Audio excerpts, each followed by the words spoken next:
think I may be back. I had to restart OBS. Yes, okay. So I just saved, and now I have to close the game. That was a fucking timing, huh?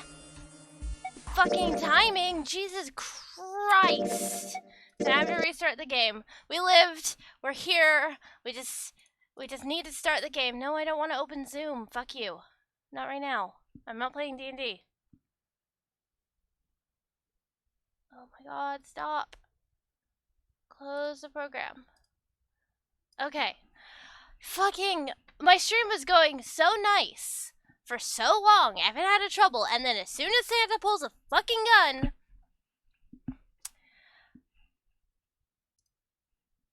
Okay, launch 999.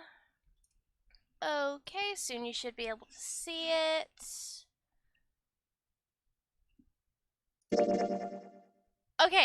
Okay, should be good, So let's try this again. What the fuck? He pulls a gun and the stream dies. He pulls a gun and the stream dies. Of course that happened. No, Bitter, it should be working. Try restarting the app. It should be working, Bitter. I see it. I think it's working for everybody else. Oh wait, if it's down, they can't hear me.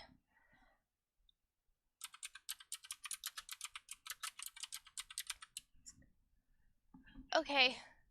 Santa shot my stream. God damn it, Santa. Okay, jeez. Why did this happen? Why did this happen again? I need to look into a VPN. Don't shoot me, Santa.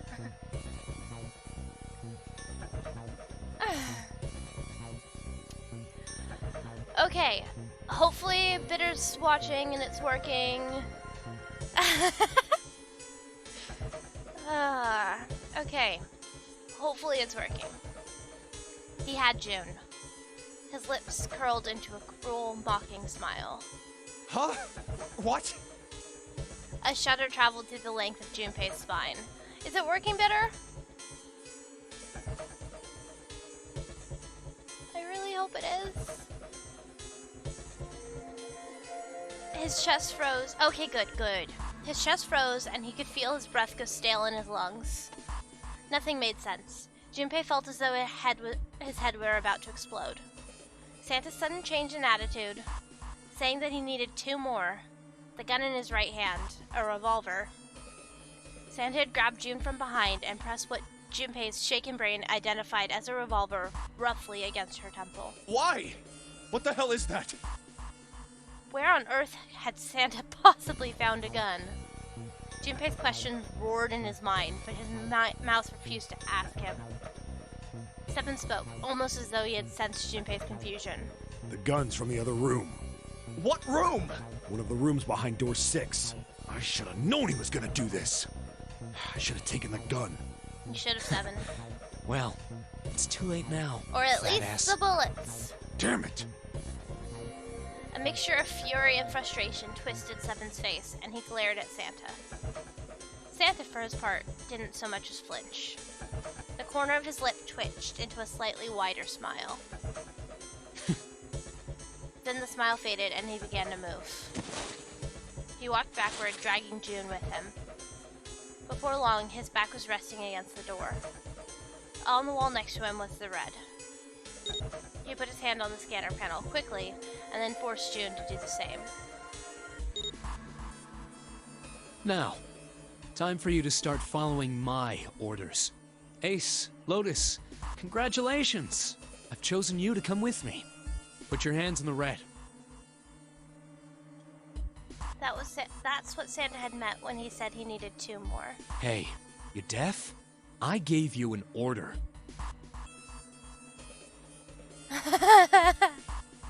Yeah, God, the voice actors are so good. They stayed frozen, like deer caught in the headlights of an oncoming car. Right, fine. I I didn't want to waste any bullets, but you guys just don't get it.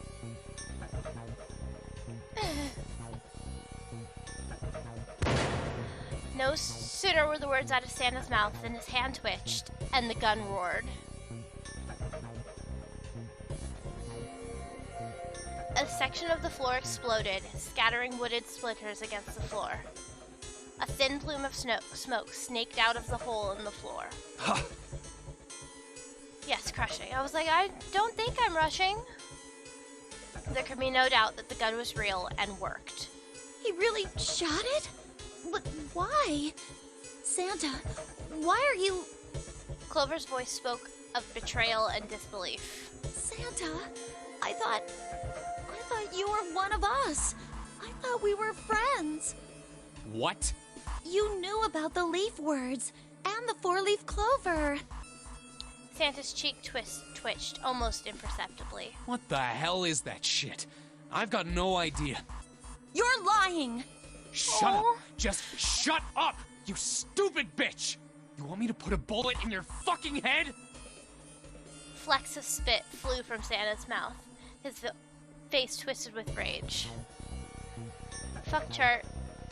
Clover recoiled, her eyes wide. When she spoke, her voice was very small. Santa. He snorted, then shook his head vigorously and turned to face Ace and Lotus. Alright, assholes. What are you still standing there for? Get over here and scan those bracelets. I don't have all day. Oh, what's the matter? Your hearing's starting to go? Going senile, maybe? God, ageism again! Ace and Lotus still didn't move. It almost seemed as if they couldn't move. June's face was pale behind Santa's arm. Her eyes were wild, and her chest heaved with every quick breath, like an animal cornered by a predator. Junpei's mind worked furiously. What were they gonna do? Then he realized something. There was nothing they needed to do. There was nothing to debate. That's it. June's safety was the first priority. That much was obvious. Doing as Santa had commanded meant that she would be safe from at least 2 threats. She wouldn't be shot, and she would leave the ship alive, along with Santa, Ace, and Lotus. There was only one thing for Junpei to do. It's the only way. He turned to Ace and Lotus. Please, go. Huh? No way. Jumpy, what are you saying? If you stay here, you're going to be stuck, Jumpy. And so will Clover and Seven. I know. But you don't need to worry about us. We'll figure something out. Right, Seven? Right. You just leave it to us. It's gonna piss me off to do what Santa says, but... Don't worry about me either. There's still something I have to take care of. Yeah. No, you can't! Ace, Lotus, don't come over! Don't worry about me, please! June was almost crying. Junpei walked around behind Ace and Lotus.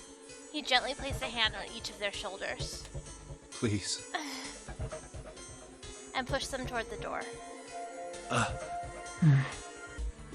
They almost stumbled, then righted themselves and took another step. And another. They turned around and Junpei nodded. Go. Oh, all right. Fine. Ace and Lotus turned around again and walked slowly toward the door where Santa was waiting for them. After what seemed like an eternity, they stopped, in front of the door marked 9. Santa smiled. Alright, now let's get those hands on the scanner panel. What's the holdup? What? You think I'm fucking around here? I don't give a shit Fuck about Chart. this girl. The red doesn't need a person, you know? All I need is the bracelet. You get it? Good. Now put your fucking hands on the scanner. I'm not gonna Fuck say Chart. it again. He shoved the revolver harder against June's head and she winced. Fine. Ace sighed, defeated, and placed his hand on the scanner panel. Lotus went next. Lotus glared at Santa and slammed her hand onto the scanner panel. The fourth asterisk blinked on. Good job. Now, Lotus, pull that lever. As soon as the door opens, you get your ass It's in very, there. very good. Try anything stupid, and you know what happens, right? Damn it. Junpei could almost hear Lotus's teeth grind. Very, very good voice acting. All around. All around. The door slid open. Door number 9 opened at last. It opened with a low, powerful rumble, a drum roll to welcome the chosen few. Good. Go. Lotus and Ace walked through the door, their eyes furious but defeated. Santa waited until they were all the way inside, then hauled himself and June across the threshold as well. No. Later.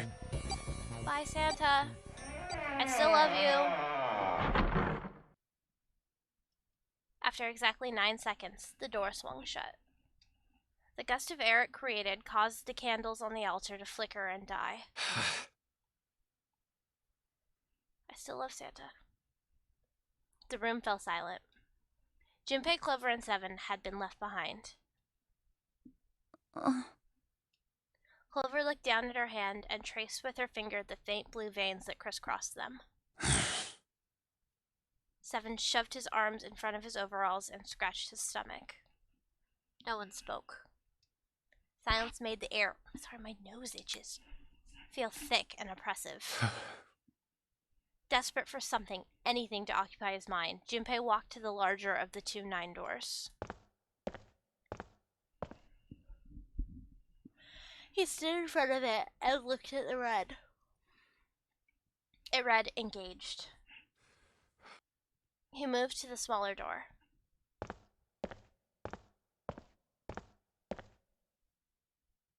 The red read, vacant.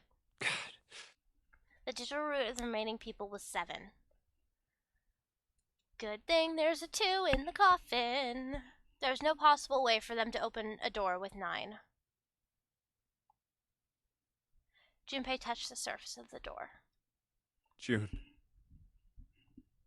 He thought about June, about Akane Kirishiki. Was she safe? That was all that mattered to him. If she was alive, if she had escaped this horrible boat, that was what Junpei prayed for. 7 came up next to him. He pulled off his hat, scratched his head, and sighed. So, what do you want to do, Junpei? What do you mean, what do I want to do? What can we do? 7 opened his mouth to respond when... Snake! A noise echoed through the room. Someone was pounding on something, vigorously. It wasn't mechanical, it was certainly human. Junpei and 7 looked... Oh, there's about to be a Clover Snake reunion! Oh, it's gonna be so good! Junpei and 7 looked at one another. What the hell is that? Shh, quiet. Clover motioned to 7 to be quiet. She put one finger to her lips, closed her eyes in concentration.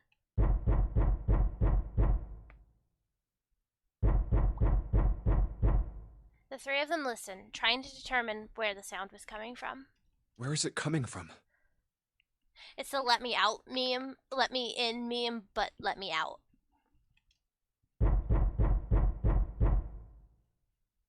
Could it be? Let me Hey, out! I think it's coming from this coffin. You're right. Let's open it. But how?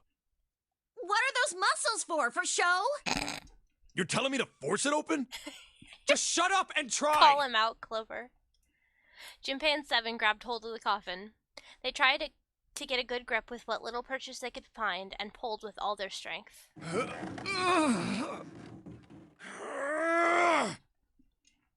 Damn it! It won't even budge. Oh no! Oops, lazy. There was some sort of keypad attached to the coffin. Its purpose would not have been difficult to determine. Their eyes were almost immediately drawn to it. Not another one. Yeah, looks like it. Do you think we have to put in the right password or it won't open? I think so. The noise wasn't stopping. In fact, it was getting louder. Whoever or whatever's inside this thing wants out. And now. I know Fair. that. Fair. But how? Without a passcode, I don't think there's much we can do. They couldn't even tell how many numbers the passcode needed to be. Isn't there a hint somewhere? Well, let's look for one. Look, look, look, look, look. Unfortunately, there didn't seem to be anything near the coffin. Clover ran to examine the pews, and Seven investigated the desk, but they turned up nothing. Ugh, there's nothing here. Not making this easy, are they? Almost like there's a piece of paper. The sound still wouldn't stop. It wasn't a noise that belonged in that room. Bang, bang, bang. What's the passcode? What am I supposed to do? How can we figure it out? 14383421. I need something.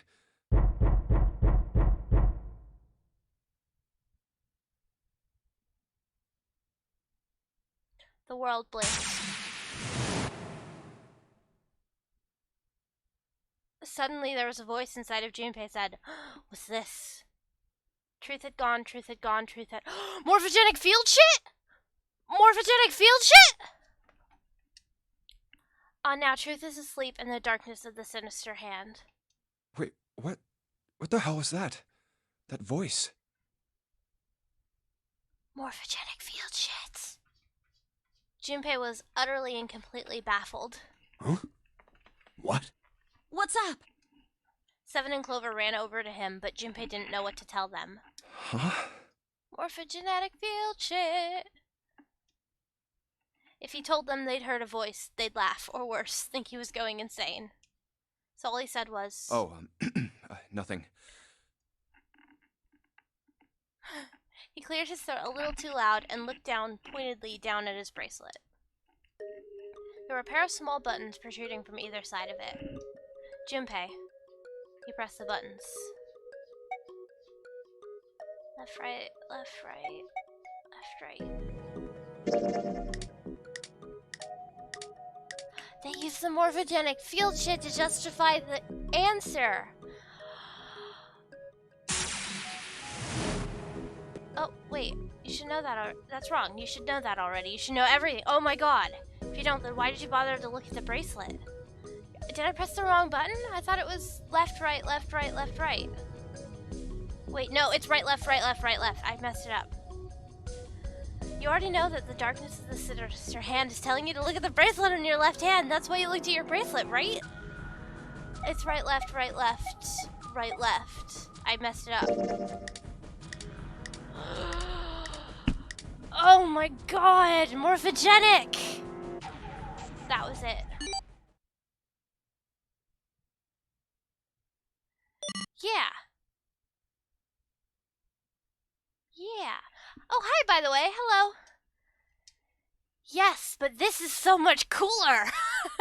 Junpei checked one last time.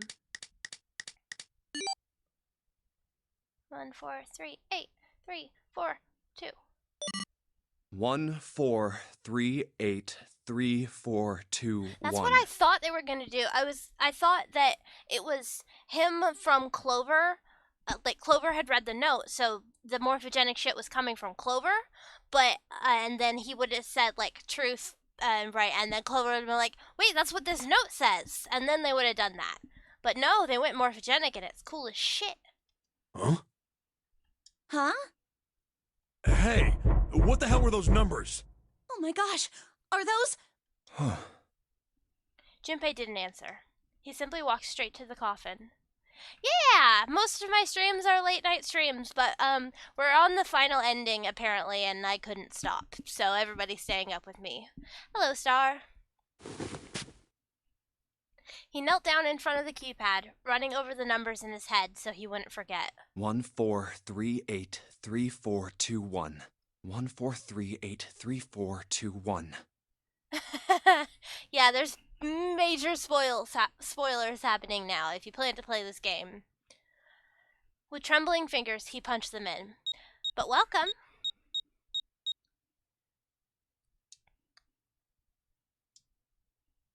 That was all of them. He punched the E button. There was a moment of complete silence.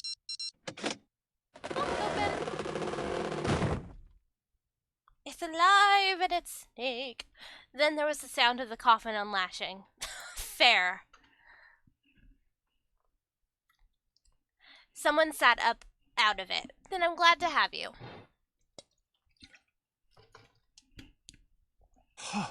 No way. What? Oh, this is gonna be so good. Why are This is you? gonna be so good. Oh, my heart. Oh? Is that you, Clover? I apologize for worrying you. Snake! You? Why? Junpei? And Seven? Is that you? Is everyone else there as well? Boy. Aw, just like Rip Van Winkle. Still, it was very much like Snake to simply cut to the heart of the matter and ask. Oh. Jeez. Junpei and Seven shared a wry smile. Clover's eyes were filled with tears. You're back! With a cry of joy, she leapt into Snake's arms. Ah! Yay! Gently We got now. a screen. My body's still a little weak. Oh, you're back!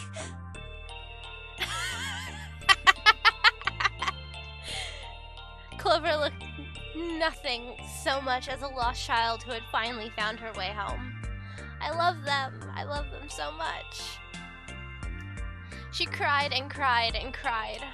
Her eyes were red and her nose was running. She hiccuped. I was actually thinking Princess Bride. She hiccuped and gasped as if she was about to begin hyperventilating. You're back! You're really here! Her voice was happy but almost desperate, as if she feared he would disappear again if she stopped talking to him. Tear after tremendous tear rolled its way down her face. Her small arms strained as she clutched Snake's body as tight as they could. Perhaps she had to convince herself he was real. Okay, this is a really, really touching moment, but I'm thinking, because there were 16 kids of the same age that went missing. If Clover also went missing, maybe another kid wasn't fucking like counted because they're different ages, and then that would give up to 18. Anyway, perhaps she had to convince herself he was real. Perhaps she was worried he would be gone the moment she let go. Perhaps she simply didn't know what else to do. You're back! Come now, what's gotten into you? You're acting as though I've returned from the grave. Oh, Not as though. You did! well, somebody I took really his thought you were clothes, and I dead. guess they gave them to him instead. Somebody took his clothes and then blew up in the clothes. So I guess they needed to make him not naked? Huh? You jerk! Idiot! Idiot! Idiot! Probably, yeah. That's sad, Neoman. By the way, welcome to the string. Also, it looks fucking awesome, so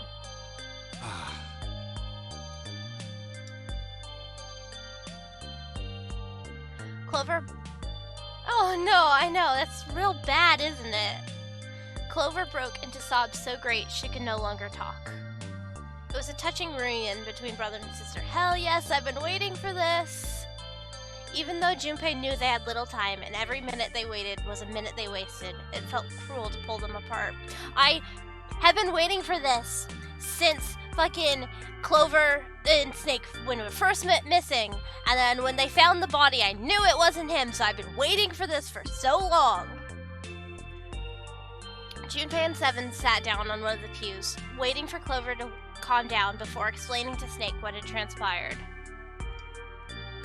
Well, there was a body, but it was kind of exploded, and I didn't believe it was actually him. It did have the clothes to be the same clothes, his clothes to be fair. There was a body. It just wasn't his. And I knew it wasn't his. I knew it. Junpei and Seven sat down on one of the pews, waiting for Clover to calm down.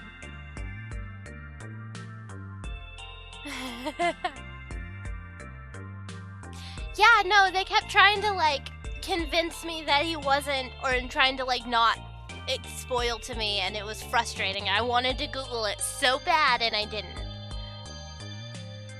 Waiting for Clover to calm down before explaining to Snake what had transpired.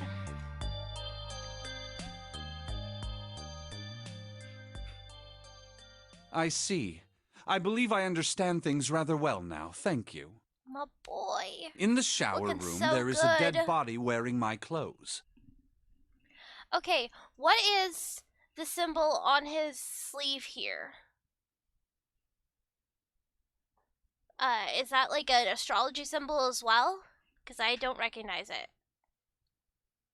Do I? I don't know what that means. Because of that, you thought that I was dead, correct? Okay, don't worry about it. Oh, I see. Sorry. Sometimes I'm old and sometimes I have to get anagrams explained to me. He had quickly and neatly summarized the events of several hours. Yeah. Junpei nodded. You also discovered a corpse in the captain's quarters, and Santa turned on you here, in this room. Do I have it straight?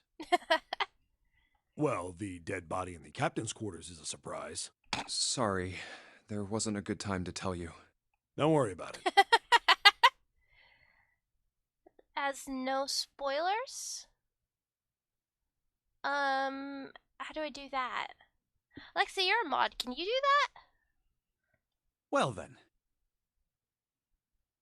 I've got a pretty decent idea of what happened while I was I don't indisposed. know how to do that. But It is tagged as blind playthrough, I think. No, I tried. I can't. Okay. Let me look at this thing. Stream information. Oh, yes, it's not. 1, 2, 3, 4. It only lets me. Needs to be an editor. Okay, I'm working on it. Tags. Let's get rid of ADHD and tag for first place. I totally thought this is still Berseria tags. My bad. I'm doing it. I'm doing it. Okay, and that should have done it. Is that? Could somebody make sure it says that for me real quick? Okay, can I make, let's see, mod? No, I can't really do anything. Anyway, is it working? it's still something of a mystery think who I did it. all this, and why.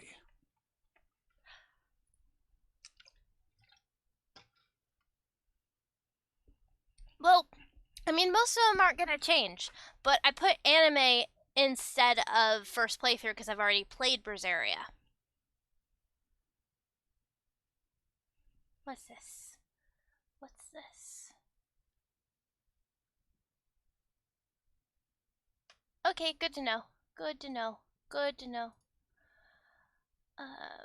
So I have to look at roles for Lexi. Badges. Allowance. There's a thing I had to do. I think. No, it's not working. That's in the dashboard. Okay, I'll do it. I'll do it later. I'll do it later. The corpse in the shower fixed room it. that It's good. looked like It's me. good. For now, it's good. I also have to do the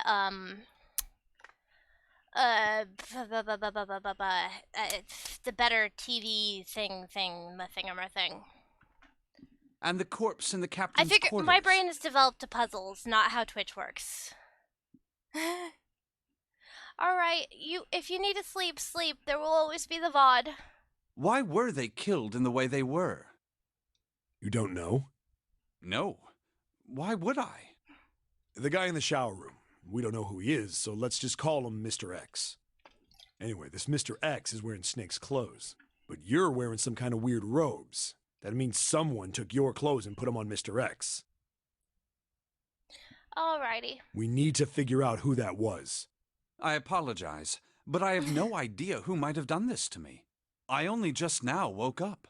I was unconscious during all the events you just described to me. They must have undressed me and changed my clothes during that time. That's a freaking violation. When were you knocked out? When we split up to look for the red. Where did they get you? Do you remember? It was a small room in one of the hallways on C deck. What happened? The same thing that happened to every one of us when we were abducted. White A fog. canister releasing some sort of gas was thrown into the room. Which room is that? I believe the gas hey, is some sort of that incapacitating is a agent. follower. Apparently, okay, that's another follower, but they look like they already followed. Then Anyway, that means it was... woo! Thank you. Excellent. Yay, a follower. It's really, really helpful because I'm almost to affiliate. I just need a few more followers. 0. So thank you very, very much. Is it a follow bot? Oh, I didn't sign up for that. Looks that way, huh? There's nothing else I have to tell you. When I woke up, I was in this coffin.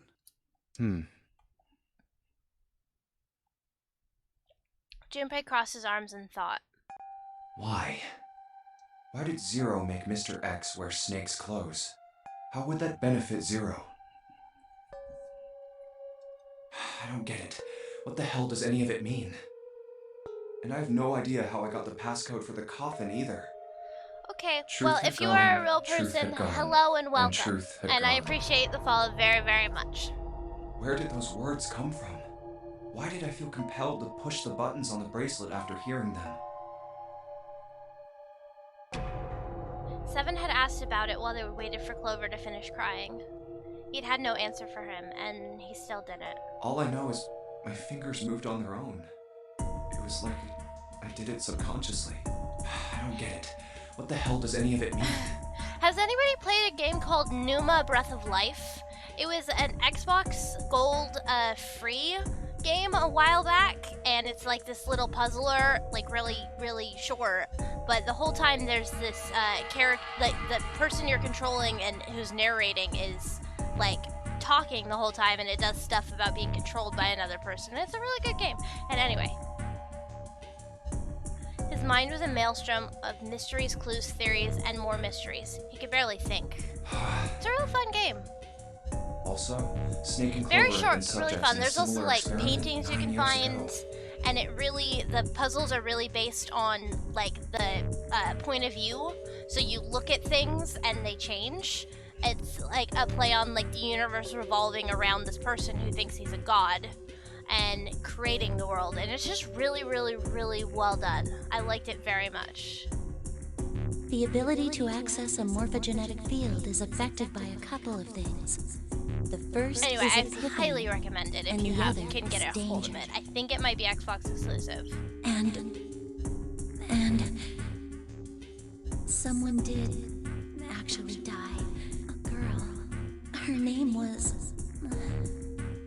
There had been another experiment conducted on this same ship 9 years ago, and a girl had died during it. Okay. All this Morphogenetic shit. field theory. The 2 murders. All this shit. Switching clothes. The no-no game. So much shit is going down. And whatever strange thing was happening to Junpei himself. The maelstrom in his head spat out words and ideas that just disappeared back into it almost as soon as he had grasped them. But as he struggled through them, Junpei began to realize something. There was something that tied all of them together, and the point connecting the dots. 0. He's the ringleader. The person who trapped 9 of us on this sinking ship. 0 should know everything. If we can uncover 0's identity, It may all be of our June. questions will be answered. Adorable. Who was 0? Junpei had the beginnings of a theory. If he could only test it. Or perhaps At any rate, we'll have it's plenty of random time to decipher person, the details later. Santa or June For now, that's 0. it is of utmost importance. Junpei, it was 4:30 the last time you checked the clock, yes? Or maybe 7. That means we But have less unlikely. than an hour. We must hurry. I'm not quite sure. Those are just my theories. Hey, how are we gonna get out of here? Isn't that obvious? Through the other number 9 door. Whoa. Oh yeah, yeah, you're right. With Snake, we can open the door. Yeah, that's true, Don't tell but me it you could hadn't be figured that misleading. out. I also considered it to be Clover, and I don't really have anything disproving Clover, but somehow I don't believe it anymore. As I sniped back and forth, Junpei glanced at Seven's left hand. He was wearing a bracelet with a 2 on it. Come on, you gotta tell me these things. I, assumed you'd figured it out. Forget it. Let's just Definitely get a going. himbo. Seven stomped off toward the smaller 9 door. Clover, Snake, and Junpei followed. Seven quickly laid his hand on the red. An asterisk appeared on the screen. Beep beep. Junpei and the others followed suit and laid their hands on the scanner panel. Yes, I see. Soon there were 4 asterisks on the screen. Seven glanced at them, then laid his hand on the lever of the red. All right, you guys ready to go? Yes. Yep. Yay, I'm glad Snake is back and it's not immediately yet. dire. Oh? Huh? Before we go in, I'd like to check something. You want to check something? Yeah, but before I do, Seven, could you pull the lever? I want to make sure we can verify with just the 4 of us. What do you mean? We don't. Just do it, all right? Okay. But if the door opens, don't go in yet, okay? Please, this is really important. I really need to check this, okay? Work with me here. Okay. Junpei looked directly into Seven's eyes. The older man looked back for a moment, then nodded. Fine.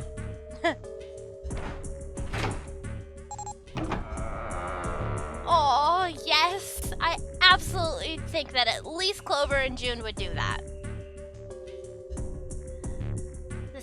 Seven pulled down the lever and the door 9 creaked open. Then they waited. 6, 7, 8.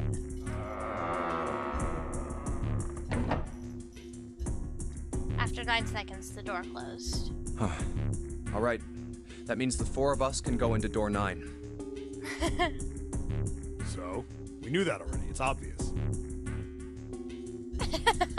Absolutely excellent. Yeah, you're right. It is.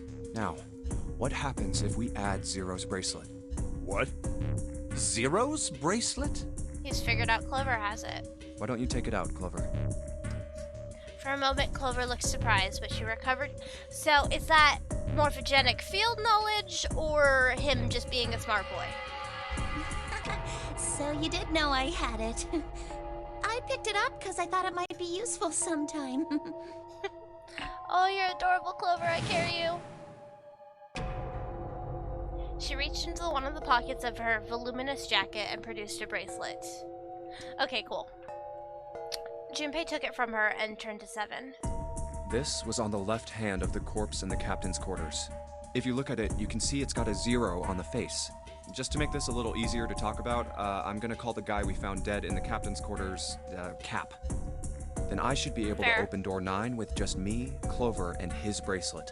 Though the big question is, if Cap is the mastermind of this game, would he really put one of these bracelets on? No cap? Anyway, let's just give it a shot. Clover, give me your hand. Okay. Now the captain's Beep, bracelet. beep, beep. And pull the lever. However, error. The door didn't open. The red display read error. I knew it. Now, what does this tell us? Maybe the bracelet has to be on your wrist in order for it to work? I did think about severed hands. I definitely did think about severed hands. I think the bracelets work better and give more levels. Because it's a lot easier to hide a bracelet than a severed hand. But I did think about severing the hands to take the bracelet off. That was definitely something I thought about almost immediately. Because of who I am as a person, I guess. No, that's impossible. Did you see how the panel showed a 3rd asterisk when I scanned Cap's bracelet? Whether or not it's on your wrist doesn't matter. All you have to do is put the bracelet near the panel for it to register.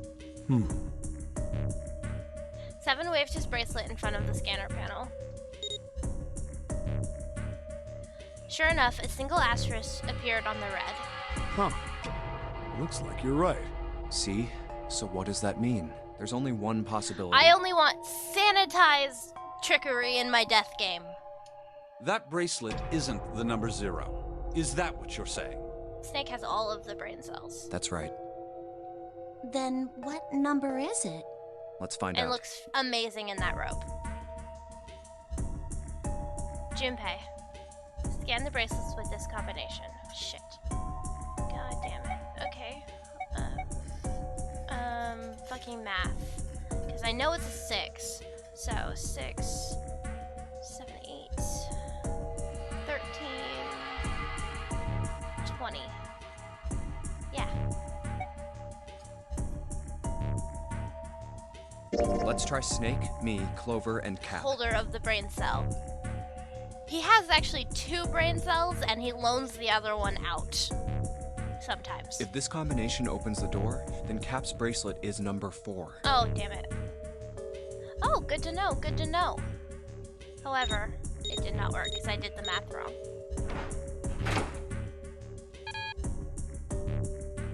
The door didn't open. So Cap's number isn't 4. How about... Junpei proceeded to... Hold on. Snake and Clover 6. 12.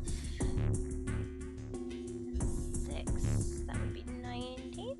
Let's try Snake, Clover, 7, I'm and bad Cap. at simple addition. If this combination Oh, opens the God damn door, it. then Cap's bracelet is number 5. God damn it. I'm so bad at simple math. I'm so bad at simple math. The door didn't open. Didn't open. So it's not 5. How about... I want the one that's 6. Okay, 7 in Junpei, 13. Right? Yes, 7 in Junpei is 13. No, it's not. It's not 13. It's 12. 12 plus 6 is 18, and 8 plus 8 is 9. Let's So try this should 7, be right. me, and Cap. If this combination opens the door, then Cap's bracelet is number 6. Yes.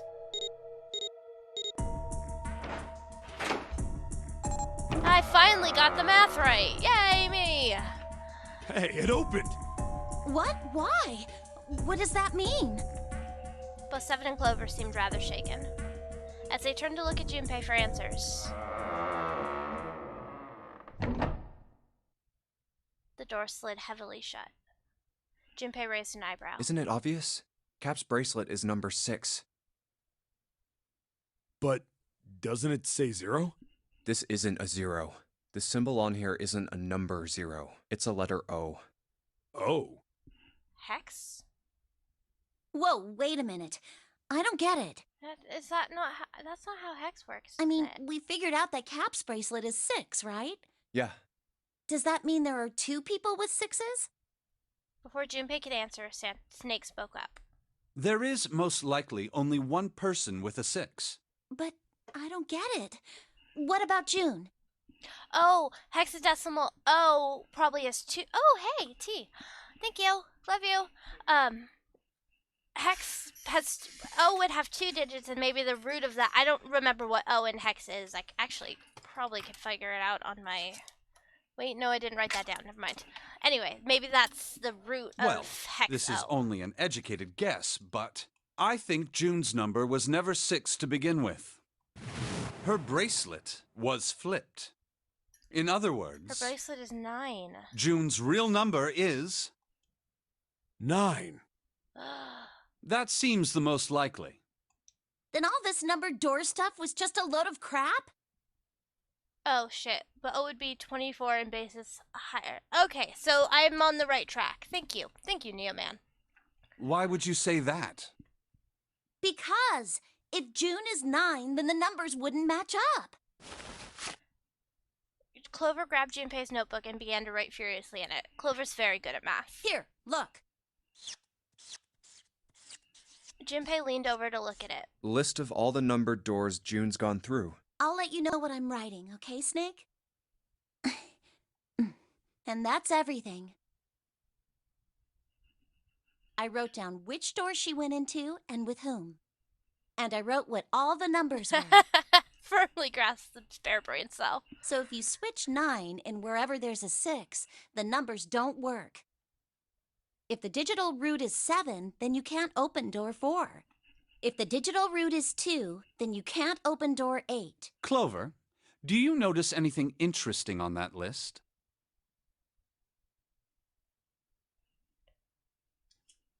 What do you mean?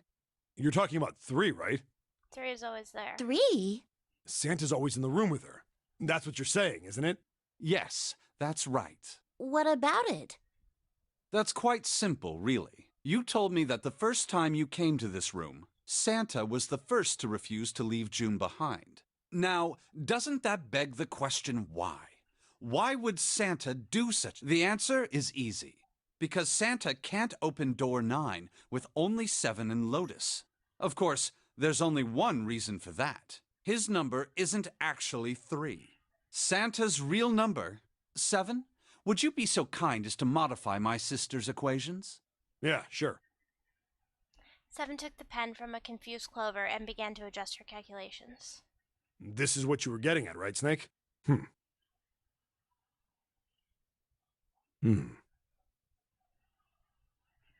I thought Santa might be 0. When he finished, he looked at Snake. Snake smiled. Thank you. That is exactly right, 7. This is true. This is true. Actually, there'd be a 0, plus in the timeline 8 went through all the same doors with 3 and 6, so shouldn't they suspect Lotus? Santa's true That's number wasn't 3. very true. That's very true. It was 0. No way. Santa is 0? But would the same thing work if you replaced 8 with 0? I don't want to do that math, but I would like And to know June that was answer. 9, not 6. Conversely, Santa was 0, not 3. Plus 3 and minus 3, they cancel one another out. Nothing appears out of order. Santa was still playing by the rules of the nonary game this whole time. It is flimsy. Precisely. So you're saying Santa planned this whole thing? I'm not sure if he acted alone or not. Right? Like, that would be 2 9s. I mean, he did die very quickly, but... But I think it is safe to conclude that he is 0. I'm still not sure it's not, Akane. If my hypothesis This is is correct. absolutely a blind playthrough. I'm doing my best guess. I'm doing my best guesses. Clover bit her lip. She seemed to be having some difficulty believing her brother's explanation. Junpei. Junpei remained silent and thought. Snake's hypothesis. Something doesn't seem right. June's bracelet being flipped. Even if that were possible, that would mean there are 2 number 9 bracelets. Okay, thank you. And if that's the case, All right, that's enough talking. Let's go. It's high time we went through that door. Okay, but I wanted to think a little bit more. Okay. Okay, so if door 9 opened, they let through. Okay. does it's that right there. Do the same math with 8?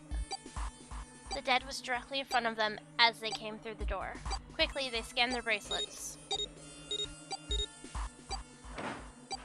Boop. And the detonator stopped. Oh, After pausing for a moment to catch their collective breath, Junpei and his companions headed down the long hallway in front of them. all right. Let's keep going. At the end was a set of stairs leading down into the ship. I think these stairs go to the bottom deck. They leaned out and looked over the side. Looks dry. Let's head down. After deciding it was safe, they headed down the stairs. Before long, Junpei and his companions found themselves on the bottom deck. Is this... They turned left and into another hallway, at the end of which they found another door. Do I finally get to see Hey, Alice? it's And of course, there was a symbol engraved over the keyhole. It looked like the sort of harpoon one would use to hunt fish, the kind with 3 prongs. That is called a trident. So that would probably be a Neptune symbol. Snake traced the shape of it with his fingers. This is the Neptune symbol. There must be a key around here somewhere. Neptune key. I only have the Uranus key card. Clearly, it wasn't going to open this door. It's a different planet. Plus, it's the wrong kind of key. Let's turn around and go back for now. Yeah. After examining the door for a few more minutes, they gave up and headed back the way they'd come. Hey, another door. With a little more searching, they found a metal door. And a card reader this time. A symbol was engraved on the card reader. It's the Uranus symbol. This is the place. He muttered to himself and slid the card through the reader. Ah, time to see Alice! Time to see Alice! Maybe. Hopefully. I don't know. It beeped once and the light on it turned green. With a heavy metal groan, the door creaked open.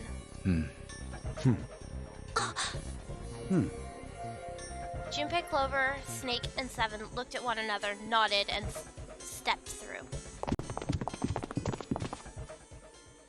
The room they found themselves in was full of books. Wow! It's totally full of books! That is true. There's so many. I don't know where to look. It looked remarkably like a library. Not the sort of library where large numbers of people came to read books, more the sort of library that was simply a place to store books. He felt a little overwhelmed by the sheer number of books, but Junpei did his best to speak with authority. All right, if we want to get through that door out there, we need the Neptune key. I say we split up and look for it. Okay. Very well. Sure thing. Good.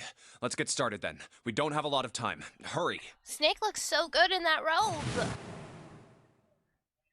Alice sleeps in a small chamber past the Forest of Knowledge.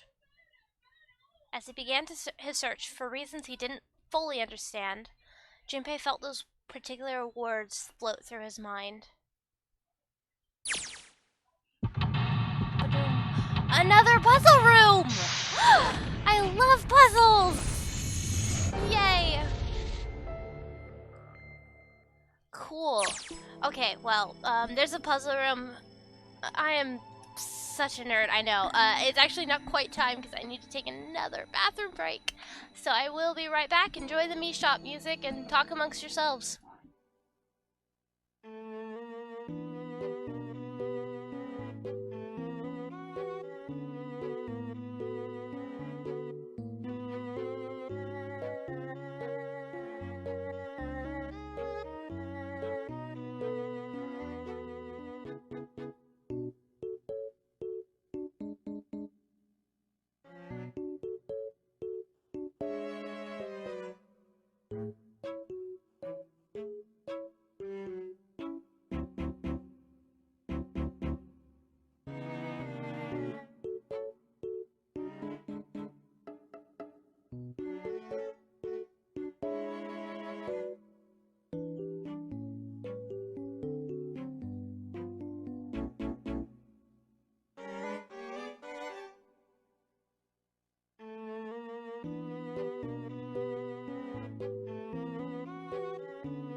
Okay, I'm back.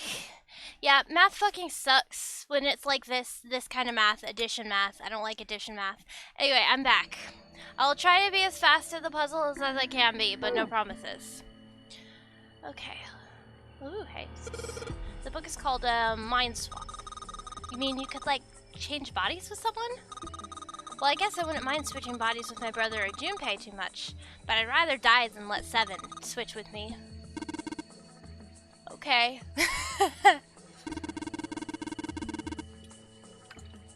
It's like I'd even want to swap bodies with a little brat like, hey, were you just imagining it? You were. Okay, good. So much left. Yeah, well, he wasn't the only one. This book says Mind Swap on the spine. Sounds like a reality show. Okay, how about this book? Teletemporation and telepathy. What's teletemporation? What the hell is this one about? I'm sorry you're sleepy. Well, I know what telepathy is, but I've never heard of teletemporation. It refers to having the ability to travel through time. Okay, this book's called Teletemporation and Telepathy. How about this one? This one says The Golden Rabbit and the Moon on it. That means it's about a rabbit that lives on the moon? Rabbits are pretty cute, but what's the moon stuff about? Did you guys, like... I don't know. It's talking about the Judas tree that is said to grow on the moon according to Chinese legend. I don't know. Yeah, it's nice to see Clover so good. Kitab al-Azif. Man, they've got some weird stuff here. I can't even pronounce this one. Who's that? Some famous guy? It's not a person's name, it's the name of a fictional book created by Abdul al-Zarid. It's said to be one of the sources used in the creation of the legendary Book of the Dead, the Necronomicon. Oh, so these are all occult books and stuff? He's so smart. Okay, this bookshelf is full of occult stuff like Kitab as-If. Okay, shit. Okay, I did that one. Energy theory, huh? I don't even understand the damn title. Looks like this shelf's all science and technology. Okay. Ooh, hey, hey, hey. Hey, hey, hey. ERNLP. That sounds important. I'm gonna write it down. There's more puzzles, which means I actually need to get a pen. Pen, pen, pen. Give me a pen. That's a pen. Okay. I can't stop now. I mean, y'all, I understand if you gotta dip out, but I need to know.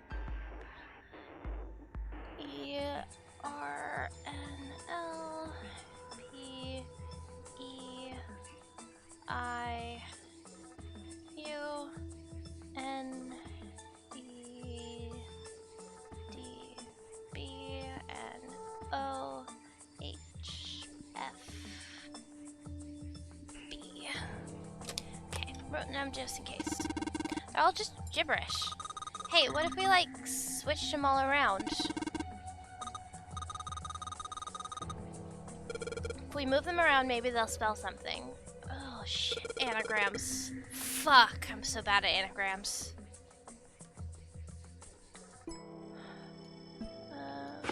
Switch them.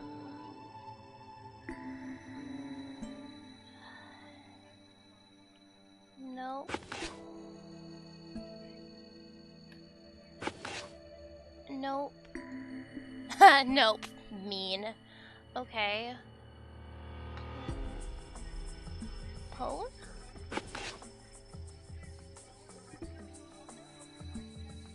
Oh, I mean, I'm so bad at... Wait. I'm so bad at jumbles. I'm so bad at jumbles. This is not a kind of puzzle I'm good at. Love. I just need to find something guess. Free. Fucking hell. God damn it. Fib? Fidden? Open.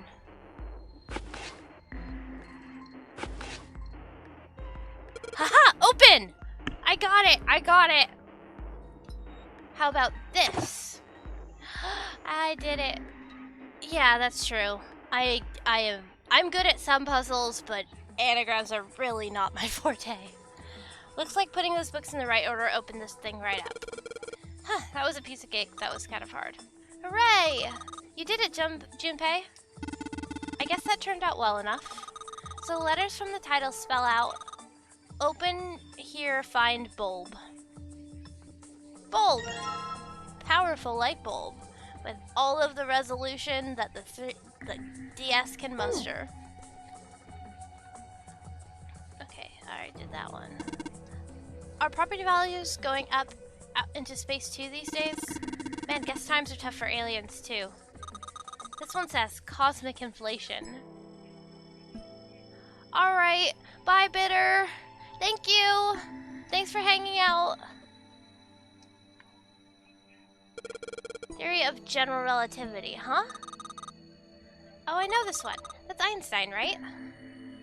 Okay. There's a lot to parse through in this room. Supersymmetric string theory and 10-dimensional space-time. They're just talking about superstring theory. It's a theory of relativity where, how to explain? It says that all elements of the universe are governed by the vibrations and harmonics of tiny supersymmetric strings. What's this? An overview of conformal field theory. Ah, well, it's a theory that posits an invariant quantum field where conformal transformation can take place. Knock it off with this science voodoo shit. Science is not voodoo. You trying to put me to sleep? Okay. Bookshelf full of books on like energy theory. Okay, we already went to that shelf. Micrographia, huh? Oh yes, Robert Hooke's famous work, first published in 1665. Snake knows so many things.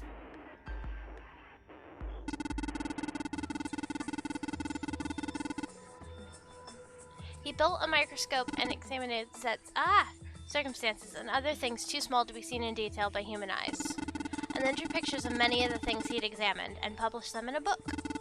I'd hazard a guess this shelf is concerned with natural sciences. Why did mankind lose their tails? Junpei, do you know what this one's about? Why are you asking me? I didn't even know we had tails to lose. Maybe you should ask a human with a tail. Mankind's ancestors most likely lost their tails as they were no longer useful and the nutrients required to grow them were better put to use elsewhere. Like big brains. At least that's what I read. I was rather young. I may have remembered it incorrectly. Huh? Why the hell would a kid be reading a book like that? 'Cause he's smart. Paleontology. This one's about fossils, right? Ammonites are pretty nasty looking. Mother Nature. Is that some sort of book about hippie chicks? Probably not, except perhaps tangentially. It's more likely about environmental protection. I was just trying to make a joke. Dude, hippie chicks, really? Really, Seven? Creatures of the South Seas, huh? I wonder if this one's got pictures of colorful fish and stuff.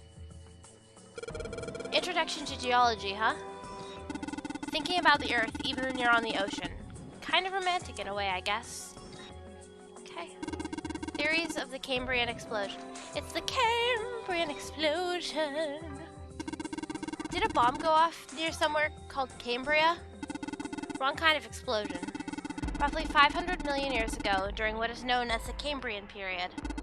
Research suggests that the variety of living organisms increased by an order of magnitude. Why that happened is, however, still something of a mystery.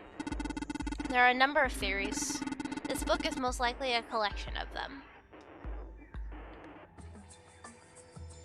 Okay. Is that the same one? Yes. Yeah, I already did that one. Full books, energy theory, we did that one. Okay, let's look at this paper. We finally looked at all the books. There's so many books. There's a note on that table. Lights to the books. Huh? What does that mean? Interesting. Well, intelligence often hides itself in darkness. Have you ever thought about the pages of a book? Each page only sees, what, maybe 2 or 3 minutes light before the reader is on to the next? They spend the rest of their lives locked in darkness. Rather like myself. Aw, Nick. That's horrible. Oh, don't get me wrong. I'm not complaining, not at all. I live in the darkness, yes. But that has gifted me with the ability to catch the truths others might miss. I can hear the voices hidden in the darkness, you might say. Okay, let's look at this thing. It's a coat rack.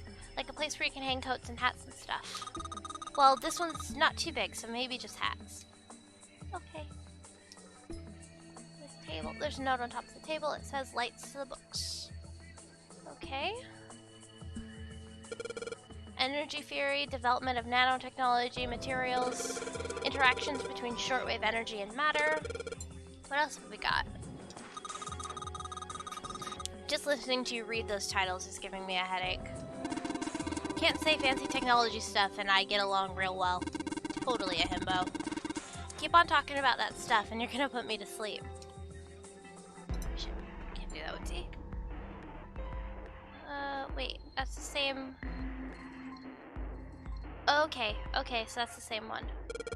The black hole hypothesis. Gamma ray astrophysics. I guess this bookshelf has an astronomy theme. Okay. Look at this one, says Cultural Heritage of Rome. Bet that's gonna be serious inheritance tax. Okay. A history of Buddhism? Permian creatures? Seems a little fancy for some kind of prehistoric critter. Not to mention most of them were likely reptiles and amphibians. Without hair, I can't imagine they had much need of perms. Oh my god. Snake, fucking 7. It's got nothing to do with this. History of the medieval period. Maybe it's about Sir Lancelot? Isn't he just a story? I don't think you're gonna find a guy who didn't really exist in a history book. A kid's book here? It looks like it's a children's story about Native Americans. Don't you think a random book like this is kind of suspicious? Maybe you ought to hold on to it. Cowboys and Indians. This one has some Native Americans on the cover. Hey Junpei, take a look at this one. Native Americans, huh? Maybe it's got some... Whoa! It's a pop-up book! That's cool. Is this one of the... Okay... Oh god. Rick? Oh, that's good to know. Okay. What's Hellenism? I think it's something like a fusion of Greek and Oriental culture. Okay. Oriental history. Maybe this one's about China's 4,000 years of history or something? Hey, Chinese history and Oriental history aren't the same thing. It is not. This one's called History of the Western World. Well, I assume it's about European history. Yeah. Just gonna leave it at that, Snake. Doesn't seem like you. Okay. The shelf has history books with titles like History of the Western World. Okay. Hey, look at this. This book's called Greek Mythology. Damn, that thing's huge. Can't imagine anyone's actually read the whole thing. Given that to fucking 3-year-old me, I would have read that whole... not 3-year-old, 3rd grade me, I would have read that whole fucking thing. I was so into Greek mythology. Pretty sure it just put me to sleep. Greek mythology is hella interesting, 7. Okay, that's the same one. Okay. Back. Oh god, so many bookshelves. English version of the non-Ari Games version shows the wrong model for that book. If you see the one, search the one you have, it'll say LRK, which is correct for the English solution, not the letters the model says, which are correct for the Japanese spelling. Interesting. So that's gonna fuck me up with the puzzle, isn't it? This one has books about religion, like A History of Buddhism. This book's called Cultural Heritage of Rome. This book is called Pyramid. Wait, I already saw this book. Okay, so I've seen those, right? Is this right? Oh look, 7. Here's a book perfect for you. It's called Correlation of Muscle, Bone Density, and Bone Strength. You're just saying that because it says muscle. Principles of Monkey Behavior, huh? I'd imagine that's a book describing praxeology studies on monkeys. Monkeys are very similar to humans evolutionarily, so I imagine the research was fruitful. I'm flexing my science word pronunciation in this goddamn room. This book is just called Dissection. This bookshelf must be all medical books. From what I can tell, it sounds as though these books have been organized by genre. This library must be massive. I'm rather impressed by how well organized it is. Functions of the human brain. Huh. I guess this is a book about the nervous systems? I'd love to ask you to read it to me, but I don't think we have the time. I'm kind of curious about it too. There's gotta be a reason why people connect with each other, you know? This one, it looks just like that picture book from earlier, the one with the pop-ups. You think they're a part of a series or something? They do have the same binding. Book. Is that History of Fundamentals of Baseball? It's funny how just some things they did not increase the texture for at all, and I can't tell you why. There's a baseball in this one. Come on, Junpei, let's see what's in it. I'm gonna go out on a limb here and say it's probably baseball stuff. Whoa! Head. Okay. Good to know, good to know. Human equilibrium theory. Human anatomy. Regeneration of internal organs. Dissection atlas, huh? This whole shelf is full of medical books. Look at this one's called Recreation of Lost Human Functions. You think they're talking about if you, like, lose part of your body, then you could grow it back? I don't think so. Maybe they're talking about reconstructing abilities that humankind once possessed? In other words, they may be talking about cultivating a sixth sense. Ancient gladiators. What's this book doing here? Maybe they're researching human physical limits across history? Okay. There's a way down, and that's the same way. Okay, down. Okay. Dakind, Owen, Liberin, and Sheldark. Sheldrake, that was the name of the morphomagnetic field dude. 3, 4, 5, 6, 7, 8. 1, 2, 3, 4, 5, 6, 7, 8. 1, 2, 3, 4, 5, 6, 7. 1, 2, 3, 4, 5, 6, 7. Okay. Dakind, what the hell is it? Wasn't that a German mathematician? Maybe it's a compilation of his work? Okay. Owen, huh? Owen isn't enough to go on. Perhaps it's about the English Revolution, Mary? Liberins? This book is in German. It looks like it's the complete works of something. I've never heard of it. Well, if Snake doesn't know what it is, I don't think we'll ever know. It's fair, because Snake is smart. Sheldrake? Sheldrake. Isn't Sheldrake... Huh? Yeah! It says Sheldrake on the spine of the book. It's got the volume number written on the lower part of the spine. Okay... Algebraic number theory. Math, huh? Ugh, math. I mean, I like math, but I like algebra. There's another one like that over here. You mean something like primary number theory, or analytical number theory, or geometry? Oh my gosh, how did you know? Nobody said anything about those. Well, number theory is usually split into 4 chief disciplines. There was a book named Algebraic Number Theory. I took a wild guess the other 3 would be there as well. Looks like I was right. Snake, so smart. This one's called Gold Box Conjecture. Conjecture? What's it about, like magic or physics stuff? Psychic stuff or something? Right, I bet it's about jewelry, isn't it? It may have an odd title, but it's actually a very respectable mathematics book. It deals with one of the unsolved problems of additive number theory. Sorry I said anything. Let's not get into this right now, okay? Okay. The Pythagorean Theorem. This is a famous one. Sounds like there are a number of math books in this section. That's a weird book, Jumpy. Indian mathematics. That's funny. Why is that funny? Okay. It says Riemann hypothesis. She's so cute and bubbly. What's there to hypothesize about with a Riemann? Isn't it pretty straightforward? I've never heard that word before. Heavens no. There are many factors. Length, girth, lubrication, or lack of. It's an exciting and rapidly growing field. Whoa. Okay. No.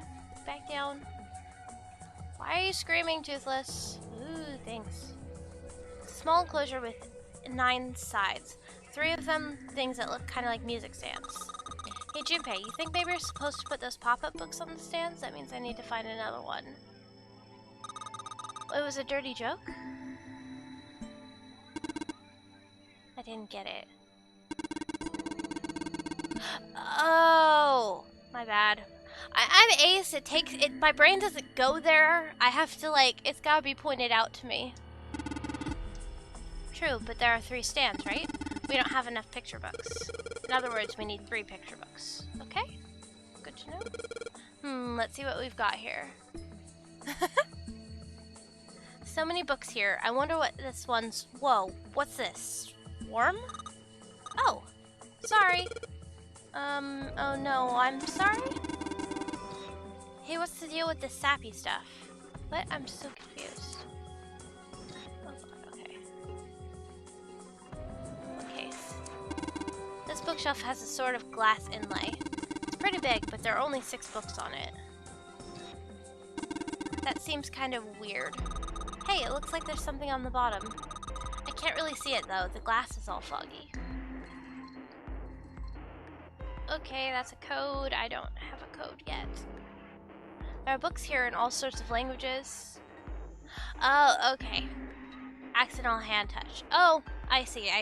I thought he'd stepped in pee or something. Like, in the water. Like, warm suddenly and water means somebody peed. That's the vibe I got. There are books here in all sorts of languages. But something suspicious about the shelf on the left. Okay. Okay, I saw the shelf. I'm looking. Iron plate is bolted down. I don't think it's a door. I think it's just a wall. Okay. Wait, shit, I'm missing a thing. Maybe Sheldrake? No, wait. Fuck. I thought I clicked all of these. Fucking hell. Do I have to go back up? Did I miss one? Oh, paleontology. Mother Nature. Darwin guy, right? Yes and no. Charles Darwin wrote a book called On the Origin of the Species. In it, he put forth his theory of evolution. Yeah, I remember that part. He called it natural selection. Exactly. Since it's transition of extinct species, we need to hurry it up or we're gonna end up in there. Pages of book like that. Okay. This bookshelf has stuff about the natural sciences, like micrographia, geology. Okay.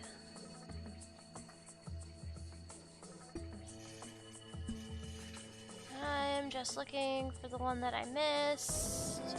I need another fucking... Ah! What? Yeah, he do go up there. No, he can get down. My cat is now on top of the counter. And it's fine.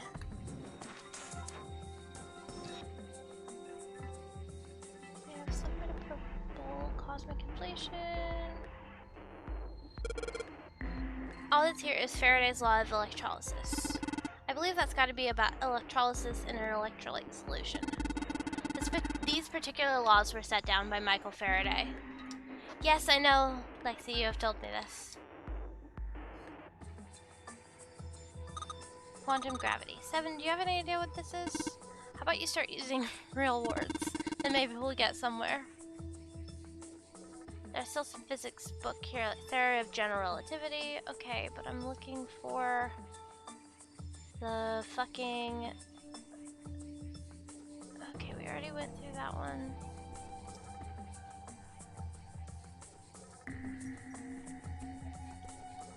Oh my god.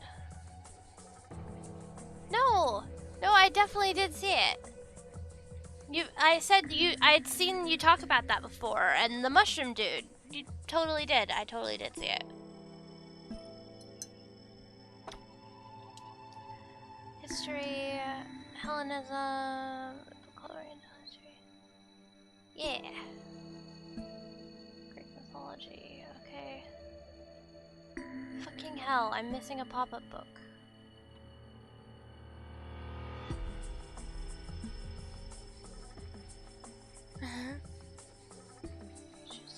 Hellenism. Fucking. Okay, I think I clicked all of them. God damn it.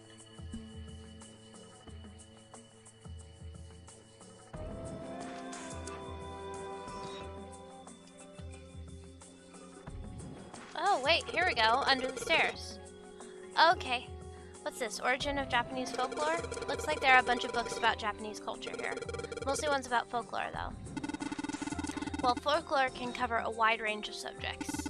History, urban life, religious trends, environmental changes, oral traditions. Folklore can cover all those things if you know where to look.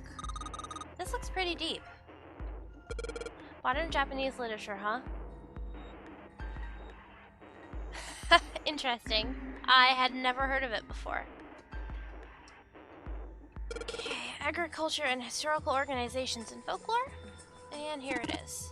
Hey, there's another one of those picture books here. Something about these things feels kind of nice, you know? Brings back good memories. Aw, I guess even people like Seven were kids once. No shit, you little brat. Hey guys, cool it. Alright, I think I'm gonna take this picture book with me.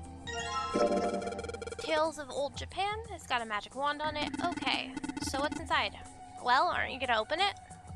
Pretty sure it's just gonna have pages inside. Smart up. Whoa! Pop-up book. Okay. Now that I have that and a light, try putting these picture books on the stand, then... Huh? This is a little weird. Okay, but the light bulb. You can sort of see the letters. It's too dark here to really tell, though. Well, that probably means our light isn't bright enough. Okay. Very lights in this thing. They aren't very bright, though. Didn't we find some kind of really powerful light bulb earlier? Why didn't you put it into one of those lights? Yeah, well, it'll get a lot brighter, but there are 3 lights. That means 3 light bulbs. There wouldn't be much point unless we can place all 3 bulbs. We need 3 light bulbs, huh? Fucking hell. God damn it. I thought I looked for all the things. Sheldrake. In the middle of the glass door is a cylinder lock. You know, the kind of lock where you rotate the numbers around until you've got the right ones to open it. What the hell is this? It's like they just gave us the answer. Guess I might as well give it a shot. Oh, is that the number, the 14353421? Okay.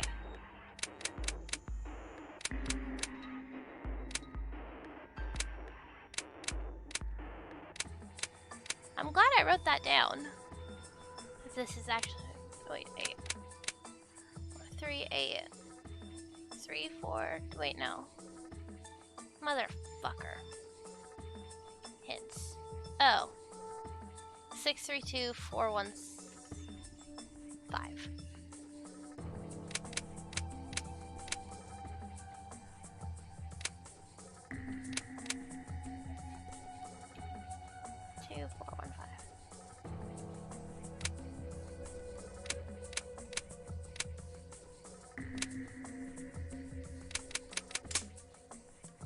Okay, we unlocked it.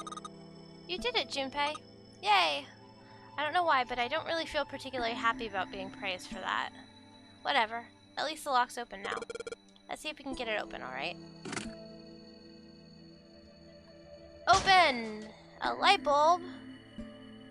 Feels like a light bulb. Okay. Excuse me. Just left the books on the top screen without needing to back out or interesting. Cylindrical number lock. Okay. So I'm still missing one. Can't read them. Okay. Shit.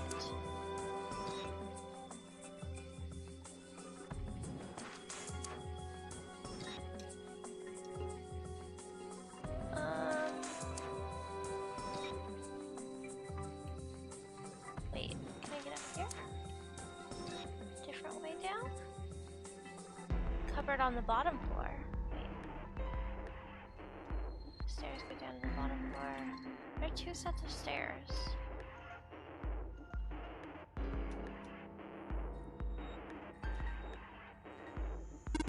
Don't shove. I'm not kidding. Don't push me. What the heck, man? I wasn't gonna, but now you bring it up. Shit. Handroll is made of metal. Okay. Can't find it. I can't stand you put hats on it. These ladders.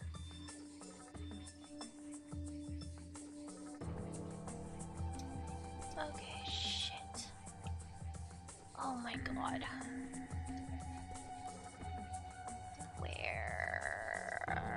Where is it? I thought I clicked on all the books.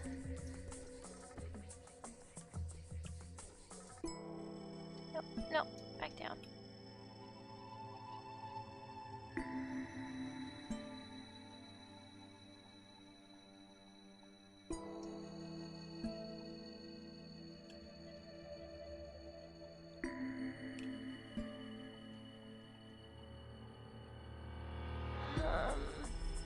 The scaffold for the top floor. It goes all the way to 4 corners of the room.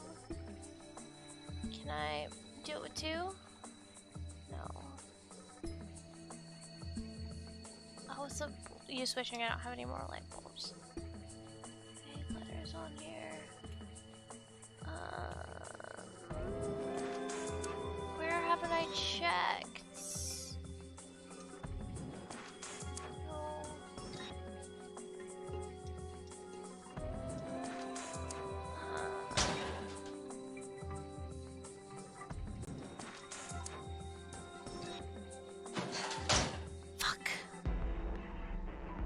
So confused. I thought I checked everywhere. The opening is the door to the library. It's pretty impressive, almost like the door to a shrine or a church or something. There's another door after it and then a passageway beyond that. The end of the passageway is the door with that Neptune symbol engraved on it. Hurry up, we need to find the key with the mark of Neptune. Okay, this sounds like a job for the best brother and sister team in the world. Oh my god, my heart. Oh my god, my heart. Man, it's like Seven and I don't even exist. Fuck. Yeah, shine light. Man, that thing is narrow. I feel like I'm walking across a tightrope. Geez, Snake, aren't you scared? Imagine a wall 20 inches wide that runs across the top of a 10-story building. Could you walk along that wall, Junpei? No way. Then what about a balance beam in a gymnasium? Well, that's easy. You don't find that strange. A balance beam is far narrower than 20 inches. Oh. So why is it that a balance beam poses no challenge to you, but the hypothetical 10-story wall does? The light can easily turn people into cowards. From time to time, a life in darkness can give you courage. I'm so frustrated and confused. I think I've checked everything. Checked every shelf. I'm so sure of it.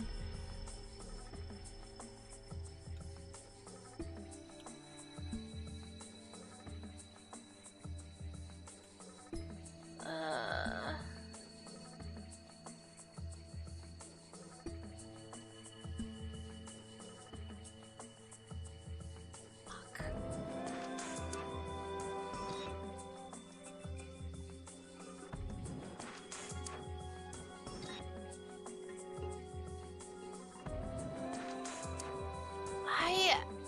it's just a matter of me not seeing the thing I'm supposed to check.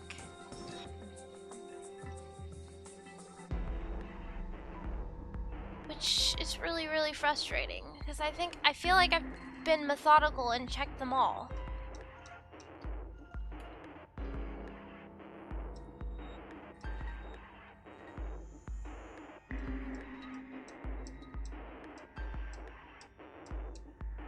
Fucking...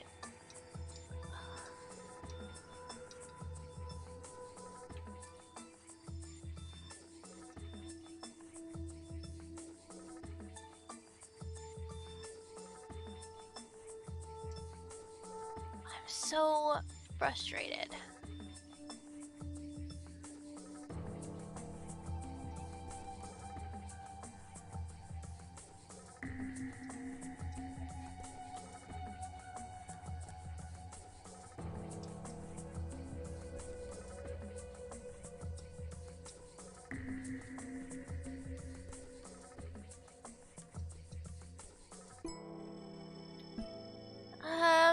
Can I get a hint? Anybody watching? Like, I feel like I just can't see the thing, and I can't interact with these. And all I have are light bulbs. I'm having a hard time. So, fair. I got a light bulb with some anagram books, and I got a light bulb in this closet, in this cupboard. Fucking. Ah! Fucking hell, of course.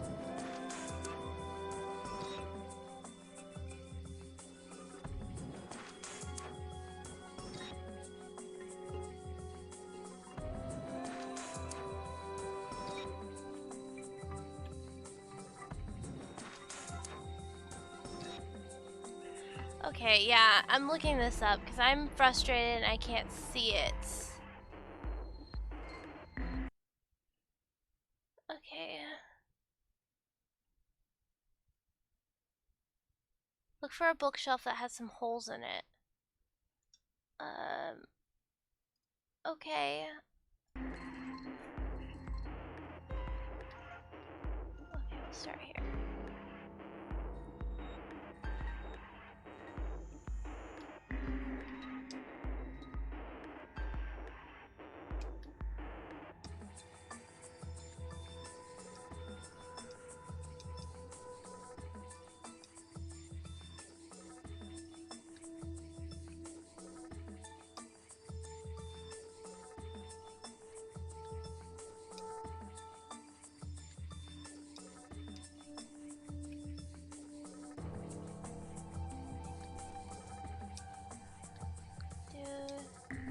Down there.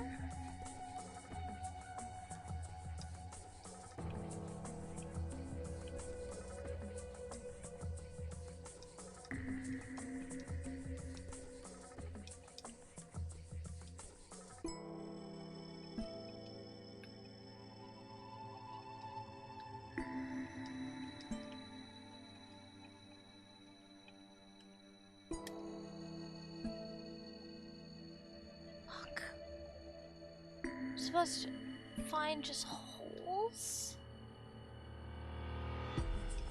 Oh no!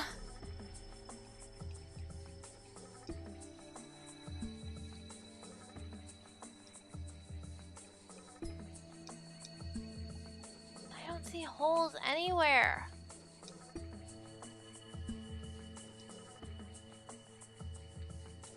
I'm so confused. This is the room that gets me.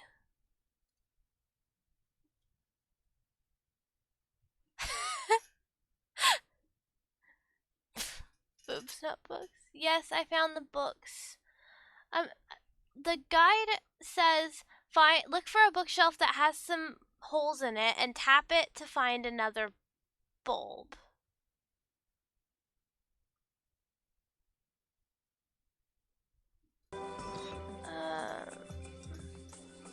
I just can't find the book.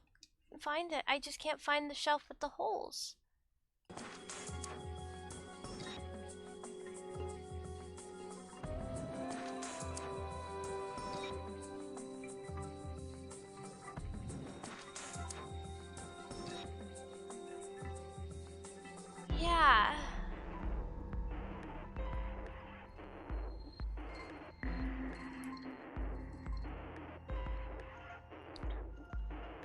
know, I just can't find it.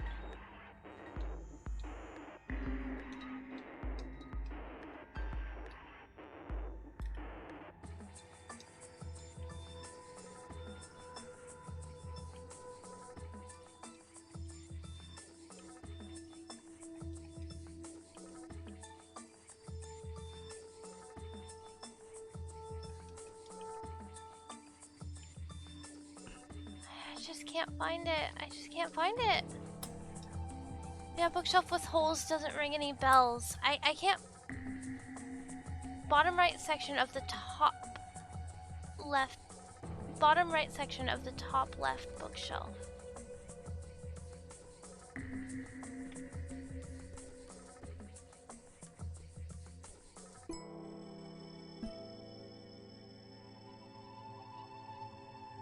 Okay. To the right of book 2? I don't remember where I found each book.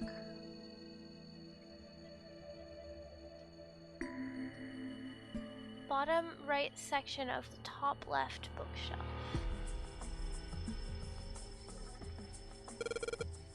Oh, how did I not click on that one?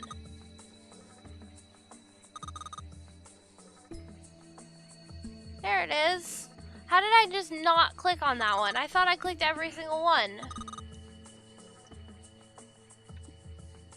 Oh my god, that's frustrating. I want to go down the stairs.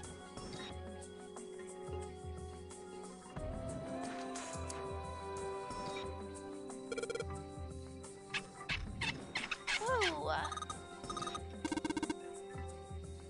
Sheldrake 5.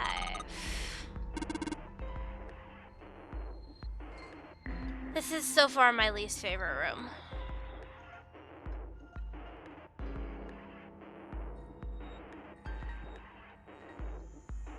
Okay, it's Sheldrake 5. That's the book I want.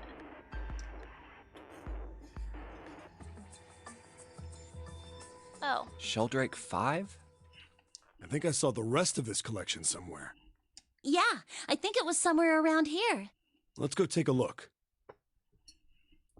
Yeah, it's not like puzzles. It's just Okay. your ability to find it in a vast sea of things. Sheldrake. There's just so many things. Have you heard of him?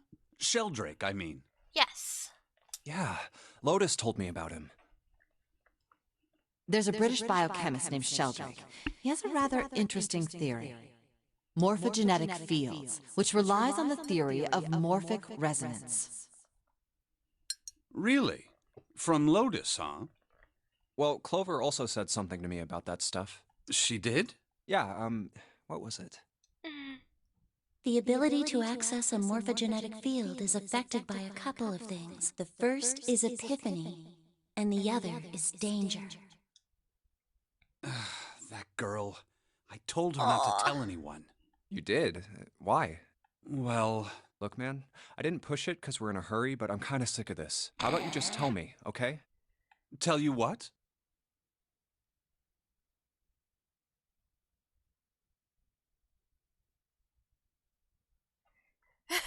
We definitely stand Clover. Yeah, it's really frustrating sometimes when, cause like I figured out that Sheldrake was I knew that was the right, the end, cause I recognized the name, but I had to do the whole puzzle. Don't Which give me was that. isn't even About a the puzzle, experiment. it was just finding the things. Ugh. Very well, fine. I'll tell you everything. Finally! But not here. Let's move to the top floor. Oh my god, Snake, please just tell me things. I suppose I might as well start by telling you why I kept quiet, and why I made sure Clover did as well. Please, yes, please. To be honest, the explanation is quite simple. Zero told me not to. I had little choice. He didn't walk up and tell me, of course. He gave me a message engraved on a card. That's a Braille card. It looks just like the one you showed us earlier. So you had 2 cards. No, only one. Huh? Just didn't What do tell you us mean? the rest. I thought that card just had some rules for the nonary game on it. Yes, it did. And those were the rules I read you. However, they were not the only thing on the card. There was something I didn't read. Well, perhaps I should say, there was something I couldn't read. And that was? Tell no one of the events that took place 9 years ago. Tell, and I activate your sister's detonator. Fair, that would be why. It's a threat on our lives. Oh, well, what about Clover? Did she get a message from Zero too? I don't believe she did. I don't know. I definitely don't know Braille myself. But doesn't it strike you as strange that Zero But would shut I my think mouth, Braille, but though, not hers? it has its own alphabet, so you can, like, piece them together. Yeah, fair. It does explain it. Yeah. To be on the safe side, however, I told her it was best not to tell anyone. Still, apparently she told you. That girl. Aw. What's wrong with her telling me? I figured some stuff out with the things she told me. There's somebody talking outside, and it was, like, just getting through my headphones. I mean, it looks like the whole activate her detonator thing was just a bluff. She's prancing around downstairs happy as a clam now that you're back. Aw. That's very true. I've decided I can trust you. I've decided to tell you the truth. The chance that Santa is Zero is very high. I feel I can assume Santa doesn't have the time to observe us at the moment. And at any rate, even if he were, I very much doubt he would kill us. Why? Clover told me about the four-leaf clover, about the words. If he knew about that, then he was in my group during the first experiment. I'm sure of it. He wouldn't kill us, no matter what the situation was. Hey, Snake? Yes, I know. You want to know what happened during the experiment? Yes, please. Yeah. How much do you know? Clover told me about...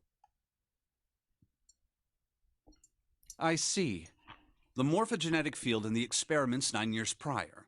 How the experiments had taken place simultaneously at 2 locations, one being the ship and the other being a building in Nevada.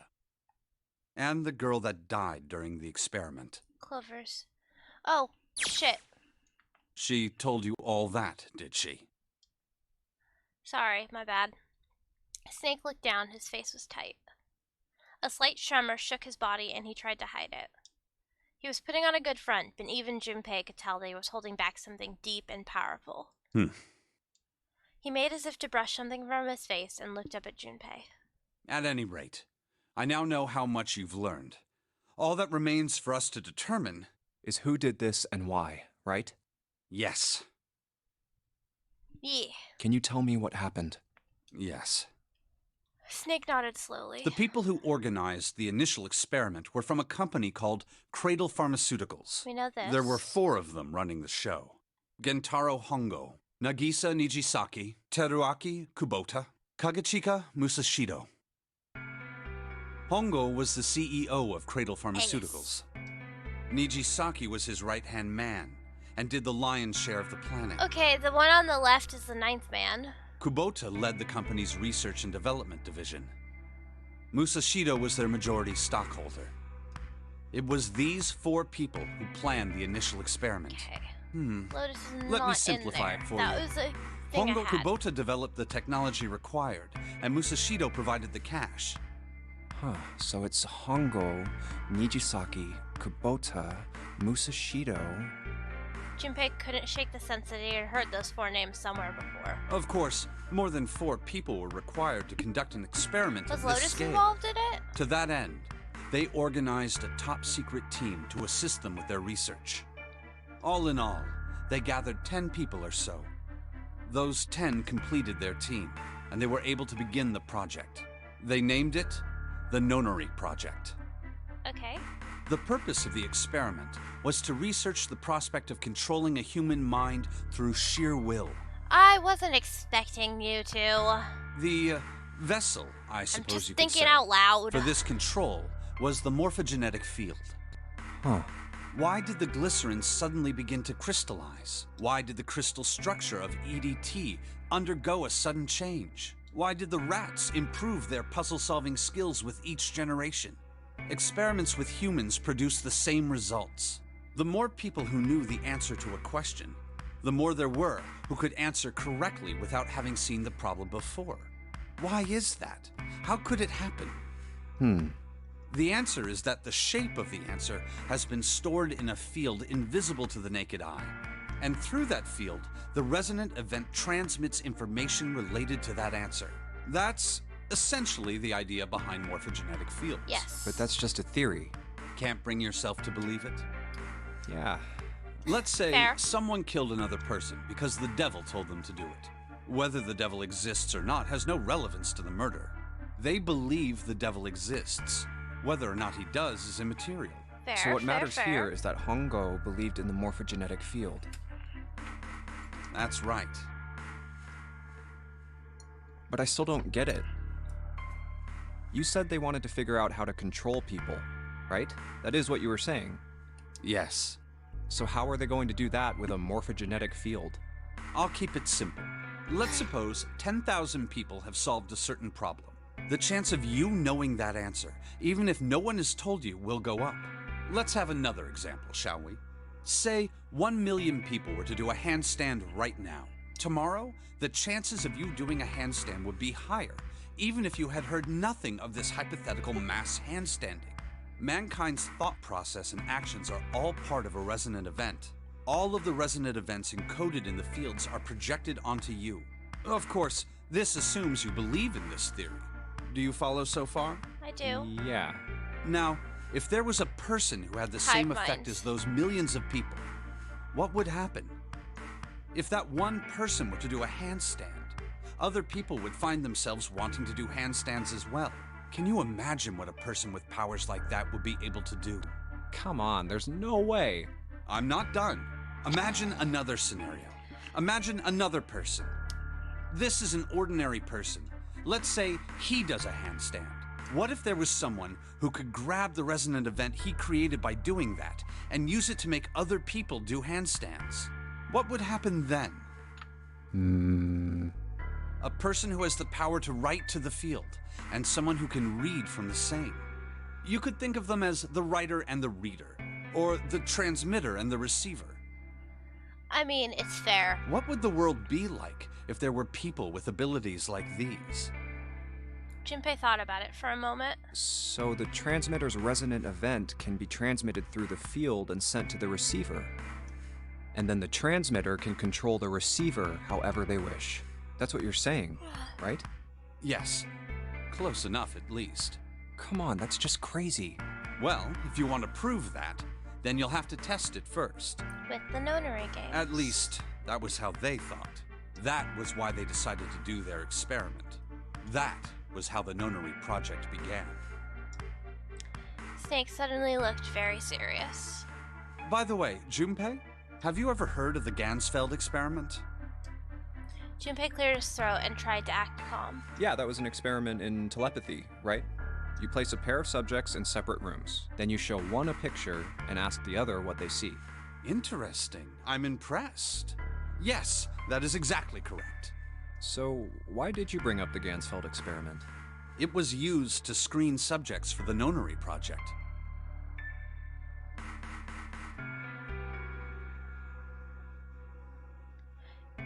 Interesting. Some morphogenic shit. The hospital in a remote town That's was really affiliated cool, with Cradle actually. Pharmaceuticals. Hongo used it to conduct experiments on visiting children in secret. Some of them, he found, had potential. He began to gather children that showed promise. Children that seemed as though they might be able to access the field. Of course, none I of them have been doing volunteered. all of the ones on this playthrough. They were kidnapped. His face barely moved as he spoke. There were 9 pairs of siblings taken, for 18 children total. For reasons that were not fully understood at the time, each pair had 1 transmitter and 1 receiver. They were split perfectly. Mm-hmm. As such, the 18 children were split into 2 groups of 9. The children who were put into Group Q were the ones who excelled at transmitting. Interesting. They were transferred to the mock experiment building known as Building Q in the Nevada desert. The children who excelled at receiving were put in Group A. Okay, then why did it only say that 16 children were missing? Group A was then placed on the former hospital ship Gigantic. From the experiments he had conducted so far, Hongo had learned the following. There are two things that can increase one's resonance with the fields. The first is epiphany. The other is danger. Yeah. Have you ever been faced with an especially difficult I would problem definitely and not thought want about the it true very ending long first. and very hard until finally I would want the true an ending answer last. suddenly appeared in your mind? It may seem obvious to say so, but that is what is meant by epiphany. The information obtained through that epiphany can be easily transmitted through the fields, where it can be easily interpreted. Adding danger to that equation allows for even easier field access. That's where Hongo came in. They set up a number of puzzles across the Gigantic. The participants had to solve each one before they could move to the next room.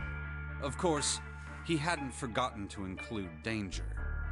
He had detonated a bomb on the hull of the Gigantic. The children in Group A were forced to play the nonary game as the ship sunk. Oh. By forcing the children into a life-or-death situation, Hongo hoped to increase the likelihood of their tapping into the fields. The children from Group Q, on the other hand, were confined to the mock experiment building, Building Q. Building Q duplicated the interior and puzzles of the Gigantic exactly. Every detail was exactly the same. Hongo explained the situation to the children in Group Q.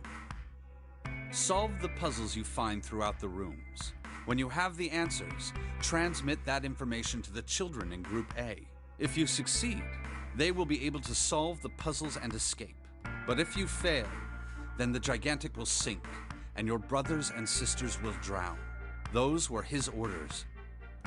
Do you know why the astronauts of Apollo 13 were able to return to Earth safely? God, It was Snake, because you just NASA know had so access to many a replica of the things. Apollo 13 capsule. All of the equipment, the instruments, everything. Everything was just like the real Apollo 13. NASA was able to replicate the situation the He astronauts is so found smart and themselves cool. in. By putting And now themselves he in the looks same hella situation, good. I mean, he looked they really good attempted before, to but solve now the he looks problems the extra good. astronauts were dealing with. Once they found solutions, they reported their findings to the men aboard the actual capsule.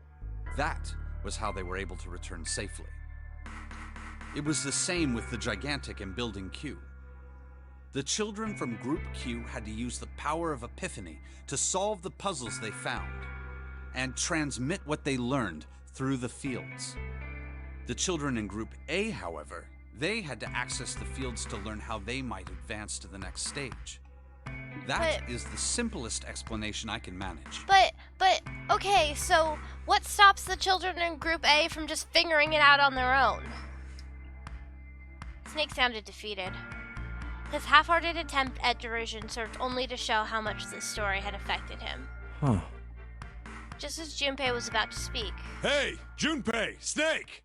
How much longer are you two gonna sit around on those bony asses? Get down here already! Seven's voice echoed up from below. Snake took a deep breath and blinked rapidly, as if just waking up from a long nap. He's right. Let's go, shall we? We don't have much time. We need to get out of here, and soon. That would make sense if they didn't have all the clues. Hold it. There's one more thing I want to ask you. Hmm? Are you sure that there were 18 kids? Why?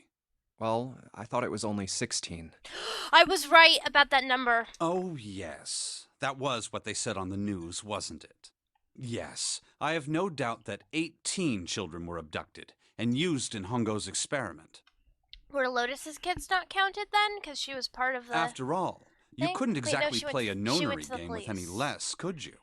Well, yeah, but are you saying that the news got it wrong? Yes, I am. There were 2 more children. Interesting. However, they had no relatives that I'm aware of. Santa I and imagine his no sister. one filed a police report when they went. They were brother and sister, like Clover and I. It was Santa and The his brother's sister. name was Aoi. That's Santa's real name. The sister's name was... Her name was... Oh, they're not going to tell me again. Snake couldn't seem to bring himself to continue. It looked as if what he was about to say brought him great pain. Her name was Akane. That was the girl who died.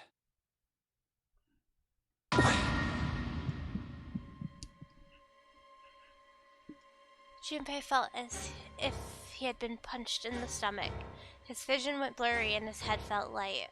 Akane Kurashiki died 9 years ago? Then, who is June? No. That's impossible. It can't be true. Okay, so I was thinking that Santa and Akane may have been, like, together, working together. That either of them could be Zero. Oh, I need more information. Akane isn't that uncommon of a name. If Snake had known her last name, that's a different matter entirely. So they share a name. A lot of other people do too. It doesn't mean anything. It was someone else. Of course it was. It has to be. Junpei shook his head hard and pulled himself back to reality. Is something wrong, Junpei?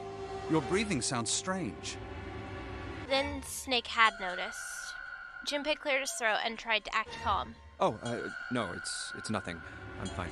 Let's get back down there, all right? Snake raised an eyebrow but said nothing. He headed down the stairs, Junpei bringing up the rear. That would explain why Junpei's there then, because they probably do have a connection, but I couldn't do it. Why didn't I ask? What's her last name? I just couldn't get the words to come out. With every step he took, the cold, hard sound of feet against metal dug at his heart. Oh, more questions. More questions.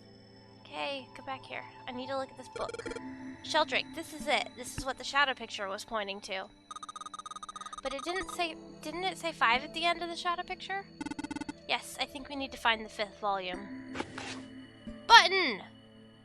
Would you look at that? There's a big red button behind this book.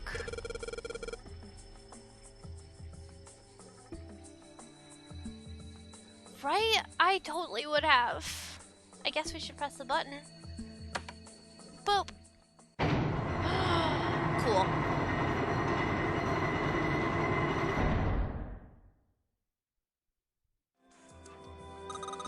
What was that sound? They were probably bickering. Absolutely. It sounded like something really big was moving. Both Snake and Junpei have the brain cell. There are 2 brain cells in this group, and Snake and Junpei have them, and they were being used talking. It came from the top floor. Alright, let's go check it out.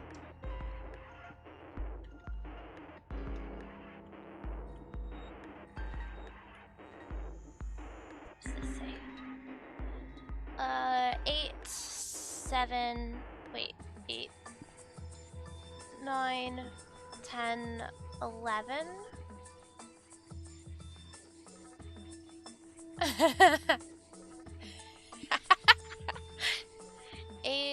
Wait, no, 13, 14, 15, wait, 13, 14, 10, 13, 13, 14, 10, 13. Apparently I don't have the brain cell right now.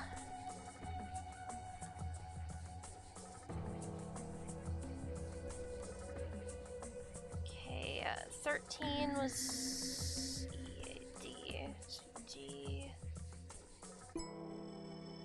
14 was E. And 10 was A. Dead. It says dead.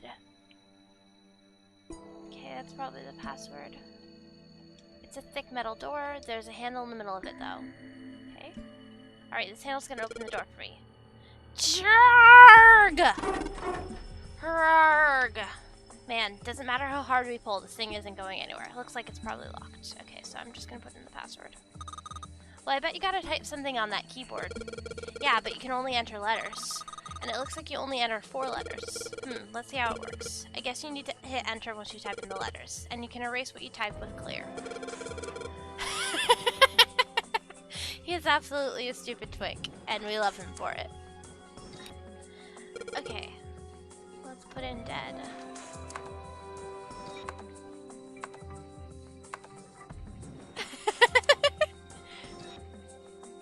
Yeah, probably. Okay, I did it right. It was more hex. You did it, Junpei. It's unlocked now. Good job, Junpei. Whoa there, don't get too excited. The password was dead, remember? This makes me think whatever's waiting for us isn't good. So what? Jeez, you're such an old lady. We can't be worrying about stuff like that. Yes. I mean, come on. We got it to unlock, didn't we? Let's go. Hurry up. Go to this door. Alright, let's get this thing open. Yay! Got out of this fucking room. It was... The last bit was cool. But I did not like that puzzle room. That is my least favorite. Yay, I did find it. The door opened, and Junpei and the others left through it. All right, this is the next. Just as Seven was about to finish the sentence, their attention was drawn to... Uh-oh. The clang of metal on metal ringing out behind them. Yeah, it's definitely a low-tier escape room. They spun around. The door they'd just come through had slammed shut. Did that just close on its own? Don't tell me we can't go back. I don't know. Let's see. Yeah, great story room, but the actual puzzle part not very good, I have to say.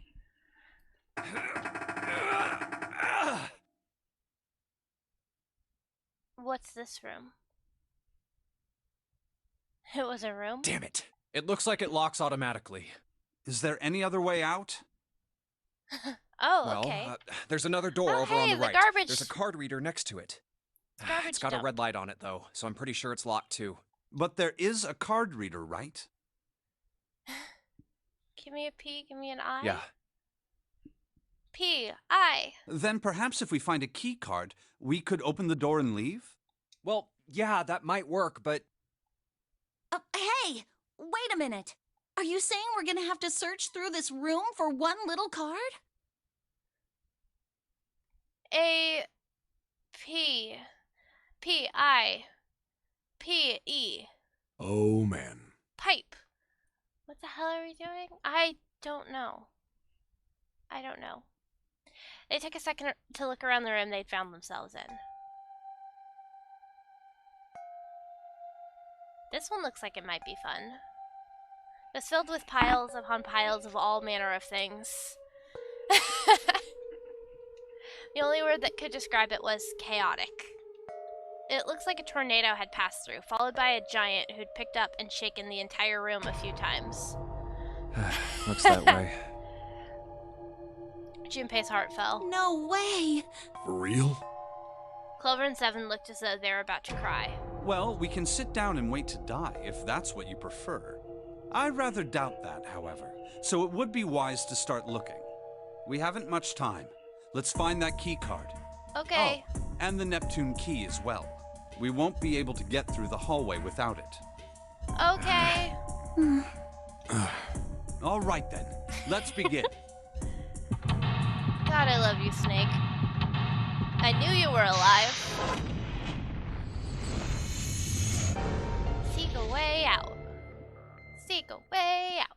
Let's do this. This is called a study. Okay.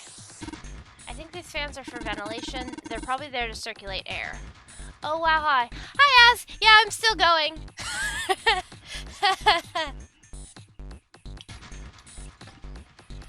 I can't stop, and everybody else wanted to come with me. So, welcome! They're probably there to circulate air.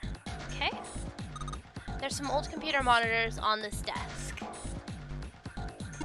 You don't see CRT monitors that much anymore. Okay, so pipes. A pipe, great. Do I keep clicking on the pipes? A pipe, great. A pipe, great. A pipe, great.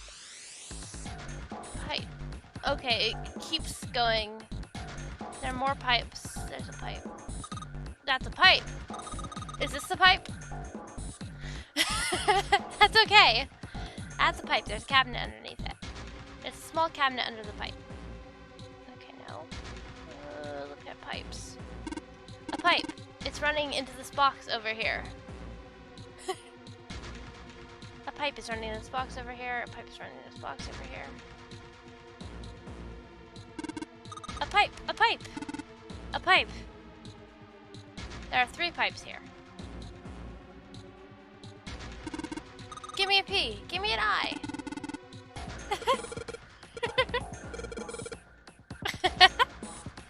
Is that it? Okay.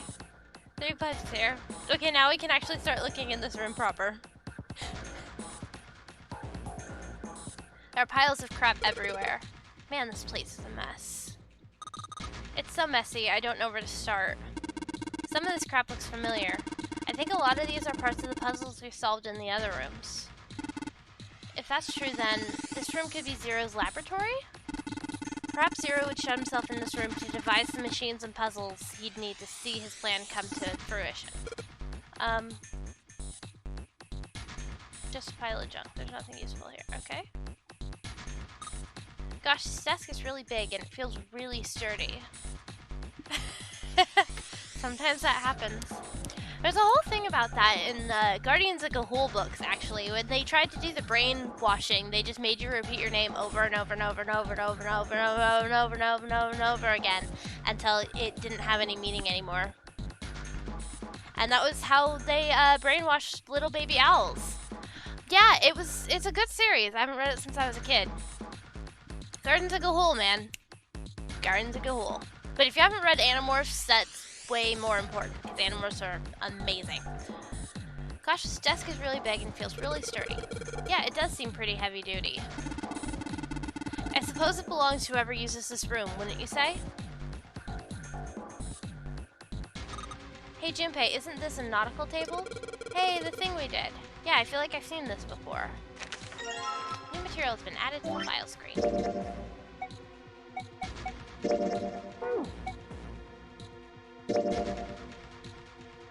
The faded line on the right edge must connect to the line on the left edge. Okay. Start in the UK. Go there. Okay. Yeah, old puzzles. Hey, look!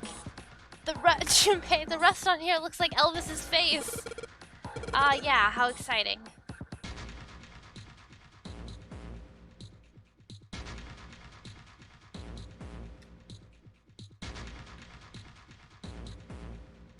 Okay.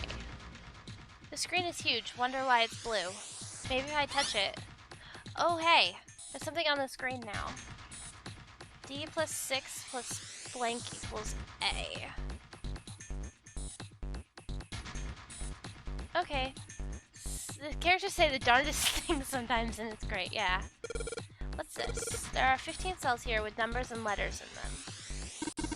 Let me see that. Ah, I see. So whenever you touch a cell, the ones next to it turn on or off. Just gotta... I'm gonna look up a list of hex numbers. I'm gonna look up a list. Oh, my phone is dying. Okay. Hexadecimal numbers. Letters. Because I feel like this is gonna be helpful for me.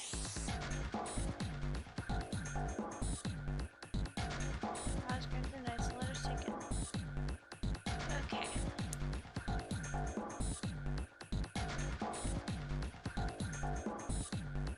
Wait, no, that's not right. Okay, that one only goes up to 15. Well, okay, that'll help for a bit. Right. All the cells in the bottom light green. Hey Junpei, I found a piece of paper underneath that thing. You want to take a look at it? Do you think this might have something to do with the puzzle? It's a piece of paper Clover gave me. There are a bunch of numbers and letters connected by equal signs on it. Just like she said, this is probably related to the puzzle on the screen somehow. Let me see the paper! Thanks, Clover. This really helps. Alright, let's go back and try it again. Anyway, it looks like I just need to make all the cells all green. Just a hit. Okay. Oh, hey! 13 plus 6 plus... Wait. Okay.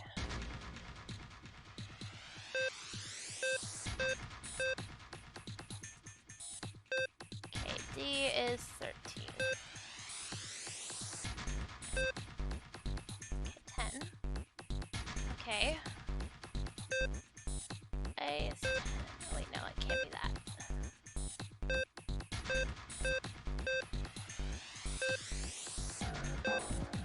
9 and 1.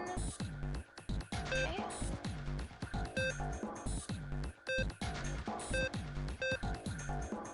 6 and 4 need to be on at the same time.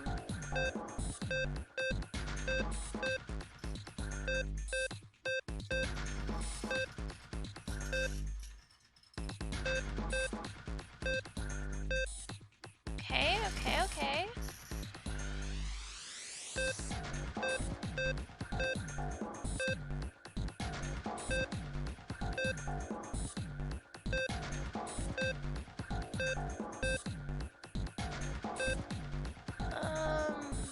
Fucking, god damn it.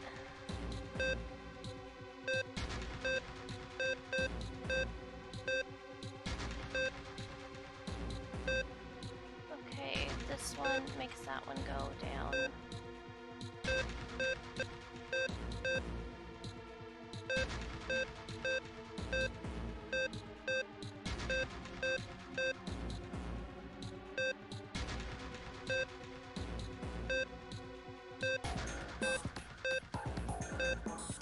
That can't be on.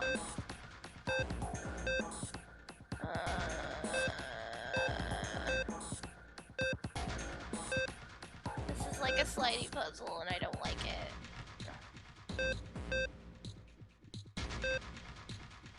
Yeah, I hate it.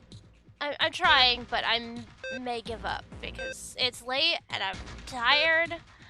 Well, it's not late for me, but this is like a slidey puzzle and I don't like it. Okay. I want to reset it. Reset, okay. Okay, so what ones need to be on? Yes, I do. So this one needs to be off. This one, these two need to be on. Okay. These two need to be on. All three of these need to be on. And these two need to be on.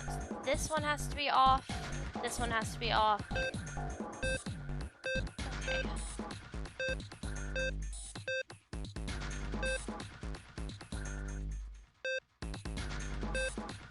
Fuck. So close.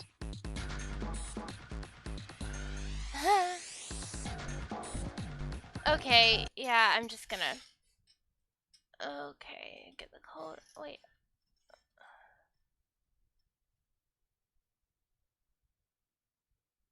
So the rows and the letters and numbers are, and the blue squares never change. You turn them on and off whenever you tap one toggles. Configuration that solves the puzzle is that tap the 5. Okay, wait, reset. I need to go back to the game. Okay. Tap the 5, tap the center square, and then the... Okay. That's what I was trying to do, and it just... my brain wasn't working. Okay. Nice. You did it, Junpei, you're so smart. Yes, I'm so smart. I looked it up, because I did not want to deal with that. Just what I would have expected of you, Junpei. Hey, come on, you're embarrassing me. And of course it's the one that I fucking cheated for. Whoa, whoa, don't get cocky, kid. We don't got time for that. Look at this. Check out the right edge of the control button. I would have got there, actually. Like, I'd already started figuring it out, but I was just... I want to get to the ending. I want to know things. The lid slid open and something came out. Cross emblem. Okay, it looks like some Templar shit. Okay, there's a piece of paper in here.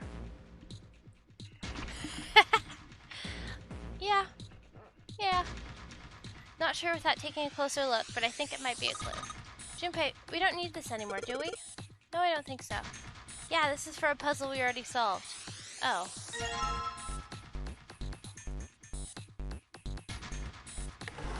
Okay.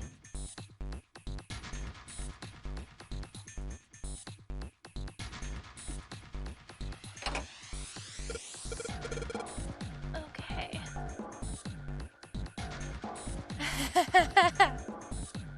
Yeah, that's what happened. Totally. On the upper left. Oh, I see. This one of them was from monitor. Okay. Additionally, each symbol seems to have been given a number.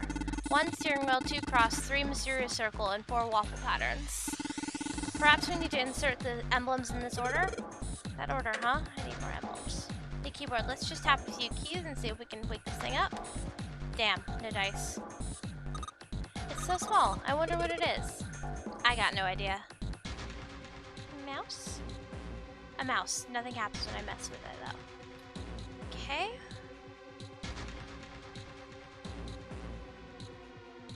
Metal shutter looks pretty sturdy. It's framed with black and yellow warning stripes. I've got a bad feeling about this. I don't think we're gonna find a relaxing sunny garden on the other side of that thing. Oh, come on. What the hell are you so scared of? Let me handle this. Ha! Damn it. Damn thing won't budge. I have to admit, I'm very curious about what might be hiding on the other side. Okay. Pipe is running to this box over here. Where does the pipe go to? Go from? Okay, problem there. Let's look at this thing. Ominous container. There's something written on these pieces of paper. Looks like we've got 3 sheets of the stuff. Okay, file screen. Morse code. Show. A short mark is called DIT and made by tapping the button. Okay, some Morse code things. Okay, Morse code. Cool.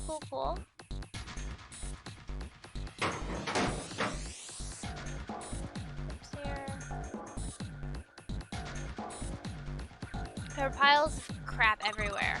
This is a pretty impressive mess. If we try and search every one of these, we're going to be at it till the cows come home. Well, that doesn't seem too bad. We won't have to go bring them in ourselves then. Don't you get smart with me, kid. How about we deal with this later, okay, guys? Maybe we should try something more promising. Okay, side of the machine. The rust makes it feel rough. These monitors. Okay. These monitors, it really is very good. These monitors hang down from the ceiling. Each screen shows a room on the ship. Okay.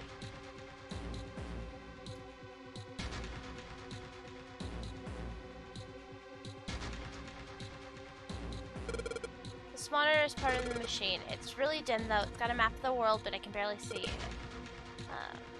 Okay, this is speed and stuff. Junpei, there's a wheel over here. That should work like the steering wheel. Steering? Sterling? No, I'm too poor for that. Stealing? That might solve my money problems, but I'd rather not. Oh right, you were in the chart room, weren't you? There was a puzzle like this in the wheelhouse.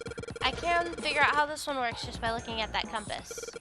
I figure this thing will work just like that other one. The other one? The important part is the nautical table we just found. I just have to match up the directions on the compass with the lines on the nautical table. Okay, then show me now. Of course. Maybe I ought to run through the instructions. Okay. Let's do this. But I need the... Okay, it shows up. So I need to start in the UK and go south. Oh, God. South. West.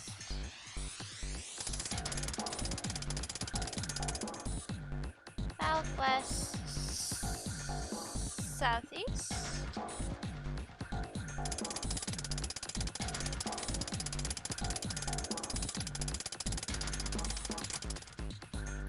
Southeast, northeast.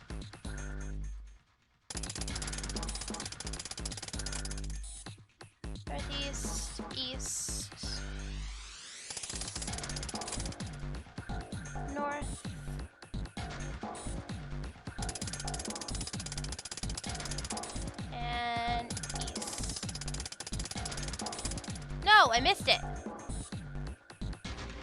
Fuck. Fuck.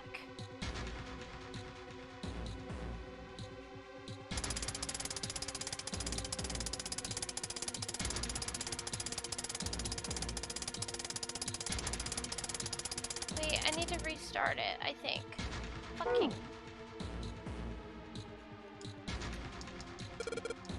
Oh my god. That's so annoying. That was on the last one. South.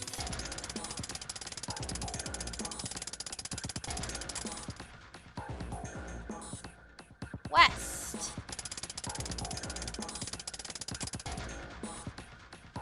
Southeast.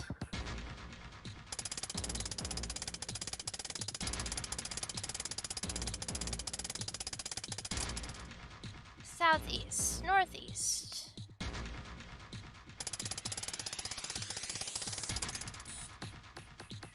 West. No, east. Sorry, my bad. East. East. North. Oops, wrong way.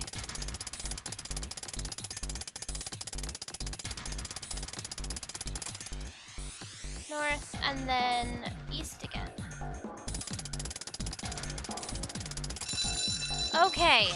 I had it right, I just messed up.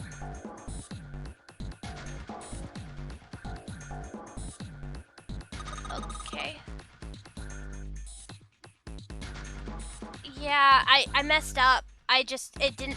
I spilled tea on my controller a little bit ago, and I think sometimes the A button is sticking now. Good boy, who's a good boy? Ah, knock it off. Hey, we don't have time for screwing around right now. Let's check out the right side of the monitor. It just kind of slid open and something came out. I gotta work through it because I am not. This was a expensive controller. You know that big box in the hall by the exit? I think it made a noise. Oh, that's good. Like something unlocking, you know? A noise, huh?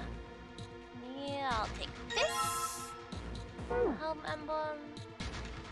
Big box. The metal shutters look pretty sturdy. It's labeled with black and yellow warning stripes. I was never in the closet. I didn't know there was a closet. Oh hey, a coffin! Alice! It's Alice! Oh my god! There's a coffin in there. A coffin. Oh man, does Seven think... Yeah, he's all pale. He's thinking the same thing I am. No way. Could this be... I'm sorry, but what's going on? It's a coffin! I wonder if there's a vampire in it. Right, I guess Clover and Snake don't know the story. Man, I can't bring myself to tell him. At this rate, let's have a look around. I want to open it. Metal plaque on the coffin. Snake's touching it. Al, ice. Ice, babe. I made that same joke earlier. Ah, the two machines. Gulp. Holy shit. Man, this is serious. Oh well, let's open it, shall we? Clover, if you could give me a hand. Okay, I got it. And before that, a gun. Really? 3, 2, 1. It does not work. Ha! No luck. It doesn't seem to be ready to open. Yeah, but it's not like it's screwed shut or something. Yes, I believe it's locked in some other way. Hey, Seven, you think you could open it with your superhuman strength? No, what's wrong? I think I'll pass on this one, okay? What the heck? Very well, we'll just have to give up on the coffin for now. Let's look around the room a little more, shall we? Alice sleeps in a small chamber past the forest of knowledge beneath the navel of the gigantic. Totally a coward. Is that actually true? And vampires. Okay. We did those 2 puzzles. We did that. We did that puzzle.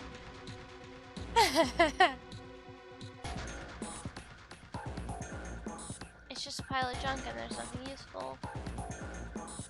What about it right here?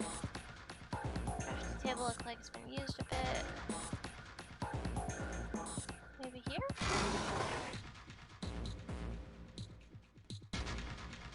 No. I want to be a vampire.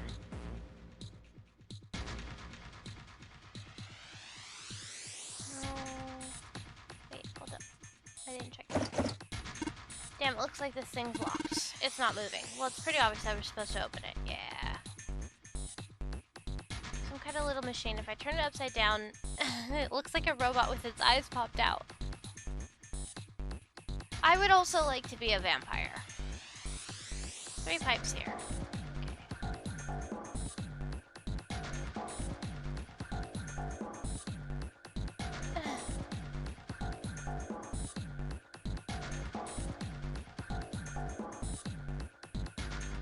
Oh, wait, no, that's, okay, that's that. Pile of junk, we don't have time to go through this. Okay. No.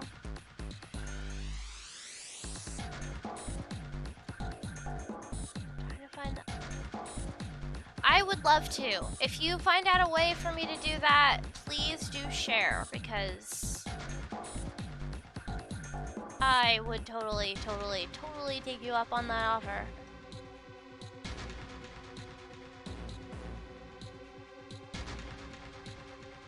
We already did this. Nothing happens when I turn it. Okay.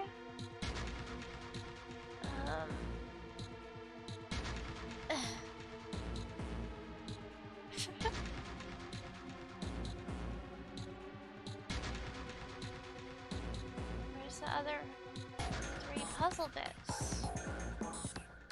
Can I start with these?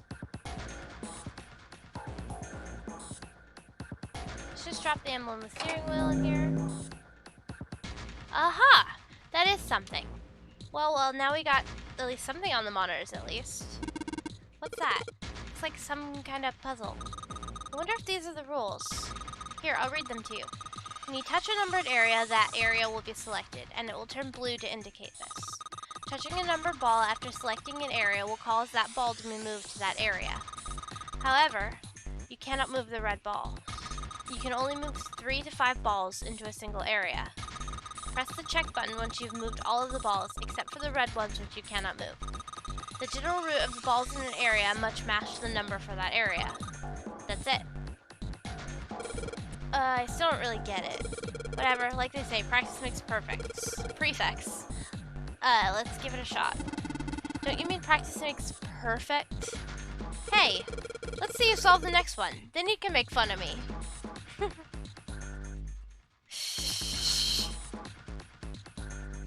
Okay, so we need to have,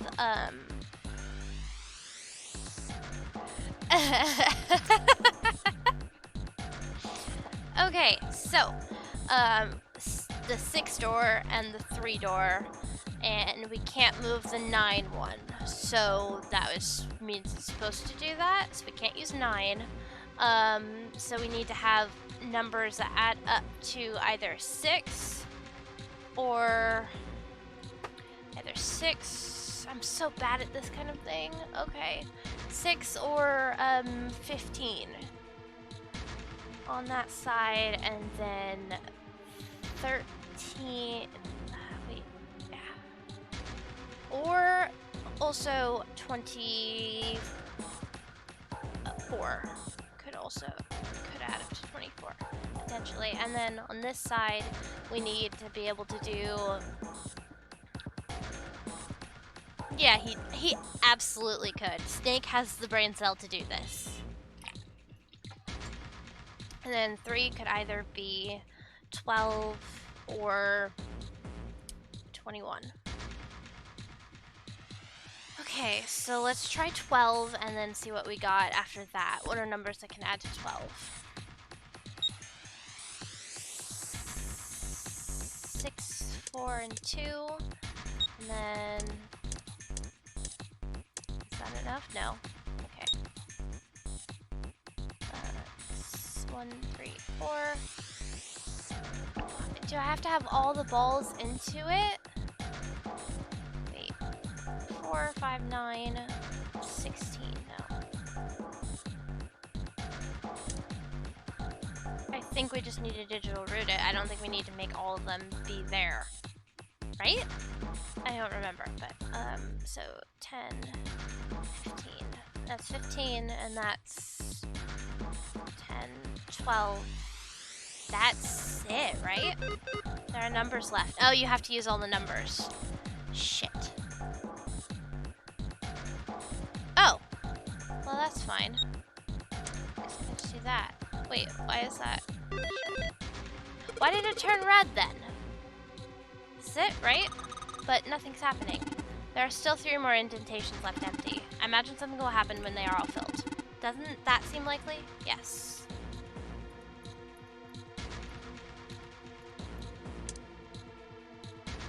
Let's put the amulet across. Hey Junpei, something just showed up on the screen. The puzzle sure looks a lot like the last one. Yeah, but there's more of those red balls you can't move. Those numbers for each area are different too. Looks like it's got the same rules as the last one though. You sure you don't want to double check that? No, I'll be fine. If I get confused, I can just look at the screen over there, right? Anyway, like they say, a picture is worth 10,000 words. Words? Let's give it a shot. And, okay, good. I was gonna be like, is nobody gonna comment on that? Thank you, my boy, Snake. Isn't that a picture's worth 1,000 words? Hey, shut it. At least I'm trying, alright? Definitely a twink. Fucking dumbass twink. Okay, so I can't use 1, but it needs to be 7, so it needs to be 10, and it could be either, so 10, and it could be either, 16, or add up to 7. Okay, and I need to use all of them. So, let's try 16. Okay, 16, and 7, 3, and... No. Wrong one. 7, 3, 6. And just either 10 or... Wait, 19? He has solved so many puzzles. This is true. Be 10 or it could be 19. Okay, can I add 8 to... Okay, perfect. No. There we go. That's awesome, Junpei. There's only 2 left now. You can do it. Okay, but I can't find the other ones. I can't even find the place where the other ones might be.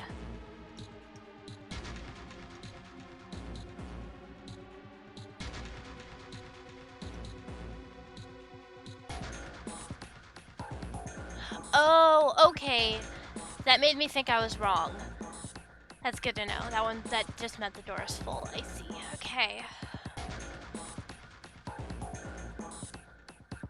Card reader, it says lock. I'm not gonna be able to open this door until I find the card.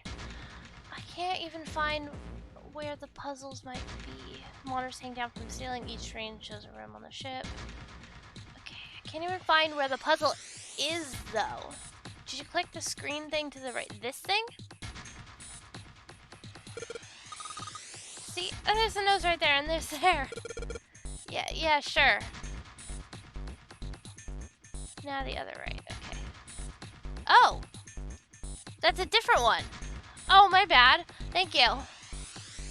Let's see what happens when I... Whoa. Well, now we've got something on the screen at least. Huh? What is this? Oh, wait a minute. I saw something like this when I figured out that Morse code puzzle back in the communications office. Morse code. I need a Morse code chart because I don't want to go to the file screen.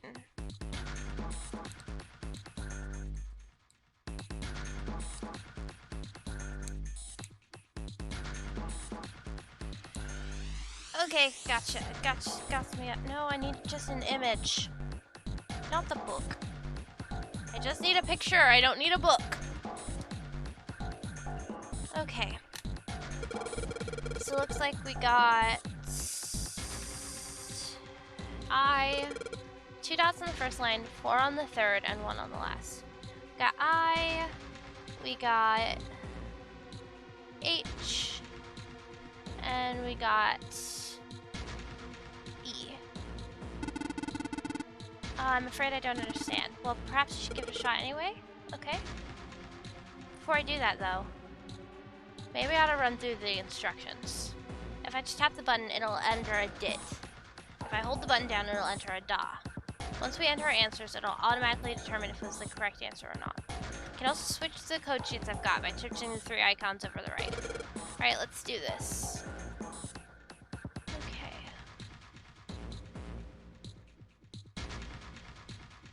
Wait. HIE?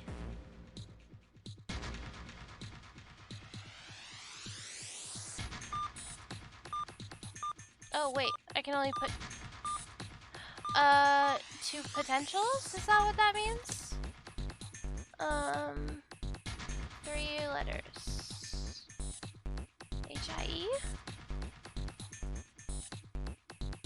Wait. Wait. Fucking hell. HIE,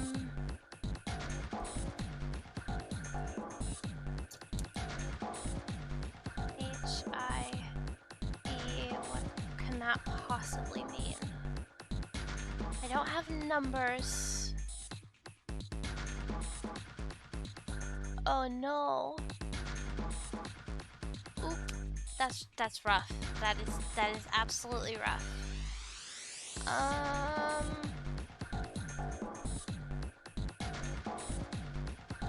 Oh, we do. No, we don't have code sheets. We just have letters. We don't have numbers. HIE. Or those are just 3 different things. Is it 421? 421. No, 2, 4, 1, 2, 4, 1. 2, 4, 1.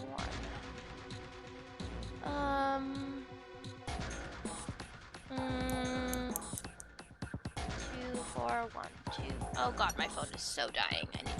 I need to do something about this. Okay. Oh god, that's not plugged in. My wireless charger is not plugged in. I need to go get a phone charger. I'll be right back, and I'm also gonna pee while I'm out of my chair. I'll be right back to finish this fucking puzzle.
I return, that's good to you. Okay, that's good that's interesting. Blah, blah, blah, blah, blah, blah, blah, blah, blah, blah, blah. Words. Words. Okay, so I was thinking while I was peeing, and I'm thinking all of it might be, so the first one could either be A, I, A-I-N, I-O? Wait, can I, is that, no. That won't work. A-I-N, could either be A, I, or N. And the second one could either be with 4, could be C, H, F, J. I should click the link? Okay.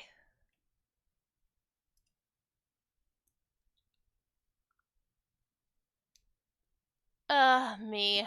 Oh, it's absolutely me. It is absolutely me. Okay, J, L, P. There's a lot more options for this fourth one. P or Q. Fucking hell. V. I probably should try and do that the other way around, but I'm already almost done with this. V, X, Y, or Z. X, Y, Z. And the second one only has 1, so it could be either E or T. Or the last one can be E or T.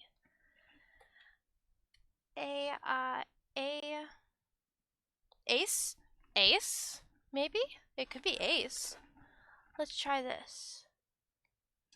Okay, I gotta actually click on the game. My bad. Okay, so A,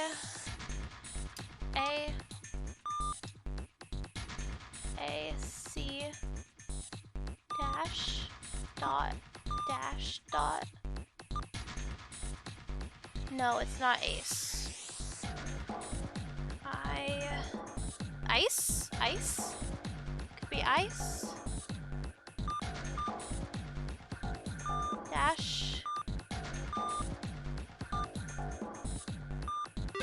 It was ice. It was ice. Okay, cool. Cool, I did it. I see. It seems you have solved the puzzle, Junpei. Excellent work. The answer was ice. How did you know? All I had to do was listen to the sounds the machine made. After that, it was a trivial matter to code them. Ah, yes. I believe I heard a noise from somewhere on the right of the device after you solved the puzzle. Ah, makes sense. Sound rather like something sliding open. I just wrote down the possibilities and moved on from there because, I don't know. It worked. It worked.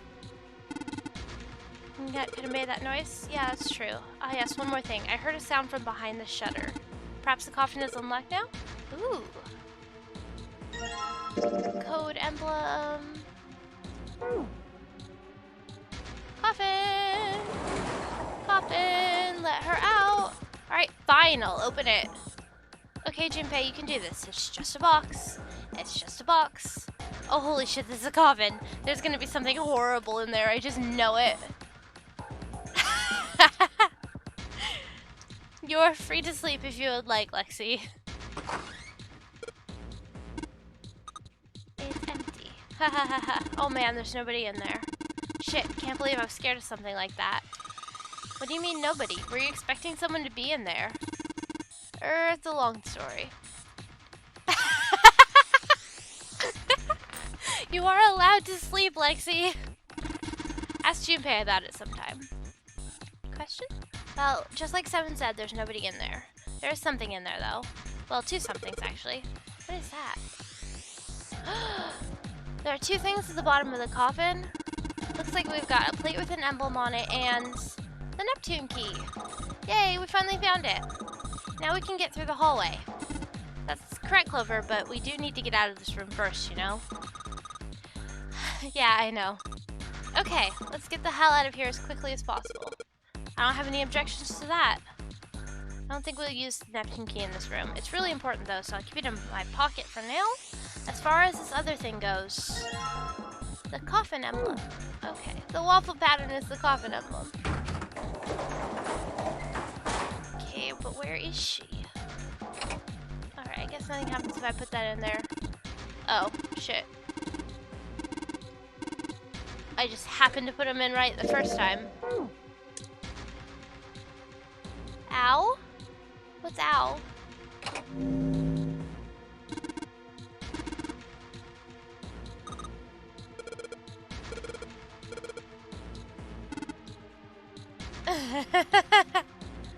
Oh no! Oh no! I'm so sorry! If you can't think of anything clever, please don't strain yourself. You might hurt something. Urgh, shut up. Just give me a break, alright? I'll think of something. Yeah, things falling on heads. Okay, so 7 and 7. So I can either add to 7 or 16. It needs to have at least 3. And I can't do...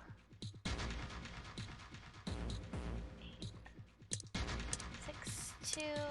Hopefully 7, 5, and 4 adds to 16. That would be 11. Yes, it does. Woo! Excellent work, Junpei. You've only got one left. I can see the light at the end of the tunnel. Oh, ow! Ow, I feel that.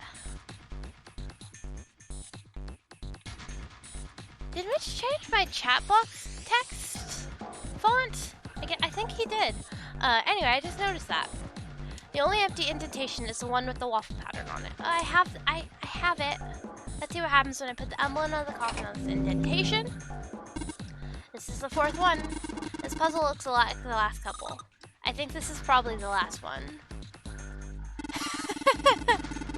Once we solve this puzzle, I'm sure something will happen. Alright, I'll solve it in no time.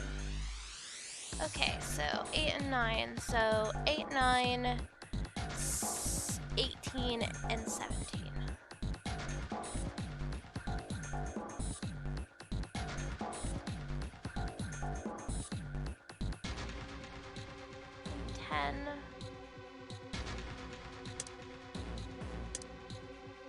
Wait. That's 17, yes. And then... But I need at least 2... Wait. Wait, I can't move these buttons. Wait. Wait. I need at least 6 to be able to do it? Wait a second. Damn it, I just don't get this at all. The rules are displayed on the screen. Maybe I should read it again. Screen show the ball puzzle instructions. When you touch a numbered area, the area will be selected. It will turn blue. Touching a numbered ball after selecting an area will cause the ball to be moved to that area. However, you cannot move the red balls. You can only move 3 to 5 balls into a single area. Press the check button once you have moved all the balls except for the red ones, which you cannot move. The total row of the balls in an area must match the number. Okay. Wait a second. We have 1, 2, 3, 4, 5. I only have 5. Do I not have to do 9? Because... Do I only have to do 9? I'm gonna try doing that. Okay.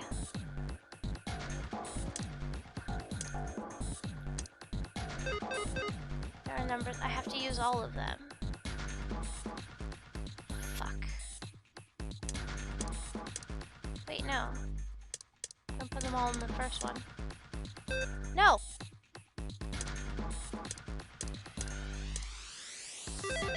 Oh, okay. That was how it worked, I guess? Way to go, Junpei. You answered all the questions. Damn, Junpei, good job. This is true. Hey, did you hear something just now? Yes, I heard that as well. From the bottom left corner of the desk, I believe. A picture. In the drawer was a single picture. He picked it up. It was a photograph of 4 men. What the? 9th man. Oh, hey, that's Fake Snake. That's Fake Snake. Involuntarily, Junpei's eyebrows shot up. He'd seen 3 of them before. What the hell is this? This man with a mustache on the right. He's the same guy we found murdered in the captain's quarters. He had the zero bracelet on his left arm. And this second man, with the glasses and a doctor's coat. He's the 9th man. The one with bracelet number 9. He died after he went into door 5. But this guy, the one in the striped suit. Oh man. Ace. That's Ace. Yeah, I guess it is. Because Ace is a dirty asshole CEO. No doubt about it. Seven and Clover had come to peer over Junpei's shoulders. But what does it mean? What is Ace doing in this picture? Not only Ace, the 9th man and Cap too. As Junpei looked closer, he noticed the expression on each man's face. Their smiles suggested they were close, at least to some degree. And they look happy, like they knew each other well. Why? How? How in the world are these 4 men connected? Snake's voice broke into Junpei's thoughts. You say Ace is in that picture? Yeah, it doesn't look like it was taken recently though. Ace, the 9th man, and Cap all look about 10 years younger. Ah, so the 9th man and the man you found murdered in the captain's quarters are also in the picture? Yeah. Is there anyone else? Or are there only 3 people in the picture? I'm afraid I can't see it. I definitely did not recognize Cap. Yeah, no, I absolutely didn't either. So I'm totally right there with you. No. I'm glad there's it told one me more because guy. I did not. I wouldn't have got it. I'm also kind of face blind, just a little bit. So He's got kind of long hair. He looks I smart, recognized but a him little by his cold. hair. I think that's the lack of hair for me, at least. I never would have got it. He's the only one I don't recognize. Snake knit his eyebrows. What's the date of the photograph? It doesn't have one. Did you look on the back? The back? Yes, the reverse. Dumbass. Junpei flipped the picture over. Huh. There it was. Praying for the success of the Nonary project with Nijisaki Kuboto and Musashido. To be precise, it wasn't a date, but it was certainly significant.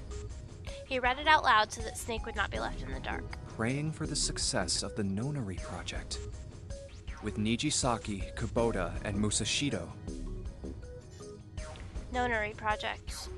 Nijisaki, Kubota, Musashido. Huh. Junpei immediately flipped the picture back over. Then the 4 men in this picture were the organizers of the Nonary game 9 years ago. Since Honggu wasn't mentioned, Junpei figured that it could only mean he'd written the words on the back himself. That means Ace, the 9th man, and Cap were all responsible for making it happen. But I feel like I should be more shocked about this. It's almost as if that's just how things were always supposed to be. Morphogen field shit! That their true identities did not come as a surprise was what Junpei found most surprising. Why? Why am I not surprised? Ace was the one in charge of the Nonary project. But why? Why am I so calm? It's like I already knew. You did? Ah, of course. I understand now. Junpei looked over at Snake. In his own confusion, he had missed the dark look on the other man's face. Ace was the CEO of Cradle Pharmaceuticals. He was the one who invented the game 9 years ago. He was Gentaro Hongo. Ace is Hongo? Even as he asked, Junpei felt as though he'd already known. Almost as if someone had whispered into his head that yes, of course Ace was Hongo.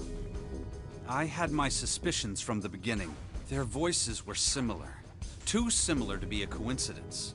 I could never forget his voice. It was the voice of the devil. I couldn't be sure though. After all, I had no way to check. I certainly couldn't ask him. Even if I had known, however, I would never have told you. Zero made it quite clear what would have happened if I did. Oh my gosh, I had no idea. Huh? I didn't know that Ace was Hongo. Oh, yes. I suppose you wouldn't have. 9 years ago, you were in Building Q in Nevada.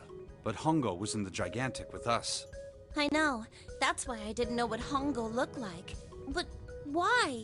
Why didn't you tell me? I mean, I'm your sister, right? You could have told me. I'm sorry. I apologize for keeping this from you. But if I'd told you, Clover, you would have told everyone else. And if you did, then I would have been forced to tell them about what happened 9 years ago. I had to prevent that. Clover and Snake's conversation wasn't of particular interest to Junpei. He still couldn't make sense out of his strange feelings of knowledge. He was trying to organize his thoughts when he heard Seven's voice. Hey, Junpei. Yeah. You think I could borrow that picture for a sec? Sure. Yeah, she's kind of a blabbermouth. He had no reason to say no, so Junpei handed the picture over. Seven stared at the picture and began to mutter the 4 names of the project's leaders over and over to himself.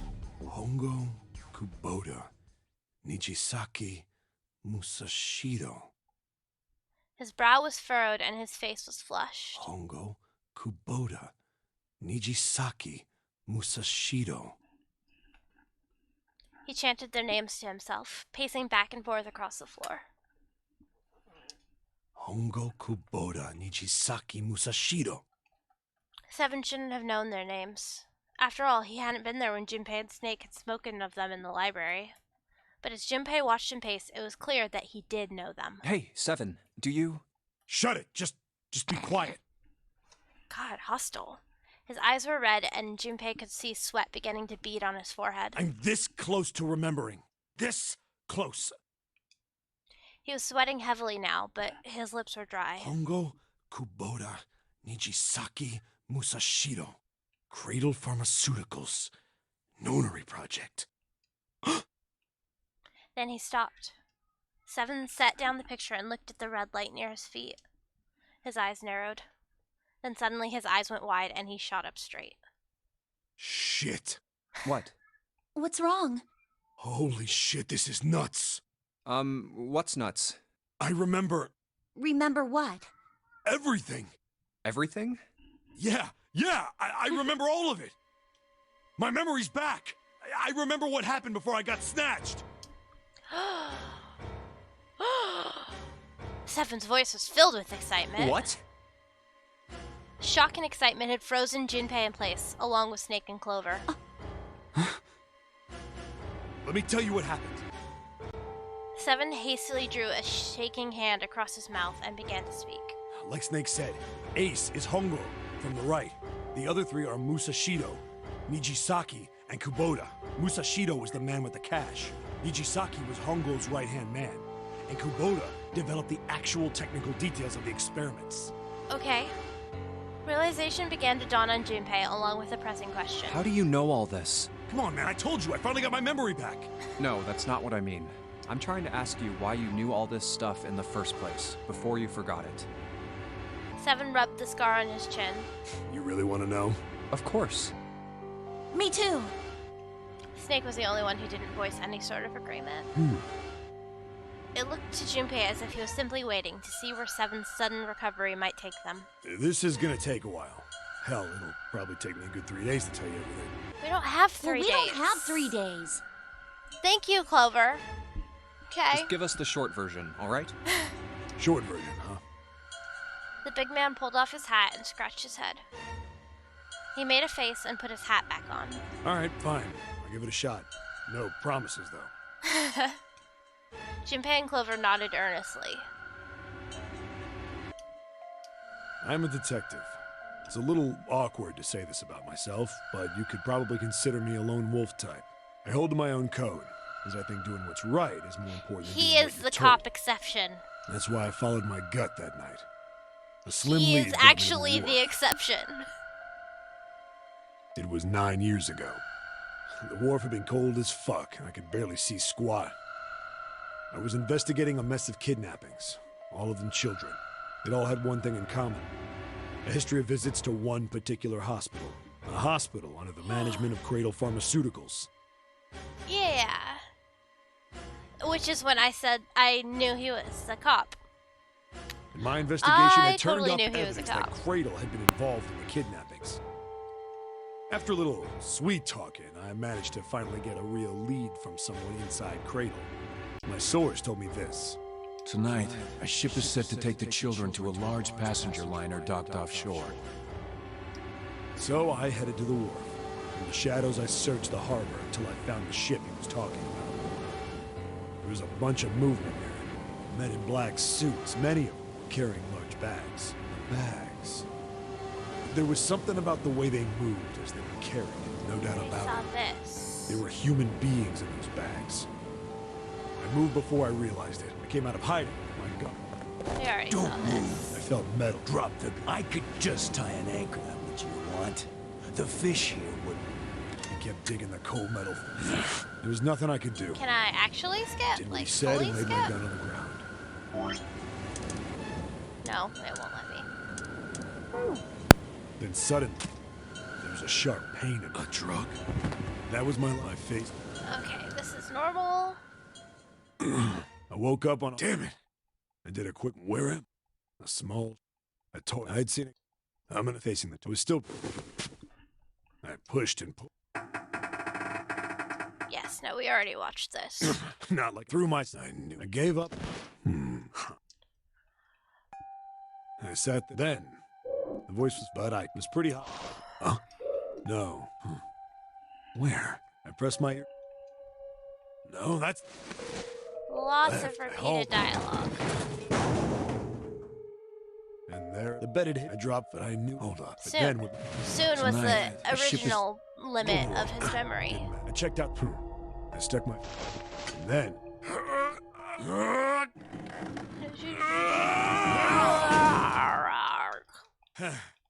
I finally sweat.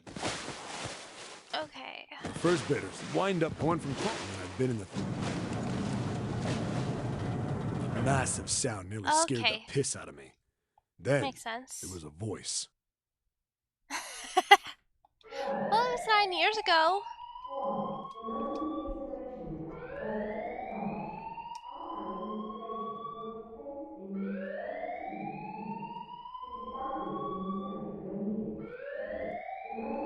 What? I wasn't sure what it meant, but anything with incinerator is bad news. New stuff, definitely. Then, almost as if that was a cue, I heard a mess of young sounding voices. A bunch of them were straight up screaming in terror. And all the sounds together made a howl that made the hair on my neck stand straight up. Damn it! What the hell is going on here?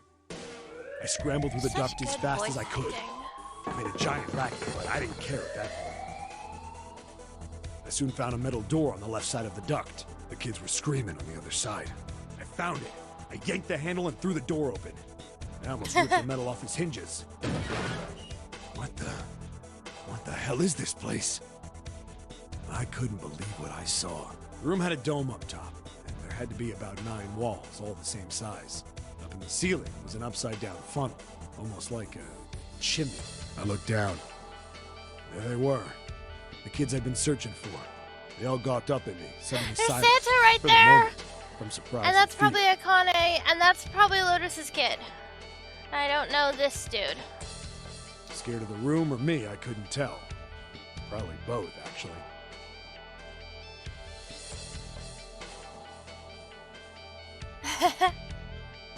Not like I can blame them running into a mug like this when they're already scared shitless. I snorted at my own dig at myself and turned to the kids. Don't worry, kids, I'm not your enemy. I'm one of the good guys. All of them stood there, frozen. Well, except one. He was a boy, slightly older than the Santa! others, in school uniform. Little Santa! Who the hell are you? He stepped forward and glared at me suspiciously. I'm a detective. I'm here to rescue you. It looked like they relaxed some the second I got the words out. How are you gonna help us? Where's the exit? There isn't one. The doors we came in through won't open, and the door over there... He kind of cut himself off. I think he was considering something before he changed his mind. Anyway, there's no point. We can't all get out of here. If we don't get out of here, we're gonna be burned to death.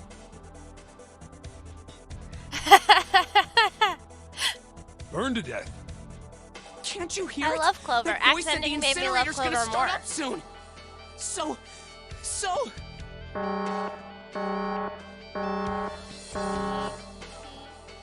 The voice spoke again.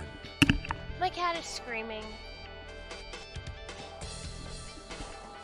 Incineration will begin in 15 minutes.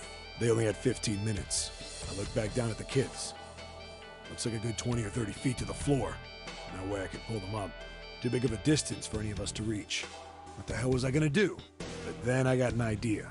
Wait right there. I'm gonna be right back. What? Where is he going? Are you just gonna leave us here? They just got frightened again. Oh. I'm not the best at that kind of thing, but I tried to reassure them with a smile. Oh, Seven, Don't my worry, boy. all right? I'll be back, I promise. So just stay calm and wait Seven, my right there. boy. Got it? Yes, I agree. I didn't wait to hear them respond. It was absolutely There wasn't time. justified I had to hurry. in what she thought.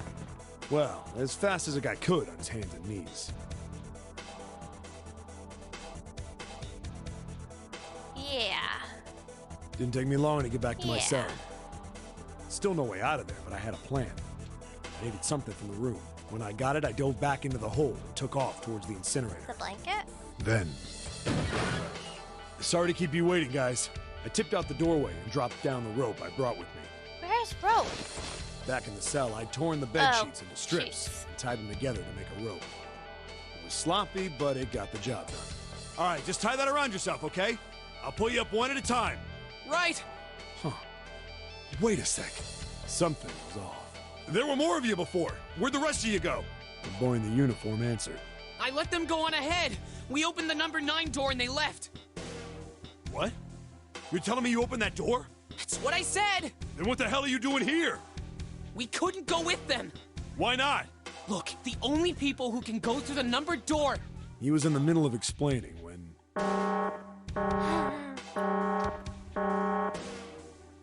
Incineration will begin in 5 minutes. The wall shook a bit and the voice bouncing around. Look, that can wait, all right? Just get us out of here. Right! Baby Baby Santa. I grabbed onto the rope. First one I pulled up was a girl with a ponytail. Next was a girl with a red necktie. A boy in a jacket came after. He said he'd climb up on his own. The boy in the uniform was the last up. Like the other kid, he climbed up the rope himself. He looked pretty scrawny, but I guess he was stronger than he looked. He moved fast. I love Santa. But when he was almost to me, we heard some knocking. Everyone looked at the door. Uh-oh. It had a thick, square window set into it. On the other side, an angry face was staring in. God damn it! What's going on here? Is that Ace? Is that Ace? The voice sounded like that. That's Ace, right? Why is the room empty? That Where sounds the hell are sounds those like Ace, fucking yeah. kids?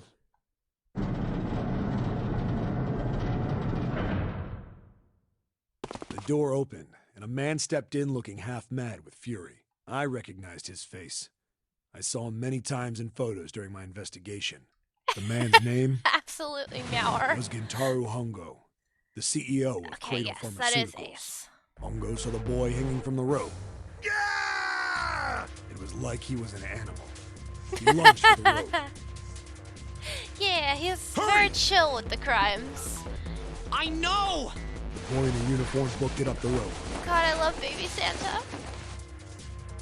You son of a bitch! Get back here, you little shit! 15 feet. 10. The second I could reach the kid, I grabbed him. I hauled him up and tossed him into the duct behind me.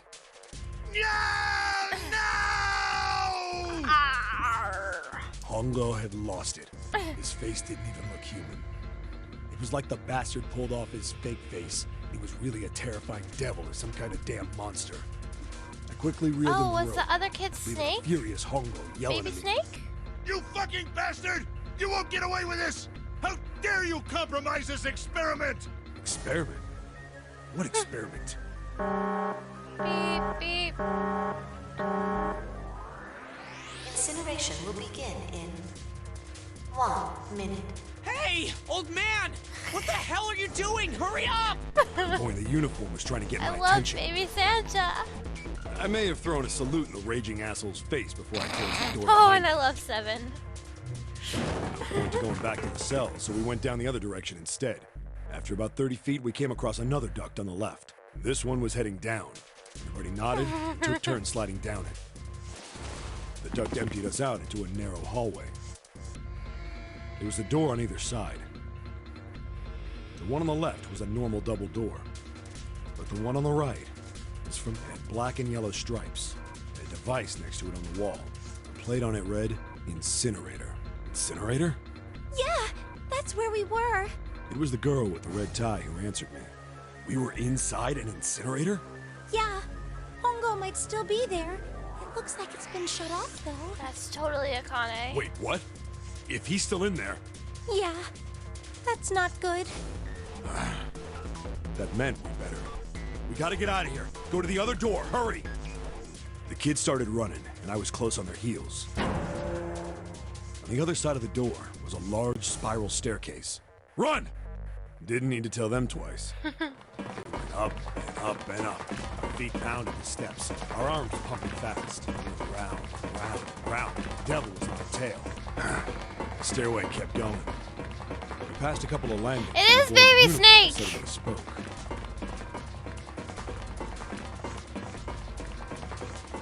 I love footstep noises in games. It is Baby Snake! Something's up. Akane's not catching up to us. Akane? My kid sister. The girl with the red necktie. Akane. Baby Snake! Strange. I didn't remember seeing that name on the list of missing kids. Hey! Akane! He kept his hands around his mouth and yelled. I am face blind, okay? And I didn't see his hair very good until just now. Maybe we outran her. The boy in the uniform skidded to a stop. I stopped too, and so did the other two kids. When did we do that? I could barely see. I just saw it from the back. Well, we passed a couple Leave me big alone. rooms on the way here. I've done Maybe a lot of she puzzles took a rest today. in one of them? Not really. I've not done that many puzzles. No, that's impossible. Sorry, Grandpa. You keep going. I gotta go look for her downstairs. He turned to go. Hey, kid, wait! God damn it, I said wait! I don't think the kid even heard me. Fuck! I spun around to the boy in the jacket, the girl with the ponytail. I'm going after him. You two keep going, all right? You got it? The girl nodded and ran up the stairs. But the boy... I'm going with you. I didn't have time to argue. I just nodded and took off down the stairs. I could hear him following me. We ran all the way to the bottom floor, calling for her. Akane was nowhere to be found. God damn it, where the hell did she go? I could tell the kid was frustrated. And then suddenly... Help me! Somebody help me! we heard a girl's voice. Uh-oh. Undid that. Okay. Akane! The boy in the uniform threw open the door and leapt into the hallway by the incinerator. We rushed in after him. I couldn't for the life of me believe what we were seeing. That bastard Hongo had Akane by the arm and was forcing her into the incinerator. What a jackass. Come on, goddammit, move! No, I don't want to! Let me go, That's please! a 5. Let go of me!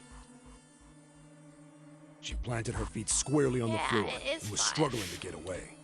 But Hongo was bigger and stronger. She wasn't gonna win. Hi, Bubba's. Akane! My brother roared with anger and charged toward Hongo. Help me! Ah! You're too late, idiot! Hongo lifted Akane bodily into the air and threw her, still fighting him, into the incinerator. Ah! Before we could even blink, Hongo had leapt through the door after her. We saw him land inside.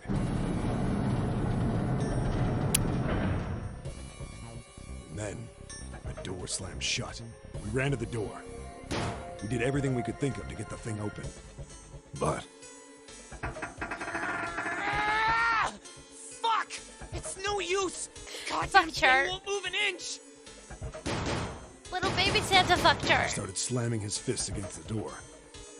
He was close to shattering his knuckles with how hard he pounded on it.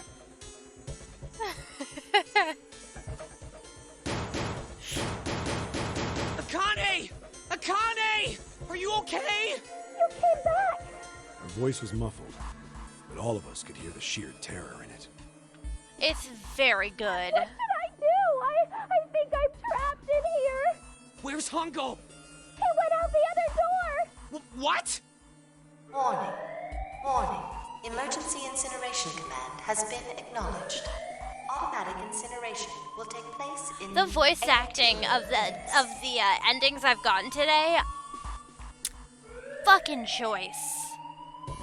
Fucking choice. Please evacuate the incinerator immediately. Repeat. Emergency incineration command has been acknowledged. Are you fucking kidding me? It's the same damn thing. Yeah, we're here. Just hang on, all right? We're gonna figure out a way to save you. His words would have seemed like a sick joke to her if she'd been able to see how white and bloodless his face was right then. Yeah, going through some emotions here. Incineration will Going begin through in some emotions. 17 minutes. Aw, adorable. He's yelling. I keep hearing him through the headphones. Please help me! I'm really scared! I don't want to die, please! I don't want to die! I don't want to die! She does a real good Kid Her voice, too. It's gonna be all right. I'll figure something out. I promise. I promise, okay? You hear me? I promise. They both It was do. torture listening to her sobbing on the other side of the door. Her brother was nearly crying himself. He could only stand there, fists clenched so tight his knuckles were white.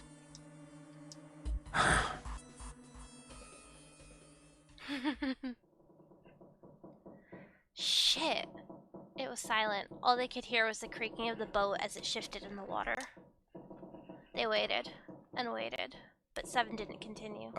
What happened then? Junpei couldn't wait any longer. He had to know.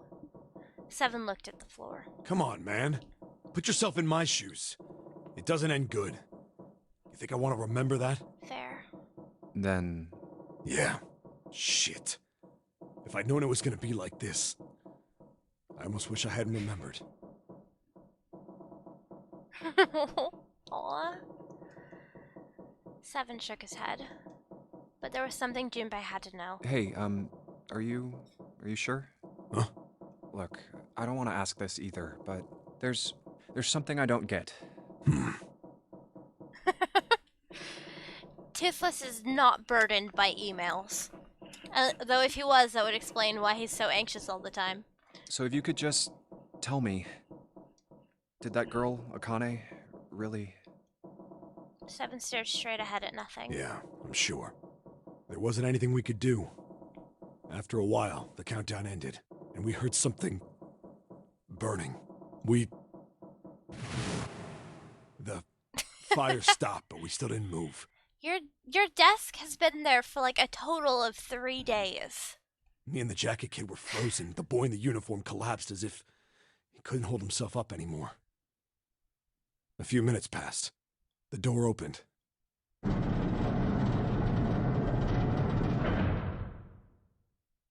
boy in the uniform tripped over his own feet running in. We followed, too numb to speak. The air in the incinerator was hot. Every breath made my lungs feel like they were on fire. It was like standing on hot asphalt. The air was wavering, and in the middle of the room, there it lay. The kid's legs were shaking so bad, I don't know how he managed to walk. I couldn't see his face, but his body somehow looked empty. Finally, he reached it. He fell to his knees as his legs gave out on him. And then... Baby Santa. Baby Santa. Get him.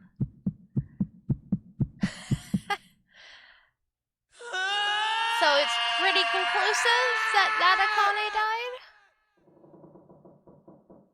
Junpei felt a cold lump form in the pit of his stomach.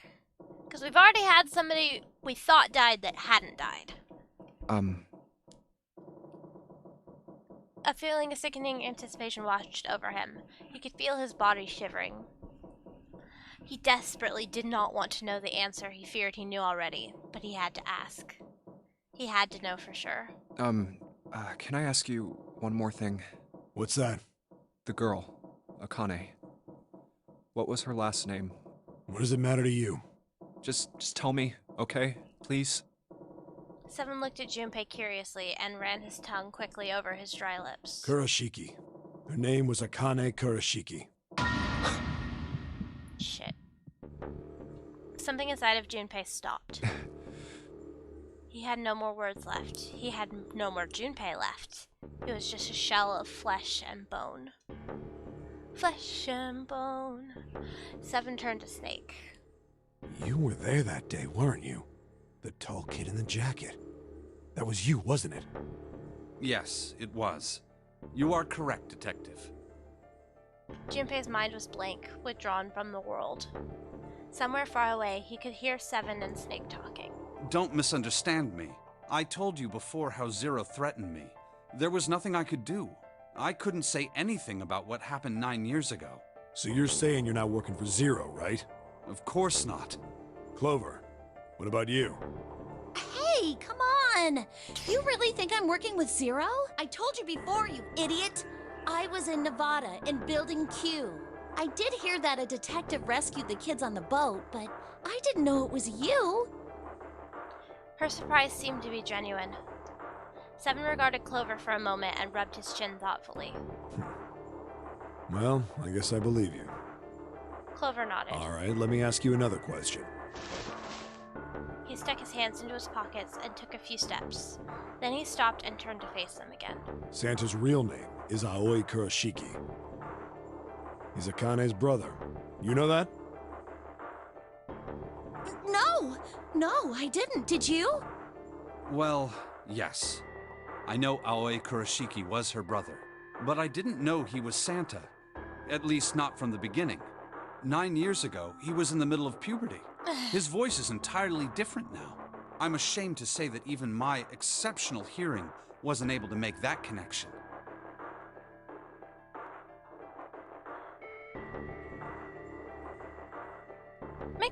Makes sense. She could have also gone for... If I was gonna do it, I would have gone for Seven first. As such, I had no reason to think Santa was Aoi. When did you figure it out? Clover told me that Santa might have been one of the subjects of the initial experiment. It was only a short while ago, while we were leaving the library. When she told me that, I had a... Definitely, that's what I would have done. Santa is Aoi? Akane Kurashiki, June's brother? That spark caught flame in Junpei's leaden mind, and the fog began to clear. Like an engine beginning to turn, images and thoughts began to coalesce in his mind, coming faster and faster, forming bigger images, bigger thoughts. Junpei blinked. He was back. There's still a lot we don't know. I mean, like, a lot. But there is one thing I think we can say we know. What's that? The body we found in the shower room. It had to be Nijisaki, dressed up to look like Snake. What? Come on, man. What kind of detective are you? You didn't figure that out already? Hey, go easy on me, man. I just got my memory back, all right? Give me some slack. Well, if he is, the 3 murders make sense then, don't they? Yeah, that's right. Murder. Kubota blew himself up, but that was murder too. So why did these murders take place? If Junpei is correct, and the body in the shower room was Nijisaki's, that means all of the people who were murdered were involved with the creation of the Nonary Project. Kubota, the person who conducted the actual experiments. Nijisaki, Hongo's assistant. Musashido, the man who financed the project. You mean this was all just revenge? Santa is Zero. He's getting revenge for the death of his sister. Okay, but... That's why he killed them. His sister's not dead? No, I don't think Santa actually Unless it's some murdered morphogenic field nonsense. In fact, Junpei didn't think he knew. He couldn't explain why or how, but he had no doubt that Santa had killed no one. Perhaps the madness of the last several hours was finally driving him insane. But Junpei had ceased to be surprised at his sudden knowledge, and he had even begun to accept it. If I'm right, then it's not hard to figure out who the next victim's gonna be, is it? I'm pretty sure I don't have to tell you. Yes. Yep. Right. Snake, Clover, and Seven all nodded. The next target will be Gentaro Hongo. The person who planned the Nonary Project. And he deserves it. In other words, Ace. There was a moment of silence. What? And then the room shook. From far away, they heard the sudden rush of water. Whoa, what the hell's going on here? It must be 6 a.m. Our time is up. Shit! Come on, we need to get out of here. In the drawer that held the picture was a key card. Junpei grabbed it. I'm betting this sucker opens the exit. Come on, let's go. Let's all. Okay. God damn it, Zero's just screwing with us. Maybe Akane is Zero. File. Okay. Is that what was found? Okay.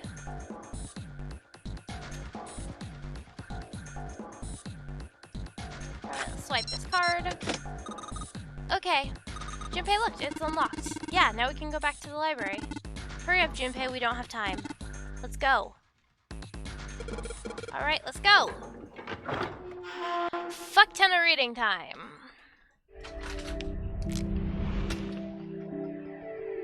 You good, bud? My cat. I found it! Yay! The door opened and they stumbled into the library. Huh. I think the shaking stopped. It would seem so, but we are yet to be out of danger. You're right. Let's hurry. They ran across the hallway. This exit needs the Uranus card, too. Straight forward, straight for the large metal door. Next to the door was the Uranus car reader.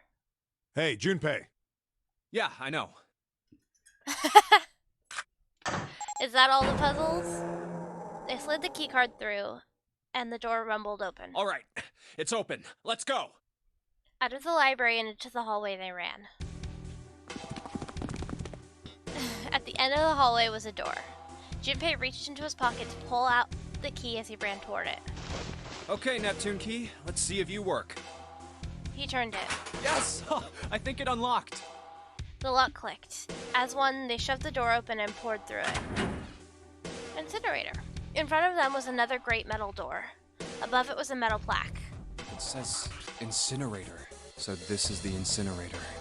This is the first time I've seen it from this side, but yeah, I think so. Then there ought to be a lever near the door.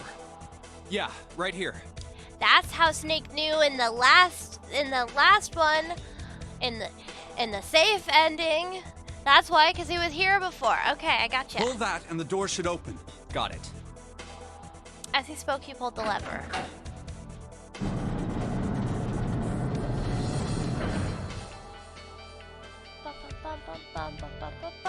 The motor in the door groaned as it slowly ground open. There was no time to waste. Let's go. As soon as the door had opened far enough to admit them, all four dashed through. Suddenly, there before them were the four who they'd parted from earlier. Uh-oh. Ace and Lotus stood in front of the number 9 door. Oh no! Santa was curled in a ball against the wall of the incinerator holding his stomach. My boy! And then there was June. She sat slumped against the wall, exhausted. What the hell is going on? Junpei ran toward June. He skidded to a stop in front of her and knelt down. What's wrong? Are you okay?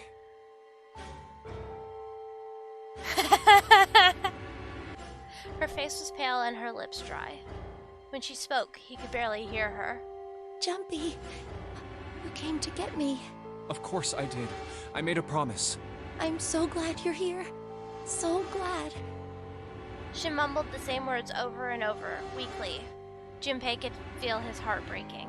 Hey, what happened to you? I'm fine. I just fainted. I wasn't feeling very good. I'm feeling a lot better now, though. Are you sure? I'm so confused. Yes. I just need to rest a little longer. I'm sure I'll be fine. You shouldn't worry about me. She was looking toward Santa. Junpei turned to look as well. Santa. Santa grimaced, his face contorted in pain. Seven grabbed him by the collar and roared at him. Hey, where is it? Where's the gun? You hide it somewhere? Ow. Despite himself, a grunt of pain escaped Santa's lips as Seven shook him. I don't have it. I got sucker punched and they took the gun. What? Who took it? What? Isn't that obvious? I took the gun. Asshole. Ace. He did indeed have the revolver in his hand. It was pressed against Lotus's temple. Ace had her pinned to him with the other arm, and she was shaking visibly. Her fiery attitude was gone, replaced by fear. She didn't dare speak. There was sweat on her forehead, and when her eyes weren't flicking up to the gun pressed against her, they seemed desperately want to say something. Just what the hell do you think you're doing, Ace? Or maybe I ought to say Gentaro Hongo, CEO of Cradle Pharmaceuticals. Seven's deep baritone rumble shook the walls. Ace sneered. You have me at a disadvantage, and I don't like that. You know me, but I don't know you. Do you have any idea how much I've suffered? Can you even begin to understand my pain? The pain of prosopagnosia, right? Junpei's voice was casual, or at least it was trying to be. Another irritating insect. Right? You brought this all on yourself. And how do you know that? Good question. Morphogenic field. Junpei couldn't say, he just knew. Another unexplainable mystery. No matter. If you don't want to answer, it makes no difference to me. This is a waste of time anyway. It's time for me to go. Behind Ace, Junpei could see the red. It was placed in the small indentation on the wall. Quickly, Ace placed his hand on the scanner. First is 1. Give me your hand. It beeped, and he forced Lotus's hand onto it as well. 8. And with this... Then at last, he reached into the pocket of his jacket. He pulled something out and pressed it against the panel. The third asterisk appeared on the red. 9. The thing he had used for the final verification was the bracelet with the number 9. The ninth man. Kubota's bracelet. I believe I've won this game. His smirk made Junpei's blood boil. I've had quite a time playing with you. I must thank Zero, I suppose. Wait, what? Ace doesn't know who Zero is. Junpei's eyes flicked towards Santa. He hadn't moved since they'd entered the room. Santa was still holding his stomach and groaning as if in immense pain. Junpei wasn't sure if it was real pain, but he wasn't sure it wasn't either. What the hell are you planning, Santa? At any rate, this game ends now. I will escape, and the rest of you will have a slightly less pleasant ending. I suggest you enjoy your final moments. Goodbye. Wait! Ace, of course, paid no heed to Seven's request and laid hold the lever of the red. With a sickening sense of finality, he pulled it.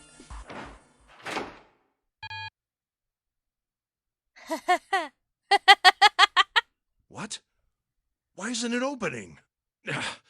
One more time. Because it's 6. Lotus tried to take advantage of Ace's confusion and managed to twist herself out of his grasp, but... At the last second, he grabbed hold of her wrist and shoved it onto the red. Now open! He waved the number 9 bracelet over the red and then his own bracelet as well. He pulled the lever a second time. No! What is this? Why? That digital root should be 9! It has to be 9! Then why? Why isn't it opening? Ace's fury and confusion had overridden all other thoughts. He had set down the revolver. It was just below the red. Now! Seven chose that moment to act. He moved far faster than a man of his bulk should have been able to, and he launched that bulk straight at Ace. Get his ass! It was over before they knew it. In the blink of an eye, Ace was on the floor. He rolled onto his side, groaning in pain. Good. Lotus ran straight for Junpei.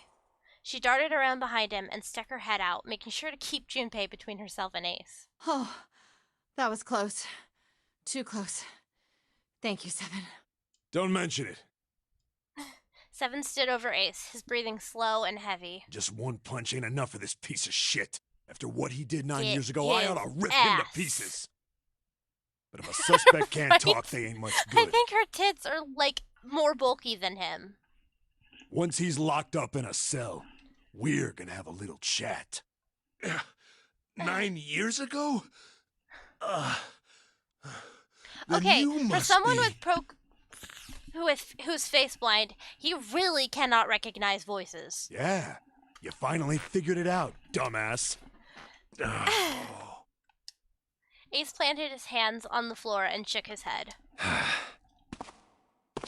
Junpei walked toward him.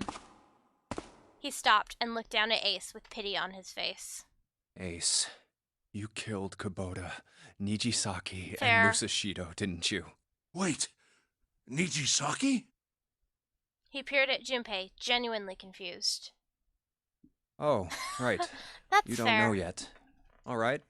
We'll just go through them in order then. Let's start off with Kubota. Thank you. You talked to Kubota and managed to convince him to go into door 5 alone. Definitely a mood. You killed him without making it look like you killed him. The way I figure it, you had 4 motives. 1. In the nonary game, the number 9 is dangerous. Whoever had the 9 bracelet could join whatever team they wanted. Adding 9 to any number doesn't change the digital route. Which means that number 9, you wanted to remove that threat as soon as possible. 2. You wanted the number 9 bracelet for God, yourself, he knows this because of the morphogenic shit. so that you could make use of its power. In fact, you did use it in the murder of Nijisaki. 3. Right? Even if his So number hadn't good. been 9, Kubota was so a problem. Good. He knew your past. He knew what had happened 9 years before. You needed to silence him before he told anyone. Right? 4. Right, Neo Man? But last, and perhaps the most disturbing, you used Kubota as a test. You wanted to know how serious this nonary game was. Was it truly life or death, or simply a harmless prank? You convinced him to break the rules so you could see what would happen. That was why you killed Kubota. But he was only the first. Next was Nijisaki. While everyone was off looking for the missing parts for the Reds, you ran into Nijisaki near the big hospital room. However, because of your prosopagnosia, you didn't realize he was Nijisaki. Chiefly because, when you met him, he was dressed like Snake. Also, my boy Ace can't recognize hair either. That was why you thought Nijisaki was Snake. No, that's not... That was Nijisaki? Why? How did... I'll get to that. Anyway, you We'll get thought to he was that. Snake.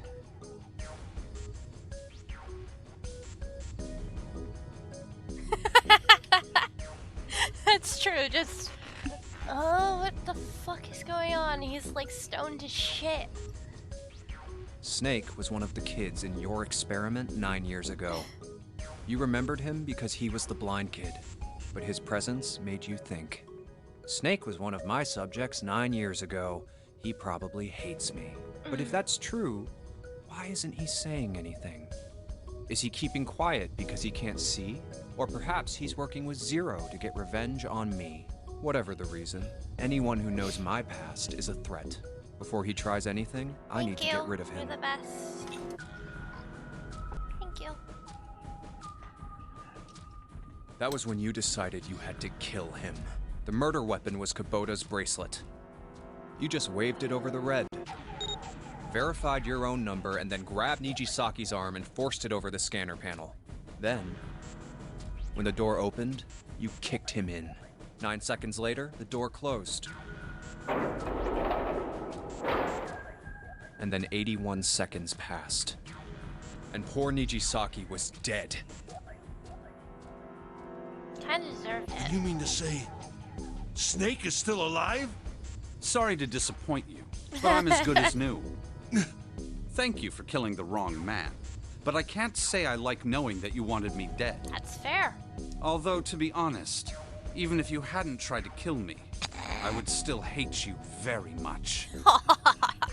Oh, that was a very well developed I wouldn't delivered blame you. line. Ace's self-derision was frustrating.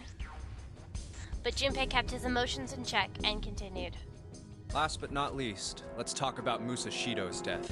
When Clover and I were investigating the chart room, you came over to talk to me. Do you remember what you said? Oh, a pocket watch. Might I take a look at it? I handed it to you, and you left the room. You had been in charge of the Nonary project. Of course you would have known the solution to every puzzle, which would mean that you also knew how to get out of the wheelhouse. All you had to do was place the watch in the indentation on the door to unlock it. With the door open, you could enter the captain's quarters. Musashido was there. Conveniently placed next to him was an axe that practically begged you to kill him with it. You picked up that axe and buried the blade deep in the other man's chest. Oh. One blow was all it took. Oh, because he totally thought it was 0. That's why he did it. And then you returned to the chart room as if nothing had happened. There was something I wanted to speak with you about, Junpei. Could you come with me for a moment? I had no reason to say no, so I followed you to the wheelhouse. When we stepped inside, remember how you slipped your hand into my vest? You pulled out a piece of paper, the one I used to cheat during the vote. But that wasn't really what you were after. Your true purpose had been to slip the watch into my pocket.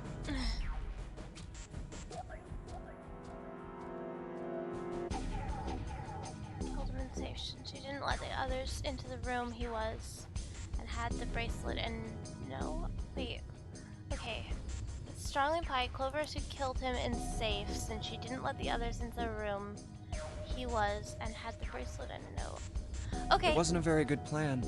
Had way too many holes, and someone saying the wrong thing could have brought it all down around you. You must have been desperate. But what made you willing to risk it all to do it? Ace. That was the only thing Junpei hadn't been able to figure out. Musashido's murder is the only one I don't understand. You obviously did it. But why? Because of this. Slowly, Ace reached down and pulled something out of his pocket. It was a folded piece of paper. What's with the paper? Just read it. Huh. Junpei took it and opened Let's see. This was what it said. Number 1. There are 2 ways you might survive this ordeal. The first is to win the Nonary game. The second is for you to confess your sins of 9 years past.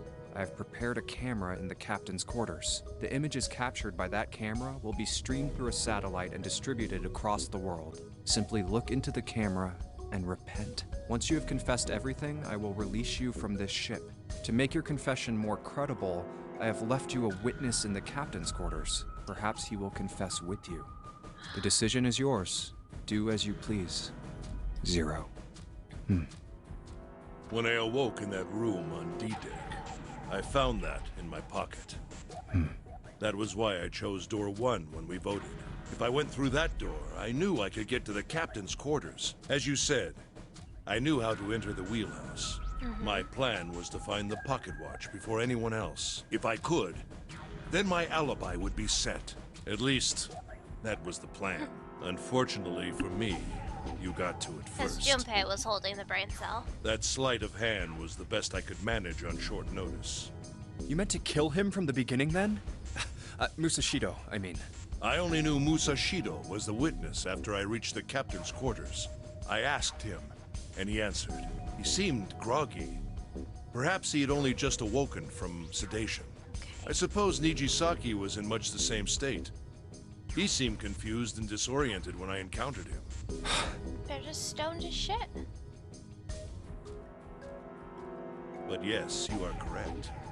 I intended to kill him from the beginning, even though I didn't know who he was. I proceeded to the captain's quarters in order to remove this so-called witness. Ace had confessed everything. What energy had left him with the truth, and he sagged onto his knees. Although he had confessed, his sins were not forgiven. Junpei felt revulsion for the pathetic man on the floor near his feet. But in among the revulsion was a hint of pity. After all, Ace had not been the only person who murdered those 3 men. Junpei spoke quietly. Ace, you figured it out, haven't you? You were being manipulated. Yes, so it would seem. I was little more than a puppet, in many ways. Everywhere I went, everything was already prepared. The Reds in the large hospital room were dismantled. Nijisaki was dressed like Snake. There was an axe in the captain's quarters. Musashido was delirious from the anesthetic, so he couldn't fight back. Nijisaki as well. In retrospect, I can't understand how I could have fallen into such a simple trap. But yes, this was a trap. Absolutely It what was he Zero's deserved. trap, and I fell for it, hook, line, and sinker. I did everything he wanted me to do. Yeah. By manipulating you, Zero was able to kill 3 people and keep the blood off his own hands. All of this was revenge for what happened 9 years ago. That's why this Nonary game happened. Am I right, Santa? Junpei looked over at Santa. As Junpei spoke, he stood up, his legs still shaky. Huh? What the hell are you talking about? I don't know any... Ain't no point trying to play dumb anymore, Santa. Actually, I guess I should call you Aoi Kurashiki, huh? Seven's face was sad as he spoke. My memory came back to me, kid. You're Aoi Kurashiki, no doubt about it. Never thought I'd be back in this room talking to you. But hey, I guess this was all part of your plan, right? After all, the person who planned the Nonary game this time around was Zero, and Zero's you. Looks like you really do have your memories back, huh?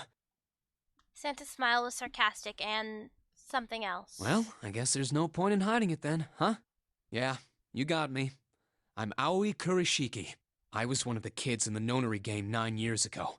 I made it out. So did Snake over there. But there's one thing... No, I guess there's 2 things you got wrong. He's not Zero. Number 1, I ain't Zero. What? Wait, what? Sure, I was helping Zero out, but I'm really more of an assistant, like a secretary. But an assistant's only an assistant. I didn't come up with all this. All I did was follow Zero's orders. Kane. Then, if you're not Zero, who is? Calm down there, Junpei. Didn't I say 2 things? You made one more mistake. Junpei, you just said all of this was revenge for what happened 9 years ago. That's why this Nonary game happened. But that's not it. Revenge isn't the only purpose. There's another reason you guys were playing the Nonary game. To save someone. Save someone? Right. Is this time travel bullshit? You were brought here to help my sister. To save Akane. What the hell are you talking about? Do it. Was this... Akane Kurashiki died 9 years ago in this room. I was there. I saw... Are they going back in time to change it?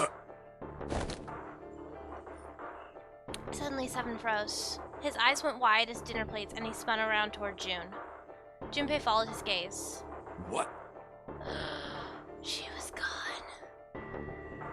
Where June had been, there was nothing. What the hell? Where is she? Where's Akane Kurashiki?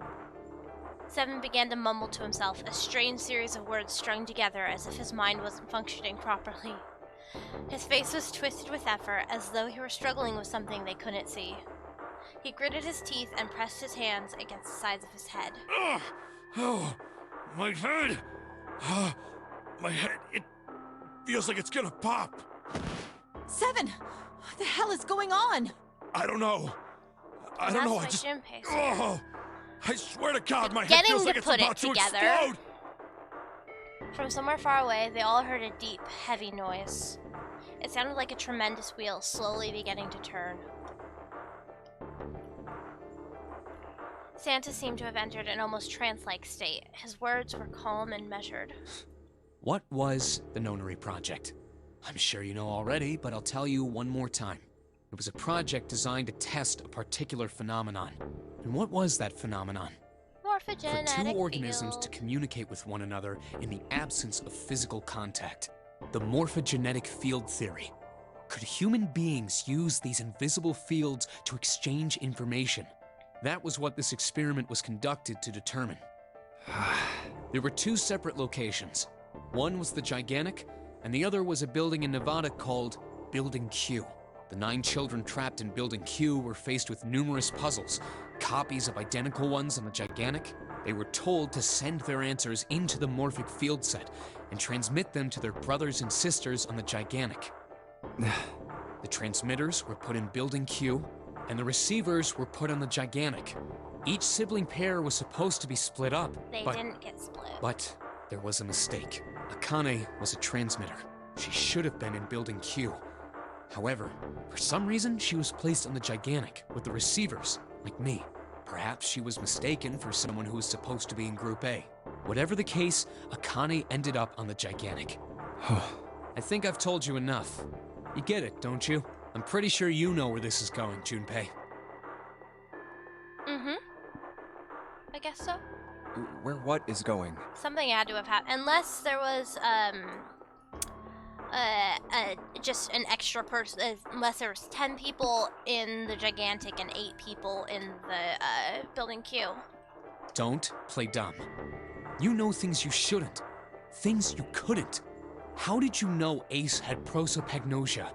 How did you know why Ace wanted to kill Kubota and how Nijisaki was killed? Were you surprised when you found out Ace was Hongo? And what about the coffin Snake was trapped in? How the hell did you open it? Well, that's... The answer to that is easy. He knew because I knew. Junpei was receiving information that I sent to him through the morphic field set. It's simple, really. How do I know the alternate futures, then? Imagine a river that splits in two, like an upside-down Y. The river flows from the top to the bottom, from a single stream into 2 branches. It only flows in one direction. It can never flow backwards. Information is the same way. Yeah. That's why people at the river's source in the past will never know about those downstream in the future. Here we go again. 2! But the people downstream will never know about one another either. Information only flows along the path of the river. But I am different. I can manipulate the morphic field set to collect knowledge from the future. Yeah, this is pretty cool. I know what happens on either fork of the river, even though the people on either fork know nothing about one another. Now, who am I? I am the 9th letter of the alphabet. I am the 9th letter of the alphabet. But I am also 0. No, that's not true. I'm not really 0. Not yet. Perhaps you could say that I am less than 0. 0 is my future. In 9 years, I will be 0. Sakane. Where did she go? I'm stuck in adventure? June. No, Akane. Where did you go? Santa! That's why she's got the fever, because she can't keep it up. Wise Clover. Oh shit. Freeze. He's got the gun again. Santa's got the gun. Guess he picked it up when we weren't watching. Looks like he's turned the tables on Ace, though. Wonder how he likes having a gun to his head. Get up. Fucking do it. That was a good line, too. Sure isn't about to take the gun off for a minute, is he? Ace isn't putting up any kind of fight. I mean, I don't think I would either, but he just looks strained. I guess he's going for the door, huh?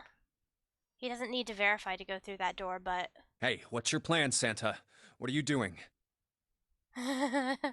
Santa's got gun. He can't get through any number doors with just 2 people. What the hell is he thinking? Didn't I tell you? I'm Santa Claus. It's time for me to go make a wish come true.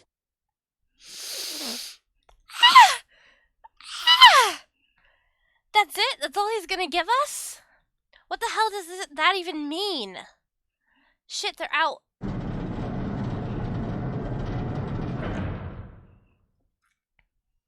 And now the gate's shut. Looks like the rest of us are stuck in here.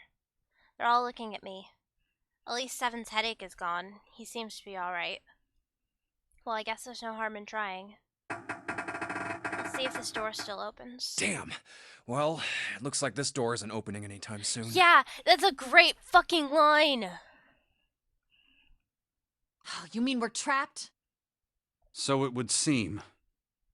What the hell is Santa trying to do? Oh my gosh. Oh my gosh, what?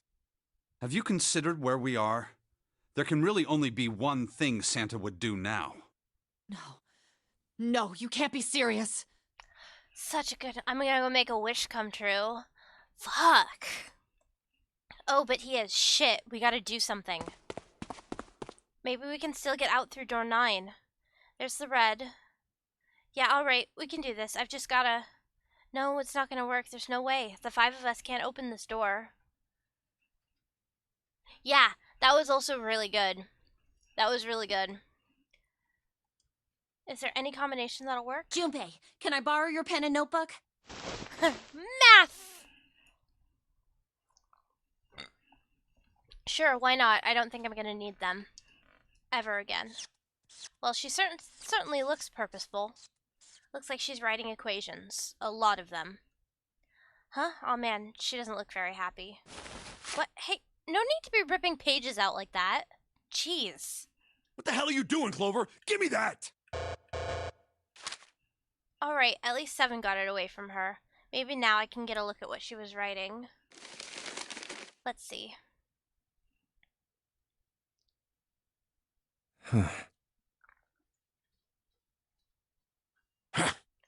Oh no. Lotus would have to leave.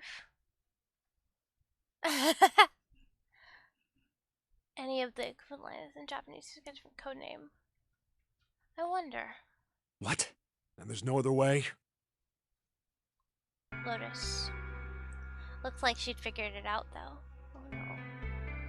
Man, this is just too cruel. It's okay. Go. Lotus. Come on, you know we can't do that. Don't give me that. I'm sure you'd love to get rid of me. God damn it, you idiot! Whoa, where the hell did that come from? Looks like she expected that about as much as I did. Without... if you're not... Look, it'd be bad, alright? For a cop, he sure doesn't have much confidence. Bad? Yeah.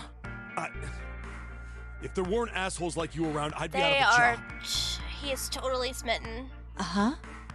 Look, I'm just not leaving you behind, alright? End of story. 7. He's right. I'm not leaving you either. Me too. You didn't honestly think I'd abandon you, did you? You're all idiots. Oh. Act as tough as you want, Lotus. We can all see you're about to cry. That being said, however, I doubt we would be We able to love open the door Lotus. anyway, even if we were to leave Lotus behind. Huh? Why? I trust you remember what happened to Ace? I couldn't, see exactly what happened, but I was able to guess what he was attempting to do earlier, at the Red. Oh, yeah. No!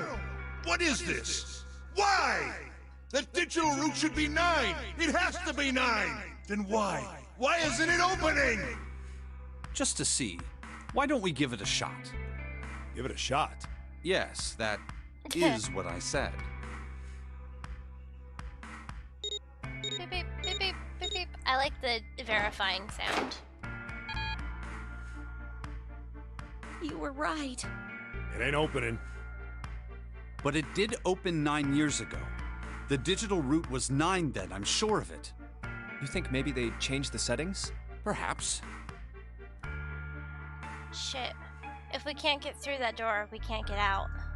The walls are way too high. There's no way in hell we could get to that hole 7 popped out of 9 years ago. All we can do is stand here and stare at this door with a 9 on it. I guess this is it. This is the end.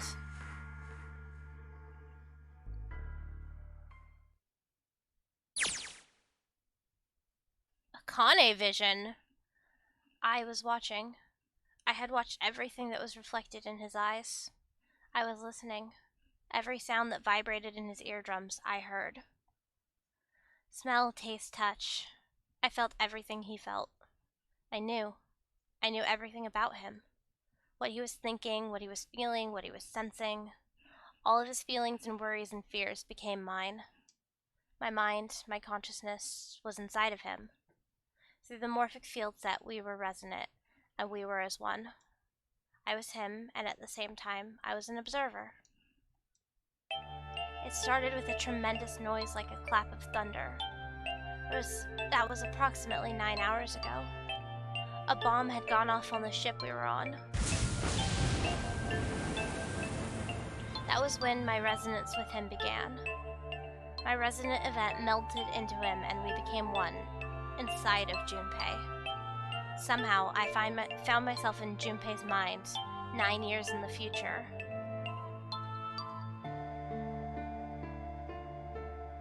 Oh, the elevator scene. Gross. But I didn't lose myself. I was living in 2 realities at once. One was the present, and the other was the future. Ugh, gross. So bad. Did not like. Perhaps you can think of it as 2 movies showing on the same screen at the same time. Eventually, it becomes difficult to separate them and determine which movie is which. However, if I concentrated, I was able to focus on one or the other. That was why I was able to grasp what was happening in front of me. Come on, over here! That was my brother, Aoi. He was yelling. I followed him. Around me were 7 other children. They all looked like they were about my age. Come on, hurry up! Oh no. We ran down a long straight hallway and burst into the large hospital room.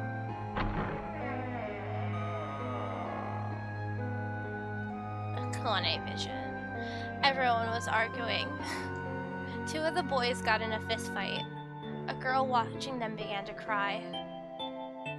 I want to go home, she cried. I want to go home. Another girl slapped the crying girl and glared down at her. I'm sorry y'all are crying. It's been 2 hours since the Nonore game began. We were starting to fall apart. But when all hope seemed lost, Light started talking. He was blind. 9 years later, we would call him Snake. Hello?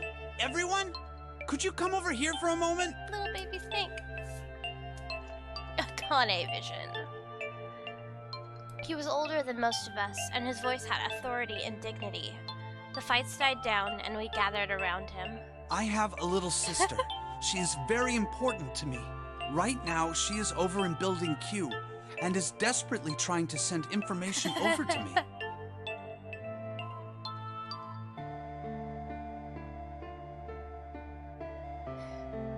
Her name is Clover, and today is her 9th birthday.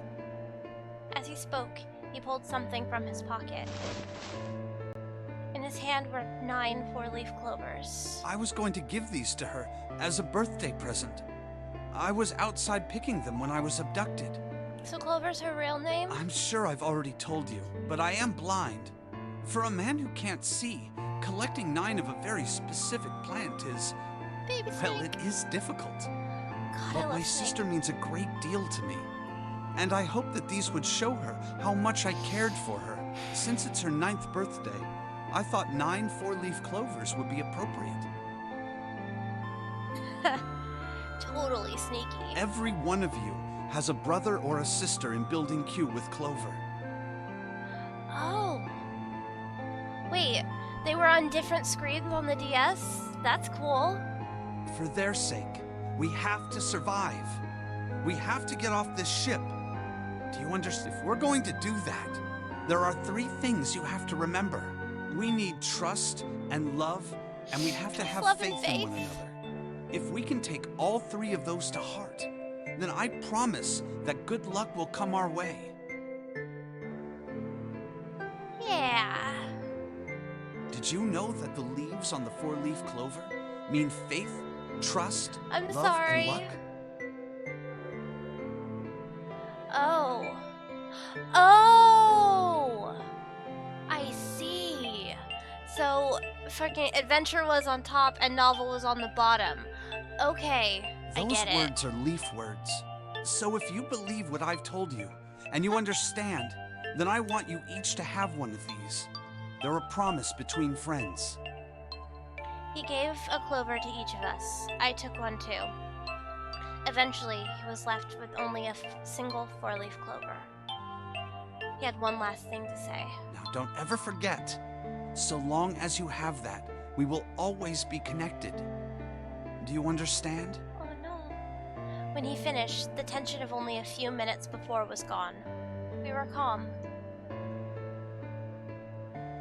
After that, we ran around the ship for a while longer and opened several of the numbered doors until we finally found a door with the number 9 on it. Oh, I'm sorry. In fact, there were 2 doors with 9 on them, and we found them in the chapel. We split into 2 groups and walked through the doors.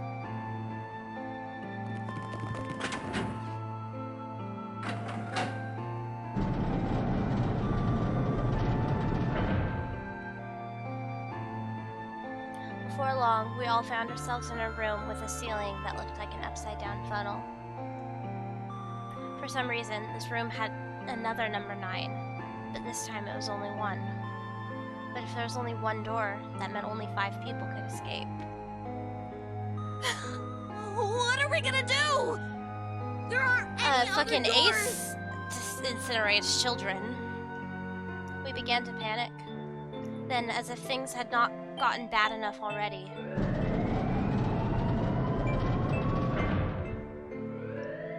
Warning. Warning. Emergency incineration command has been acknowledged. Automatic incineration will take place in 18 minutes. Please evacuate the incinerator immediately. Repeat. Emergency incineration command has been acknowledged. I think it's kind of Saw. What? I have never needed to incinerate kids, though I'm not fully face blind. Eh. What's happening? What did that thing say?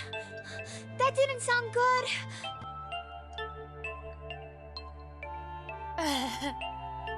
My brother Aoi swallowed hard and answered. I think it means this room is gonna burn. Burn! The plaque on the door says incinerator, and that voice said that the incineration is about to start. And incinerate means to burn. CTD, that's the 3rd game? No! Help me! Abject terror filled the room as everyone began to scream and cry. Every pair of eyes were filled with despair. Then, high up on the wall, a door opened and a man appeared. Oh. He was a huge, frightening mountain of a man, as large as a bear. 9 years later, we would call him 7. Don't worry, kids. I'm not your enemy. I'm one of the good guys. I'm a detective. I'm here to rescue you. Lex, remember in the shower room where Aoi is talking about temperature at which a human body becomes irreparably 107 degrees? That's how you knew that. And for everybody watching, I am planning to play this whole series because now I'm totally fucking hooked, so... yeah, please, I am planning to play them all. I can't not now. Maybe not tonight, but I will be playing them.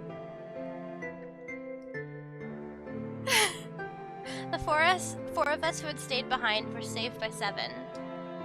We crawled through the vent, away from the incinerator, and slid down into the hall. We came out on the other side of door 9. On the wall opposite the door was a set of double doors. Horny crimes? Horny crimes are pretty bad. We went through those and began to run up the spiral stairs.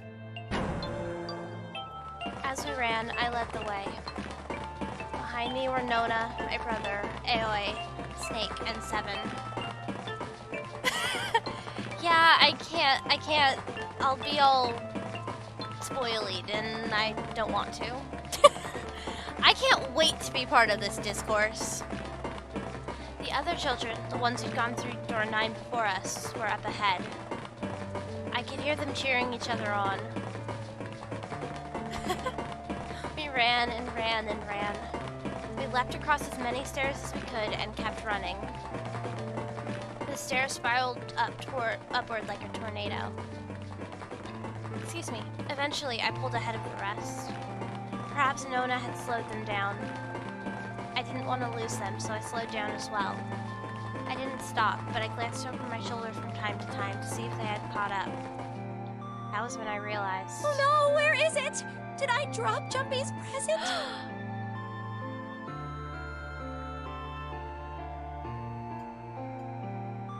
I knew I'd had it with me when we passed the vent.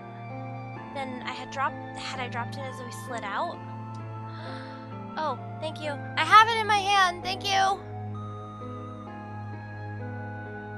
I had to go back. I had to. My partner, y'all. But I knew I couldn't tell the others. They would stop me, I was sure of that. I didn't stop to think, I simply moved. I ran to the central hall, the room that connected to all the other areas of the ship. I hid in the shadows, and moments later, I felt a rush of wind as they ran past me, up the staircase. I waited until they were out of sight, and then I ran. I moved as quietly as I could, down and down and down. Finally, I reached the bottom deck. I ran into the hallway and looked around frantically. There it is! Hi! You want to come down to this lap, huh? Why don't you come around the other way? It's a lot easier. Hi, buddy. It's kind of a important part for you to be interrupting. Come on down and come around. You can come on my lap, I promise. Come on, Bubba's. Come on. Okay, you just stay up there then. He is weird about cuddling when I'm on the chair. When I'm on like the bed or the floor or anywhere that's like solid and doesn't move, he is the cuddlest. But when I'm on the chair, he like wants to hang out, but he's just afraid. He also doesn't like being picked up unless I'm like sitting on the ground or my bed, and then he loves being like squished.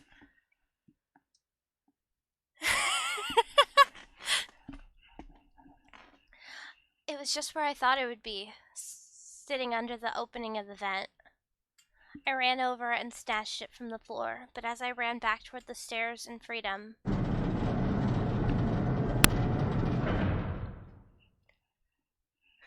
the door to the incinerator opened and a man stepped out. It was Hongo. Gentaro Hongo.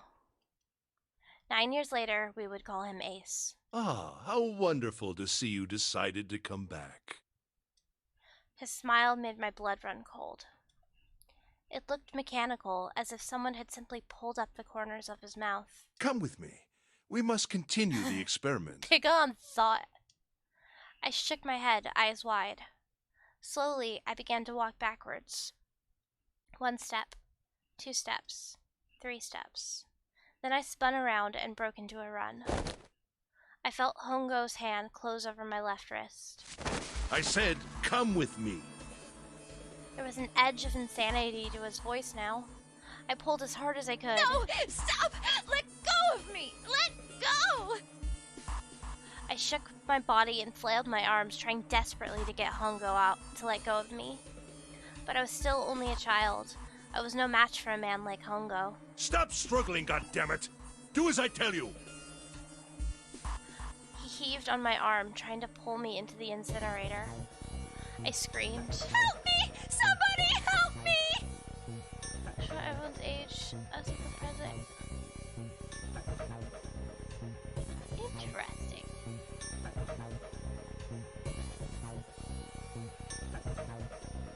Interesting. Then suddenly, Akane!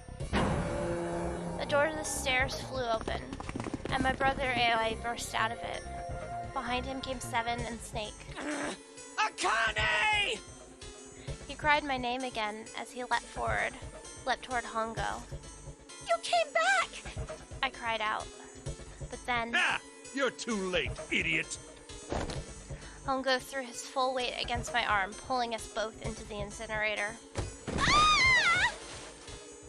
The force of it threw me to the floor. I scrambled to my feet and looked toward the open number 9 door. Hongo stood in between it and me, but behind me I could see my brother, his fists clenched. But those fists never reached Hongo.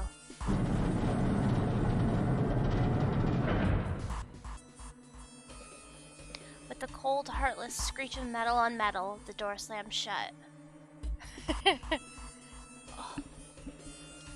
Hongo glanced at me mechanically, his face registering that there was an object there, but not anything he would consider a human being.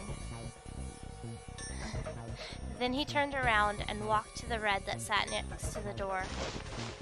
He reached into his pocket and removed 2 bracelets. He waved them both over the scanner panel. 2 asterisks appeared on the red. He checked the screen, then tossed the bracelets carelessly onto the floor. What was he doing? What was the point? He made no effort to explain himself, of course. He said nothing at all and walked past me as though I were nothing more than a rock by the roadside. A few moments later,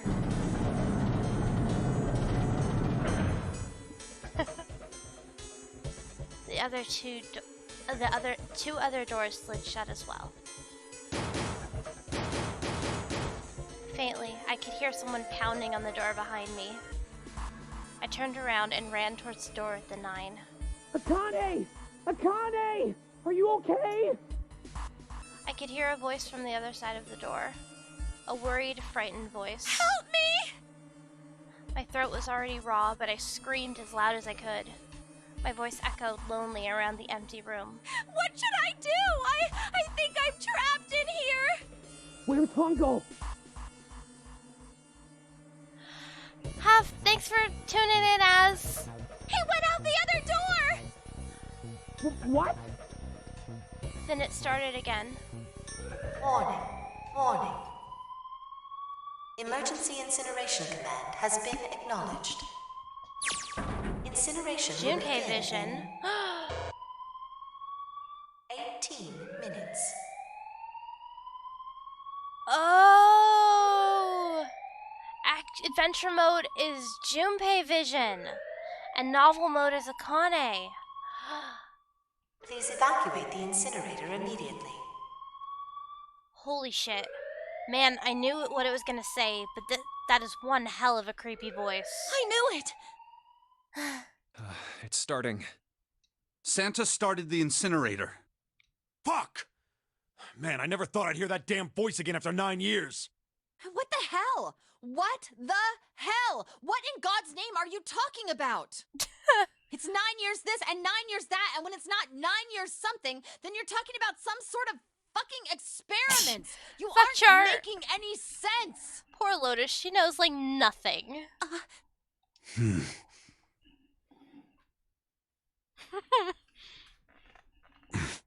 I'm sorry, Lotus, but we really don't have time to explain it right now. I promise. I'll tell you everything once we get out of here. But... Incineration will begin in 17 minutes. Yeah, makes sense. You know what that means, I right? definitely... Incinerate means burn! Yeah, no, I definitely would have read it differently had I known that it was young Akane. What kind of idiot do you think gives I it a am? whole I different know what vibe. Incinerate means. I was like thinking it was just Junpei. Well, god damn it. Okay, fine. I won't ask anything else. Talk about whatever you want. But you have to do something for me. 7, figure this out. What? Why me? Just shut up and stop this thing. How the hell? There has to be some sort of emergency shut-off button. There isn't anything like that. How the hell do you know? Because I looked for it 9 years ago. Yeah, Lotus isn't happy about that. Can't really blame her. Wait. The floor, it's moving.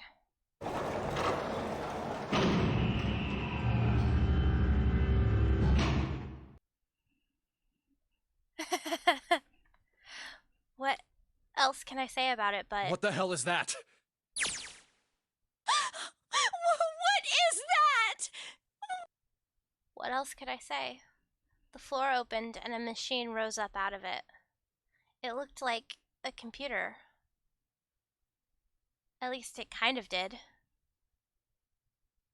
There was a monitor, a keyboard, and a cross-shaped device of some kind. Okay. Something about the machine scared me, but I forced myself to walk up to it. I was terrified. Tears poured down my face. I wiped them off even as more took their place, and I forced myself forward. Finally, I reached it. I looked at the screen. It was blank. All I saw was my own frightened face staring back at me from the glass, drenched in tears. You'll have to tell me later on. All I can see on the screen is a reflection of my own face. I'm looking kind of freaked out. Were both of these on the screen at the same time in the DS version? Because that would be poetic if both those images were like on different screens. I know I'm sweating like crazy, but seeing it kind of drives it home. One was upside down. Interesting. Okay, Junpei, just calm down, alright? Everything's gonna be okay. Gah! Man, I wish that thing would just shut up. Incineration will begin in 15 minutes. Alright, back to this thing. If it's only showing up now, then it's gotta be important. But what the hell am I supposed to do with it? Hey, move! Hey, we're all tense, lady. That doesn't mean you get to shove people around. Okay, it's turned on. There's nothing on the screen, though. Oh, this is bad. This is really bad. If there's nothing on here, how are we supposed to do anything with it? Sure, I'll just push buttons. I'm sure that'll... Well, at least it's on now. What's on the screen, though? What is this? What's up? It looks like some sort of puzzle. Am I gonna have to solve the puzzle in both fucking timelines? It's got a bunch of numbers and letters scattered across a 5x5 grid. The numbers range from 1 to 8. Do you think that if we solve this puzzle... the incinerator will stop? Yeah. Well, we can hope, right? Sudoku? Alright, puzzle, how do you work? Oh man, that goddamn voice again. Incineration will begin in 13 minutes. Shit, 13 minutes. Can we really do this? My heart feels like it's gonna pop. My heart was pounding like it was about to explode. Are they the same? I stared at the puzzle on the screen. I was sure I had to solve it somehow, but I had no idea how. My connection to Jumpy had been gone for a while. His mind was gone. I couldn't get any more information from him. Okay, can I'm gonna click it. Interesting.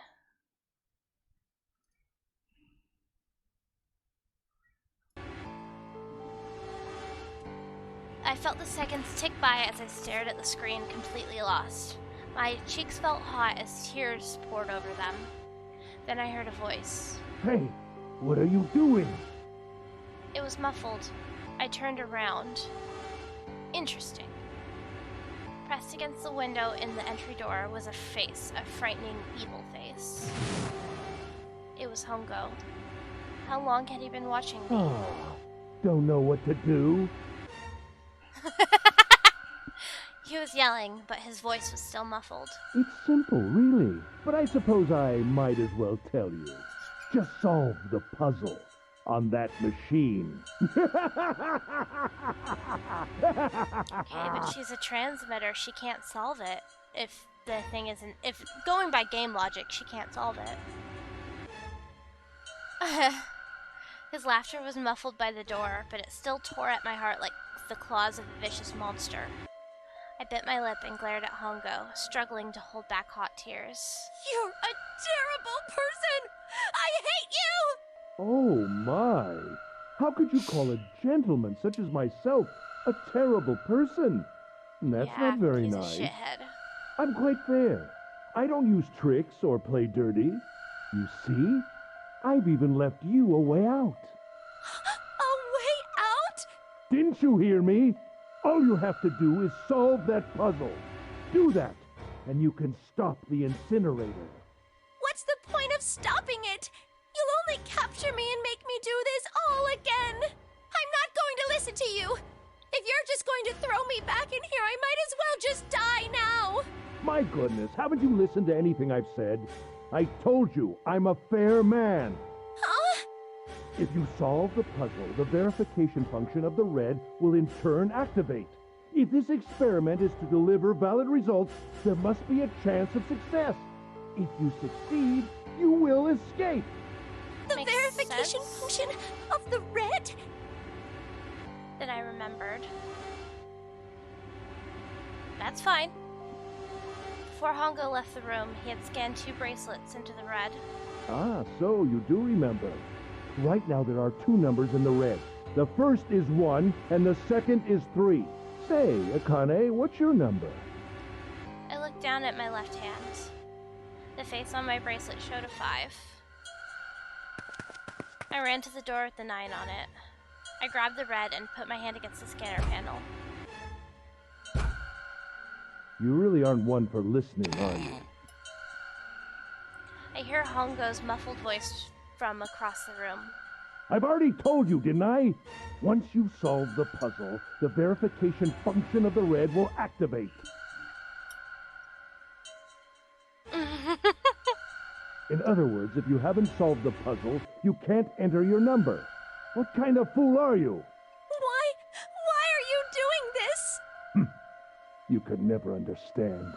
You don't know what it's like to spend every day surrounded by monkeys. That's pretty cool. Like on the front of it? Like right here? That would be pretty cool. I still want an outsider mark tattoo on my hand.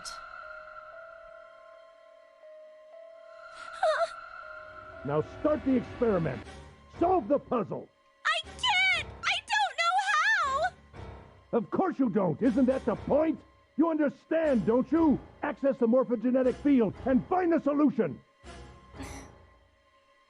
I can't! I really want the outsider symbol. Then you'll die. Like really bad. You'll Though I've burn kind of been like, alive. always been like, It's gonna be quite hot in there in a few minutes. I've always not really wanted anything I couldn't easily hide, and hands are a bit iffy. But also, I have an excuse now to be always wearing a compression glove if I needed to, need to hide it. I could hide it. I could get the outsider's mark. I imagine it will be very painful.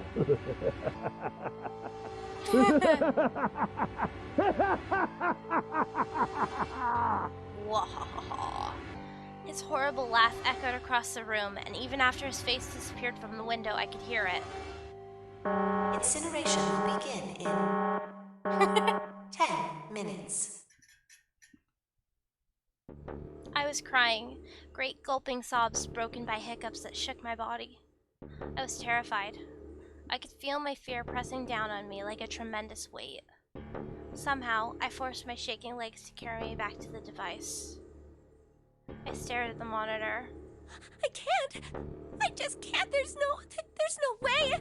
I can't figure this out!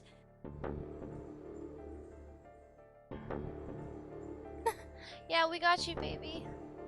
What was I gonna do? I didn't know. I didn't even know where to start. Fear scattered my thoughts, and all I could think of was how I was gonna die. My palms were sweating, and my blood was boiling in my veins. It was hot. So hot. I couldn't breathe. I felt dizzy. My heart roared in my chest as if it would pound itself to pieces. Seek a way out. I reached into my pocket.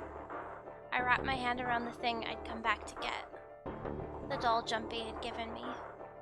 At least I had that. I held it tight with both hands and prayed. Help me! Jumpy!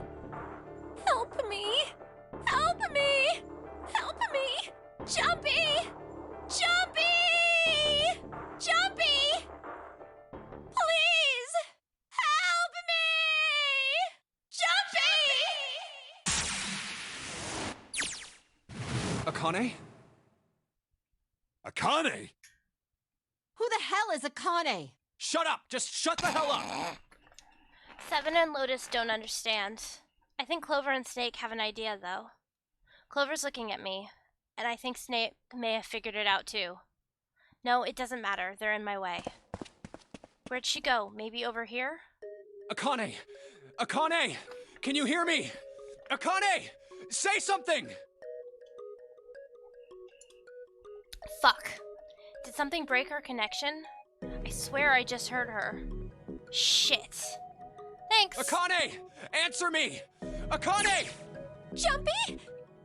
I spun around. I heard a voice. His voice. I looked around. He wasn't in the room, of course, but I'd heard it so clearly. Like he was right there. Jumpy! I screamed as loud as I could. Akane! Jumpy! That's her. She's there. Then that means... Akane! Akane! Are you in an incinerator right now? Yes, I am! How did you know? I couldn't believe that he knew that. Now I understood what Santa meant. Right. There's only one way to help her. You were brought here to help my sister. To save Akane. I think I get it now. Incineration will begin in 7 minutes. Jumpy, we don't have time! As quickly as I could, I told him that I had to solve the puzzle in order to stop the incinerator. Got it! And I do. I get everything now. At last, I finally understand what all of this means. I know why the Nonori game was held today. I know why we were kidnapped and brought here. It was all for this moment. All of this was planned out to lead to this one moment. Oh my god. This is insane. I can't believe it, but there's only one possible answer. June is. Zero is. Akane Kurashiki. She recreated the history of... I was totally right that Akane was zero. I was totally right. She recreated the history of the future that she had a glimpse of 9 years ago. She tried to save herself that way 9 years ago. No, she's trying to save herself right now. That means that there's only one thing for me to do. Even if this is all some sort of insane plan. I will save her. I will save Akane Kurashiki. I must save her no matter what. Incineration will begin in... No, but I knew that Akane was sus as hell. Akane has been sus as hell the whole time, and I knew it. 6 minutes. The voice reminded me of how much time I had left. Jumpy! I had a vibe. Check in the Discord. I said I was sus of her and had no... I had a vibe. I knew she was sus. Yeah, I know. Just hang on, alright? I promise I'll get you out of there. I'm not gonna let you die. I promise. So don't worry, alright? But they're Just not give me a right. few minutes, okay? They were off. Okay. What's that? Hello, No Man. Oh god. Thank you for the follow. I appreciate it very much. I am so close to... It says 6 hours ago?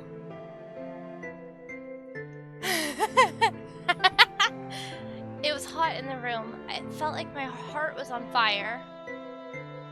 But thank you, No Man, for the follow. I appreciate it very much. Even if my activity feed is currently saying that you followed me 6 hours ago.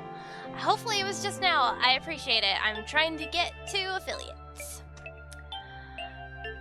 In 6 minutes or not, my heart burned with my feelings for him. Alright, time to get to work, Junpei. Is Nate talking to them about something? Whatever, it doesn't matter. Get out of my way. Hey, what are you... Just trust me, okay? Sorry, Lotus, I didn't mean to snap. There's a lot more at stake here than your pride.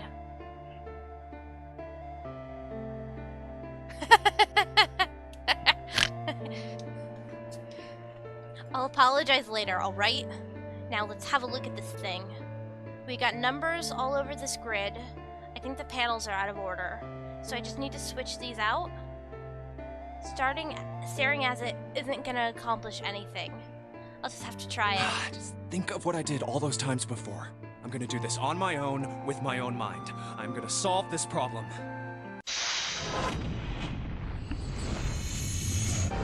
Seek away.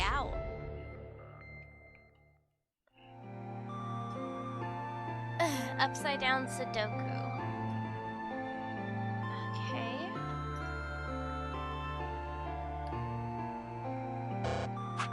Okay. Switch with hints. Okay. I'm looking.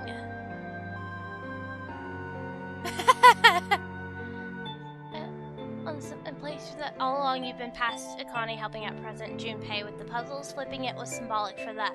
First time you were present Junpei helping past Akane. Hence Junpei saying, that is so like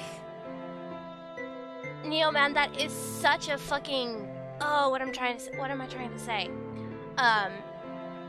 It's like symbolism and using the DS as art, and like the DS is such an inherently amazing like and different piece of hardware for gaming consoles, and using that in the game to have symbolism, it's just so good.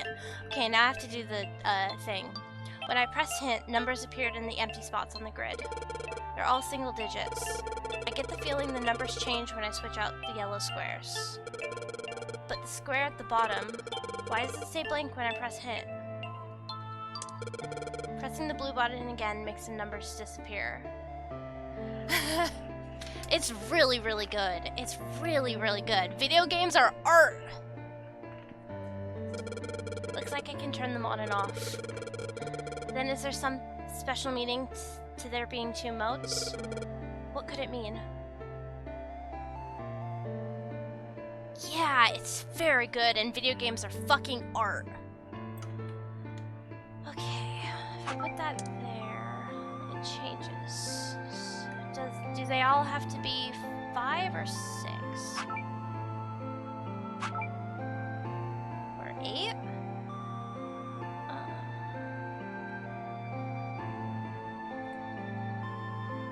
I'm gonna give it a try first. Maybe they need to not be letters. Let's just do that first. Maybe I'll have to be numbers. Okay. There's 5, so does everything have to add up to 5? No, that would make sense. No, everything needs to have, is it? So upside down Sudoku. Okay.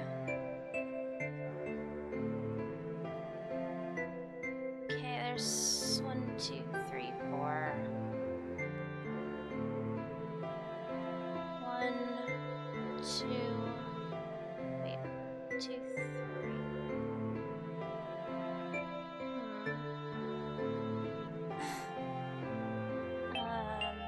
Okay.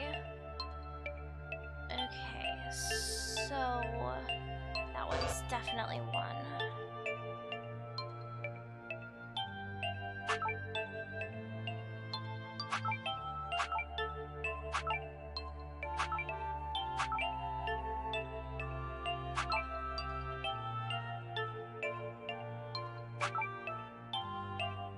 Wait, hex codes.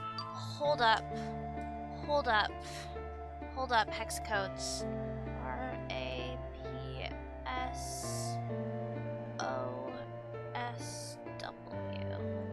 And then digital roots of those. I need to get up my fucking hex code thing.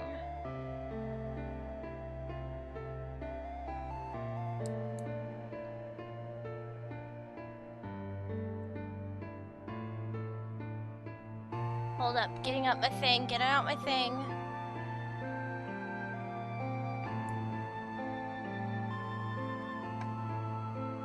Okay. W, SW, okay, and D. Okay, A is obviously 10. Okay, D is 13.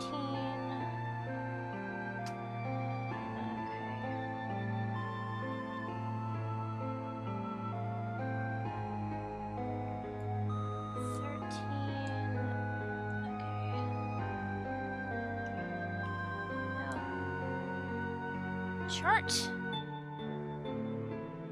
List. Hexagonal numbers list. go, there we go, there we go, there we go. They gave you a bellyache before. Okay.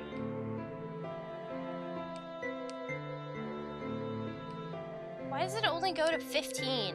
Why do the charts only go to 15? Do I have to fucking count them all immediately? God, fine. Okay, F is 15. Okay, as long as you know what you're doing. It only goes up to 15? But I want to go to the fucking... I need R and O and S and W, and I don't want to have to count them, but I guess I'm gonna have to count them. Okay, 15 is F, G, H, I, J, K, L, M, N, O. O is at 10.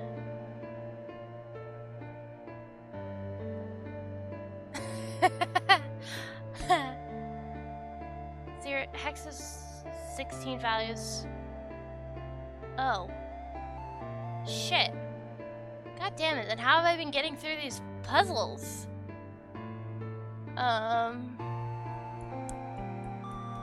Shit. Fucking hell. Does each square have to be 15 then?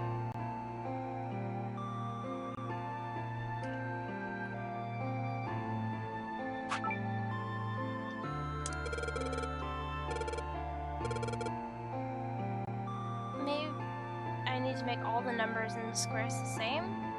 Okay.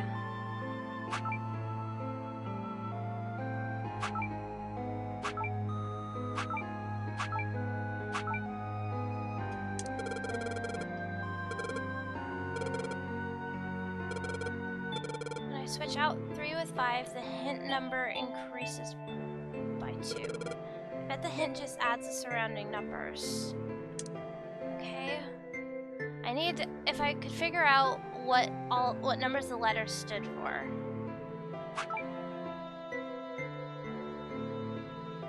Okay. So we're gonna switch those things. So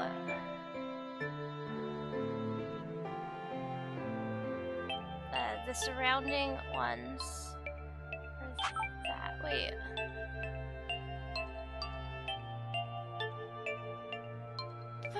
Is there an easier way to do it? The letters?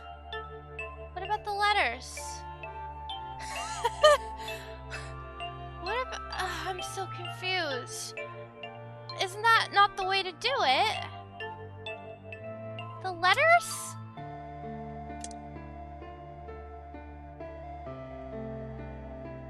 Just hit... I reset it. Okay, stop telling me.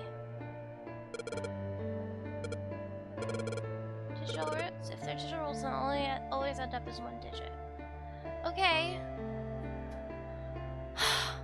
I'm so you guys are confusing me. I'm just trying to do this puzzle.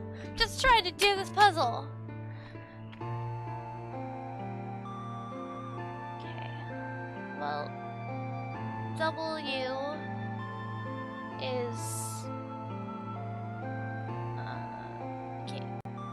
1, 3, and W is 9. Is it another one of those more complicated than it actually is? Fuck, I hate those! Focus on the letters and not the numbers if you want the easy way.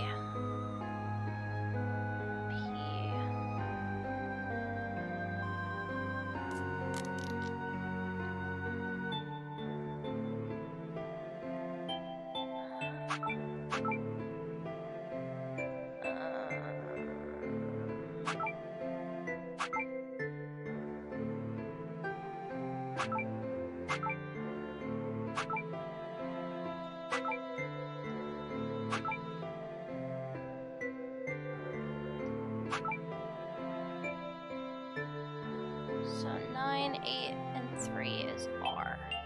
So again, 11 and 9 is 20, so 2. Don't move any letters off the bottom. You want to clear letters from the top, okay?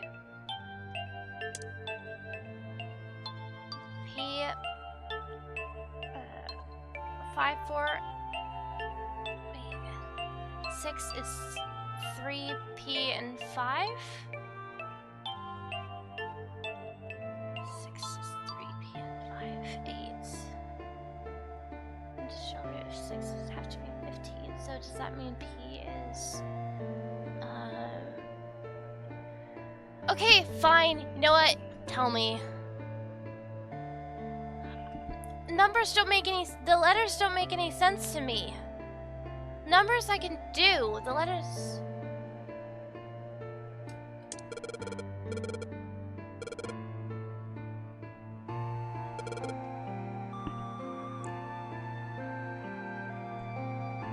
First letter is P. Okay. Look at the letter placement on the bottom panel.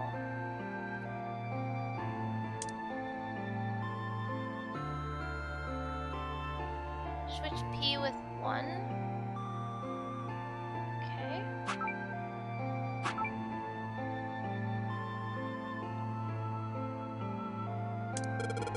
I think I got the gist of the puzzle up top. Just to make all the digital roots the same, but what number? Switching out a yellow square affects all hint squares around it. Wait, but one square doesn't get a hint number. The night spot at the bottom. Only this one stays blank. Maybe a fixed number goes inside. So the night square has a different rule. Only I knew what number goes here. Fuck. But I don't see any hints for the letters.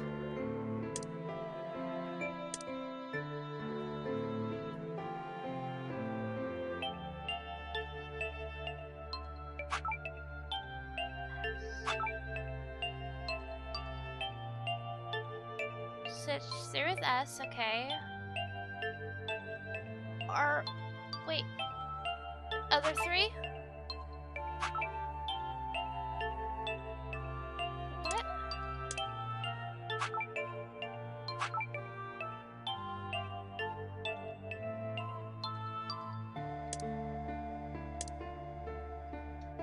Switch P with 1. Okay. Leave the letters on the bottom. Okay. So this 3?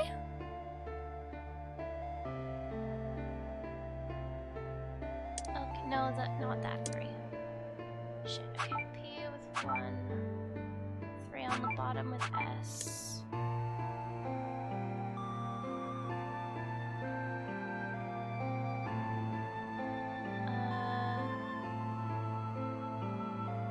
S at the top.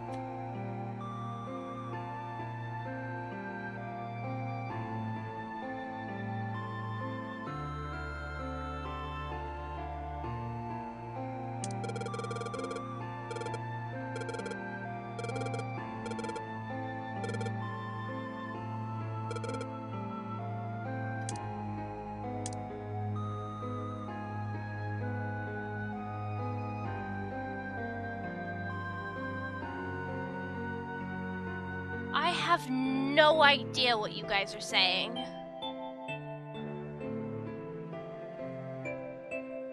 Move letters from the top to the bottom.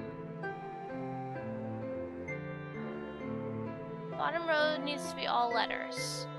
Okay, so that was S. And the P needs to be 1.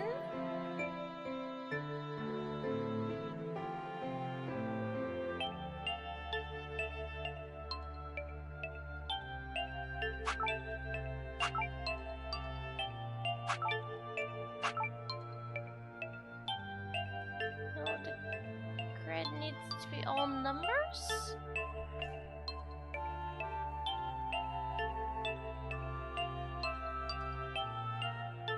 Grid equals numbers. Answer. Oh. The grid square cleared the letters out of the square part. Oh! Oh, I think I get what you guys are going at. 3R.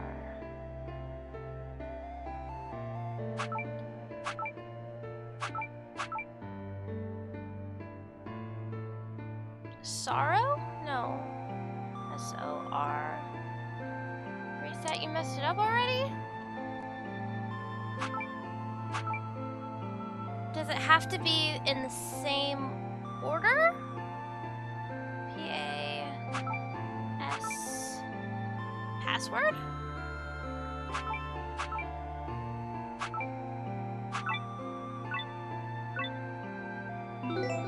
Okay.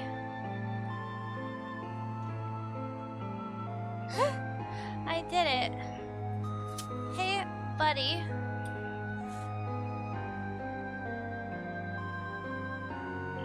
I mean, I think I could have... You guys were making me go the other way, but I think I could have assigned all of them to a number and done that, but you guys were telling me not to. Anyway, okay, password. Password?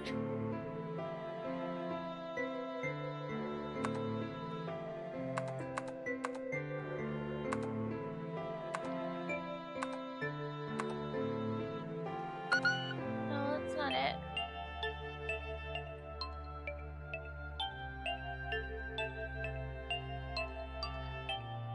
Okay, I'm good at figuring out that. I don't know. Password is one character. Password is one character.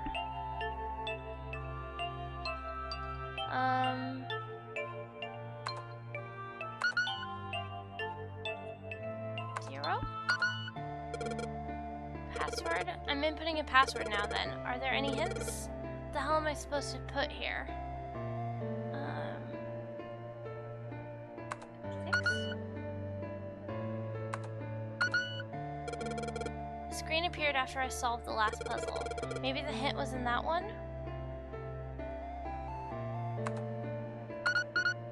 Okay. I would have gotten there. Yes, that's it. Akane, did you get it? Yes, I did! I solved it! I mean, really, you solved it for me, but I copied everything you did! Now I just have to press enter! Then what the hell are you waiting for? Push it! Okay, I will! I hit the enter key. Emergency shutdown command has been confirmed. Incineration system has been disabled.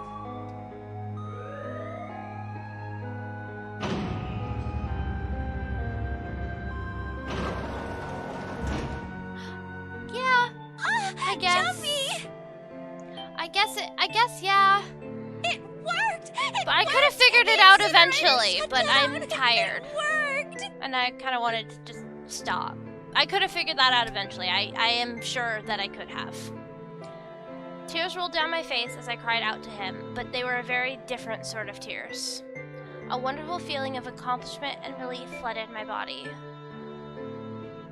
At the same time, what strength I'd had left disappeared and I collapsed to the floor. For a while, I just lay there, laughing and crying, enjoying being alive.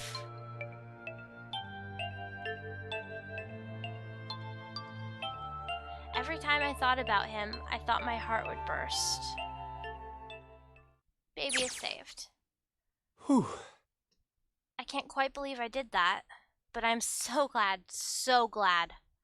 I feel like my heart's on fire. And now everything's on fire.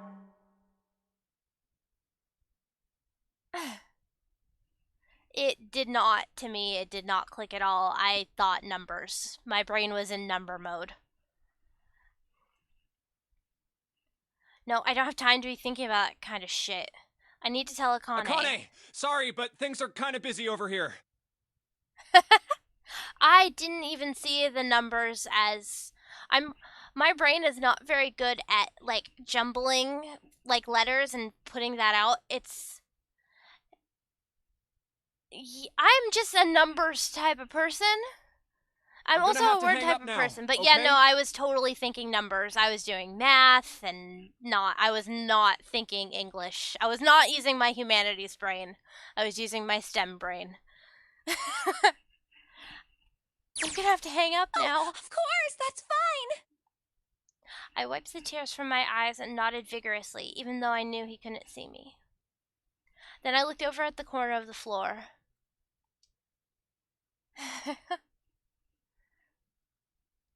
There were 2 bracelets Hongo had left behind.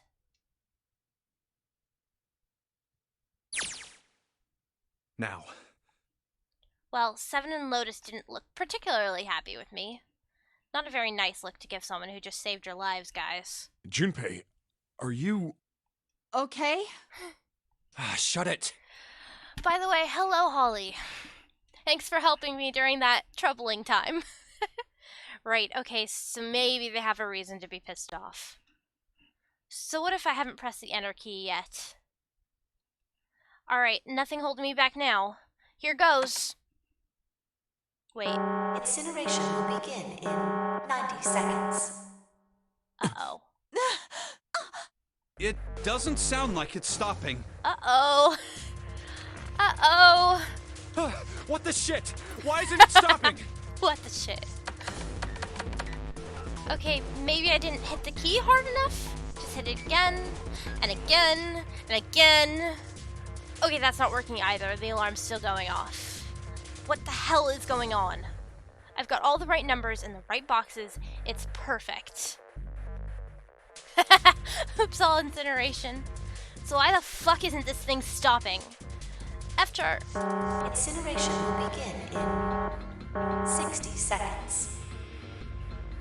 Wait, of course.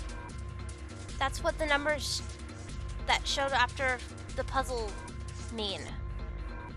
2 plus 4 plus 5 plus 7 plus 8. 6, 11, 18, 26, 2 and 6, 8. Snake, Clover, me, 7, and Lotus. Then, door 9.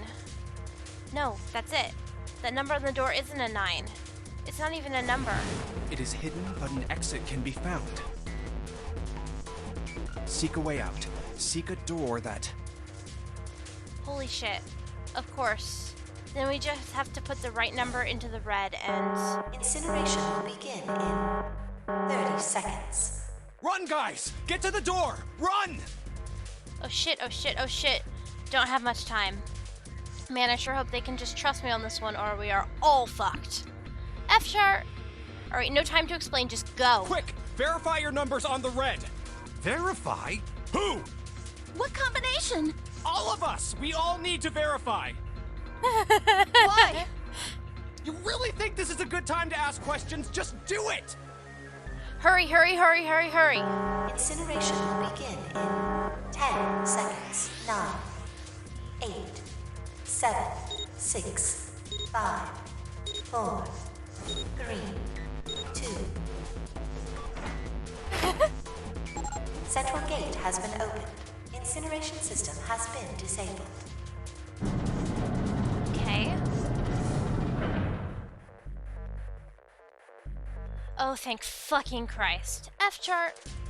No, no time to be happy. Time to go. Hurry! We've only got 9 seconds before the door closes. Go, go, go! Come on, guys, move it.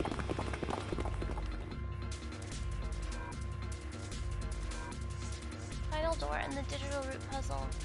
It was, wasn't it? I appreciate your interesting facts, Neoman. Oh, was that you that followed instead of No Man? Did it just look weird on my activity feed? I don't understand. My activity feed is okay, it was not. Alright. I am just so confused because it says somebody followed me twice and it's always also saying I've been going for 11 hours and I don't think I have been. We still gotta find the dead.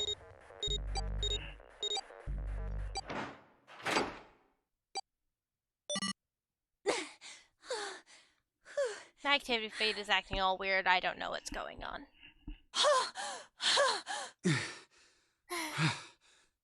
Shit. Looks like we made it, huh?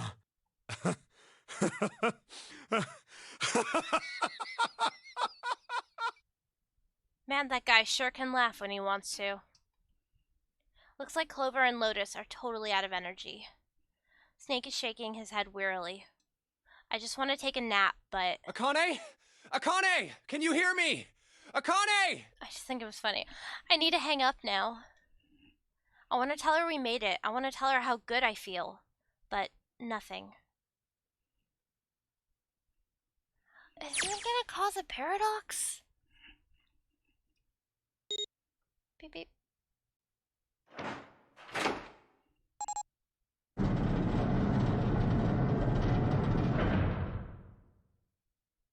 The door opened. Standing in front of it was my brother. Akane! Oi! A stable time loop. There's a trailer for the game that shows Nine putting his hand on a red like everyone else, but for whatever reason, when he does it in game, they don't use the image. Okay. I cried his name, even though my voice was almost gone from screaming, and leapt into his arms. Oh, oi! Akane! How did I create a stable time loop? I buried my face in his chest and cried again. I cried and cried and cried. The steady thump of his heart in my ear made me feel like I was home. His beat was almost like a lullaby. I wrapped my arms around him as far as they would go and held him as tight as I could. Just to be there felt like a miracle. I hadn't felt the warmth of another human body in what had seemed like an eternity.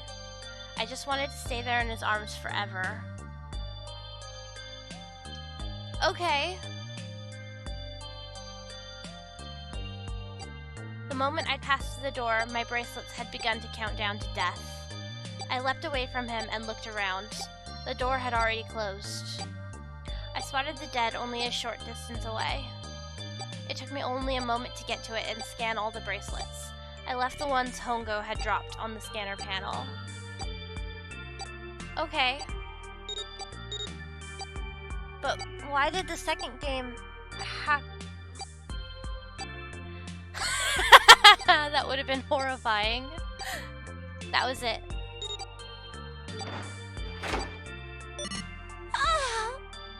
I took a deep breath and looked around again. That would have been horrifying, but also a little bit funny, not gonna lie. The huge detective who we call Seven in 9 years and Snake, the blind boy, were looking at me. They all seemed to have been utterly stunned by my sudden appearance. Their eyes were wide and their mouths hung open. Alright, let's get out of here. If we don't book it, we might run into Hongo again. Aoi is right. It's time we got moving. The mention of Hongo seemed to jar Seven and Snake out of their surprise, and they nodded. We took off running up the spiral staircase to freedom. Time for more running. But if they can get us out of here, no wonder we're running so hard.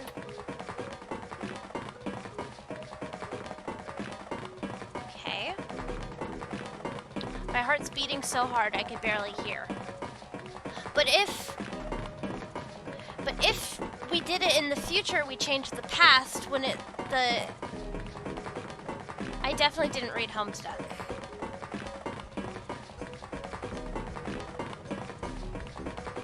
Hey, Junpei, can I ask you something? Akane recreated the future seesaw. That's what I was wondering about, because Junpei, with the exception of one that always happens, they happen when you're on a path that does not lead to the true end. The one that always happens, Junpei opened door 5, which, if he decides to go through, will keep him from the true end. Interesting. Interesting. I was wondering about the fevers. That was a thing that made me sus of June. What's up? That door, the one with the 9 on it. Why'd it open? Yeah, all 5 of us Fever. verified our numbers on the red. Fever. That's fair. 2 plus 4 plus 5 plus 7 plus 8 is 26. That makes our digital route 8. It shouldn't have opened. That's not like you, Lotus. I thought you would have figured it out already. Huh? Why? Because you were the person who taught me about the idea of bases. Bases? Yeah. What are the 2 numbers in base 2? 0 and 1. How about base 10? That goes from 0 to 9, right? Then how about base 16? 0 through F. After 9, it starts at A and goes from there. B, C, D, etc. You're right. In other words, A in base 16 is 10 in base 10. B is 11, C is 12, D is 13, That makes so and much so on. sense. So, what about it? You don't get it? What if we keep going with that pattern? What if you go way past base 16 all the way to base 27? Base 27? Yeah.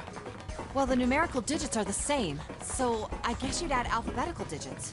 E is 14, F is 15, G is 16, H is 17, I is 18, J is 19, K is 20, L is 21, M is 22, N is 23, O is 24, P is 25. Yeah, and? What comes after that?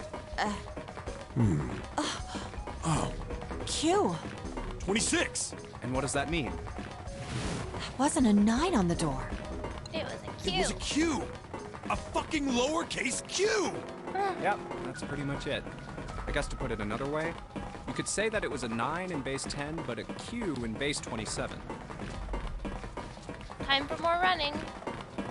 Yeah, that was bullshit. God, my thighs are killing me. I swear any moment now I'm gonna tear a muscle.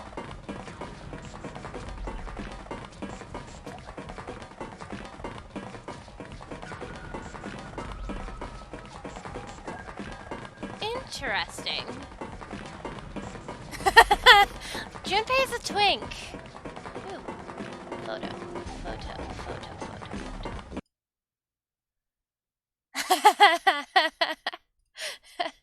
Yeah.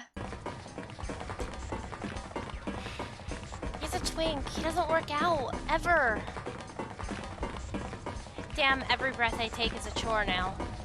I feel like my lungs are gonna burst. Maybe just a short rest. No, can't stop. Don't have time. Come on, legs. There can't be many more of these steps left. I know it's adorable. Let's run. Run like a bullet down a rifled barrel. Like a tornado cutting through a sea of clouds. I feel like we're running along the back of a giant coiled dragon. Finally. Pants.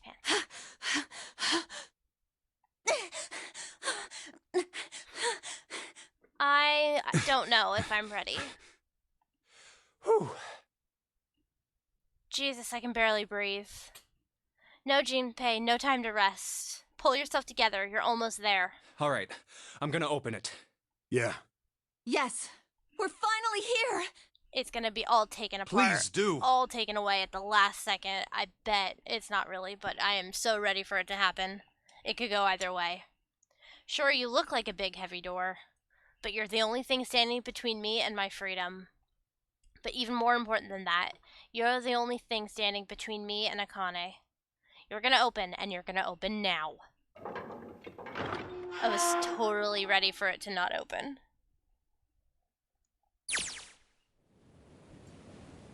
I felt a hand on my shoulder. It was Aoi's.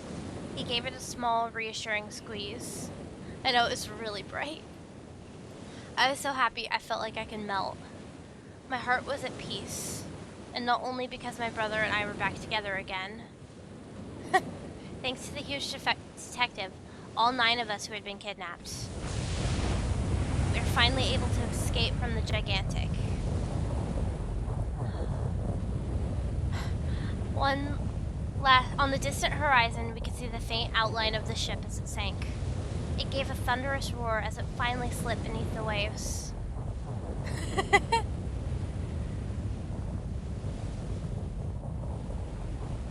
I don't think sight is necessary for rowing, unless you need to, like, time it out and they're not doing songs. It gave a thunderous roar as it finally slipped beneath the waves. Its last cry echoed out across the ocean, and then it was gone. It's over. Aoi whispered. Yeah. It was over. It was finally over. Or was it? Was it really? No, that was wrong. That wasn't it at all. I was sure of it. This wasn't the end. It was only the beginning. This was only a prologue to what would happen in 9 years. So Akane made it happen to ensure that it would happen. That's how there's no paradox. I was thinking, like, if... Maybe. But because I was thinking there was a paradox is because I thought if Akane survived, Zero and no one would have done all this. But if Akane still did all this to make sure she survived, that makes sense. God damn, the sun is bright. I can barely see anything. Huh, I gotta admit, this doesn't look quite like... Wait, building in Nevada.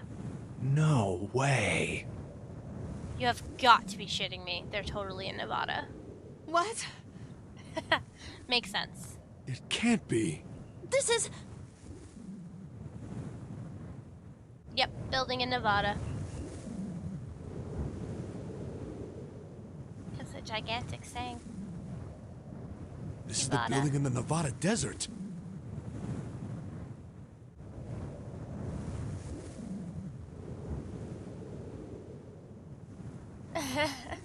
This is the building in the Nevada desert. the mock experiment building.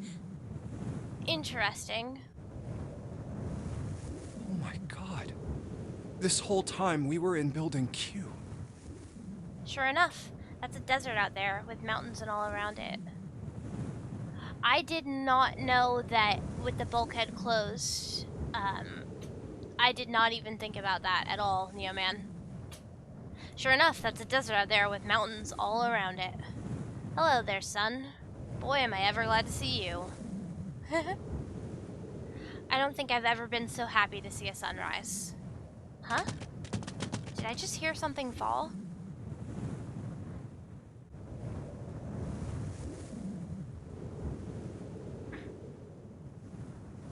Building Q, door Q, starting to be almost as prevalent in 9.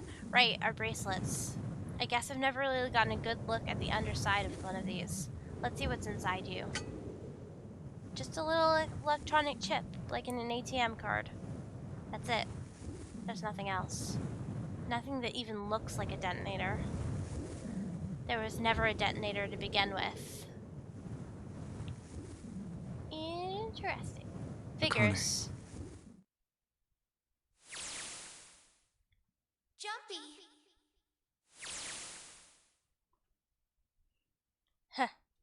Guess I must be pretty crazy about the girl if I think I'm hearing her voice in the wind. Yes, stonks. That's what I was just thinking.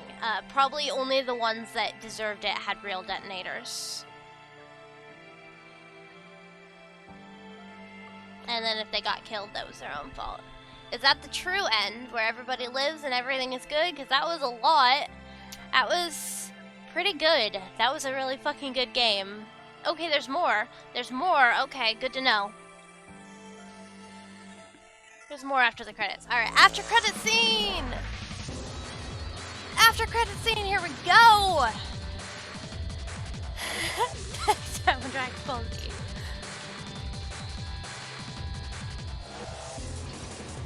That's fine. Don't care about them. I totally knew it wasn't Snake. Totally knew it wasn't Snake.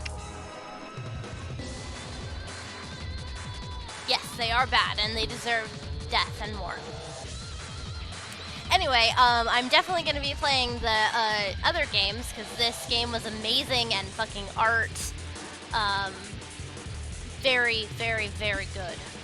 Very good. We'll be playing again. Would be great if all you joined me. Again, blind. I don't know anything about anything, like any time ever, because I'm like a hermit under a rock. So, blind as shit. And I guess that's my bitch. I do still am trying to hit affiliate for anybody who's not following me. It would be really helpful if you would do that. So that's my whole pitch. Whole pitch. Thank you very much, Holly. And also, you get to see the pig. I like the pig. Yeah, 999's got some great characters. Are you here we go. okay? Oh, come on. This is nothing. Really? Yeah. Yes, but you get double pig. You don't look okay. It was just before the end of elementary school. Jumpy and I were sitting next to each other on a small hill, looking down at the town as the sun slowly set. How does it look then? Little, so little. He was half serious and half joking. I thought about it for a minute first. Well, Yeah, I remember let's 2018. It looks like you kissed a toad and got warts, but then they just kept growing and growing and growing. Is that when this was happening? What does that even mean? He got his ass beat by something. Junpei grinned and... Ow, ow, ow, ow. See? I told you you're not okay. You're too reckless. She's adorable. You can't beat 5 8th graders, Jumpy. That's crazy. Yeah, but I couldn't just stand there. I mean, don't you think so? I had to do something. They're so little. Look at that Nevada desert go past. Good thing there was a van there. Or an SUV. Like, if there wasn't a fucking car, that would have been fucking horrible. Just dying in the desert after going through all of that. For an SUV, this thing has a pretty smooth ride. Sure was nice of someone to leave it for us outside the building, keys in the ignition and gas in the tank. Almost like it was a present, you know? Yeah, Connie was prepared. Anyway, we jumped in, and now here we are, screaming across the desert. Lotus is over there in the passenger seat. Snake and Seven and I are all squeezed into the back seat here. I still can't believe we let her drive. Woohoo! This is so I love fun! Clover. This is so awesome! Driving is so great when there's nothing around. A girl after my own heart. A girl after my own heart. Hey, Clover, watch those bumps, all right? This car jumps even a little, and I think I'm gonna get crushed to death. She definitely deserves that. Hey, shut it. I can't help if I'm big, all right? Suck it up. Why don't you drive, Seven? I'm a cop. I ain't gonna break the law. He Hit doesn't more have an pumps. international license. Yeah, but you could have sat in the passenger seat. Oh, hell no. There's no way I'm giving this seat up. Right? The fucking desert. Like, basically Area 51 shit. And Clover, there's no need to slow down. Hell The yeah! car Santa and June are in should be somewhere down this road ahead of us. Yeah, I saw some fresh tire tracks going out. There's no doubt about it. Then we've got to hurry if we want to catch them, don't we? That was 2019, I think? That would be close. That'd be cool if it was 2018, though. Oh, yeah, damn. Sure thing. Woo! Pedal to the metal, Clover. She's gonna join the Fast and Furious gang. Oh, shit! God damn it, she doesn't have to drive so fast. Man, I didn't even think a car like this could go this fast. We're sure throwing up a lot of dust.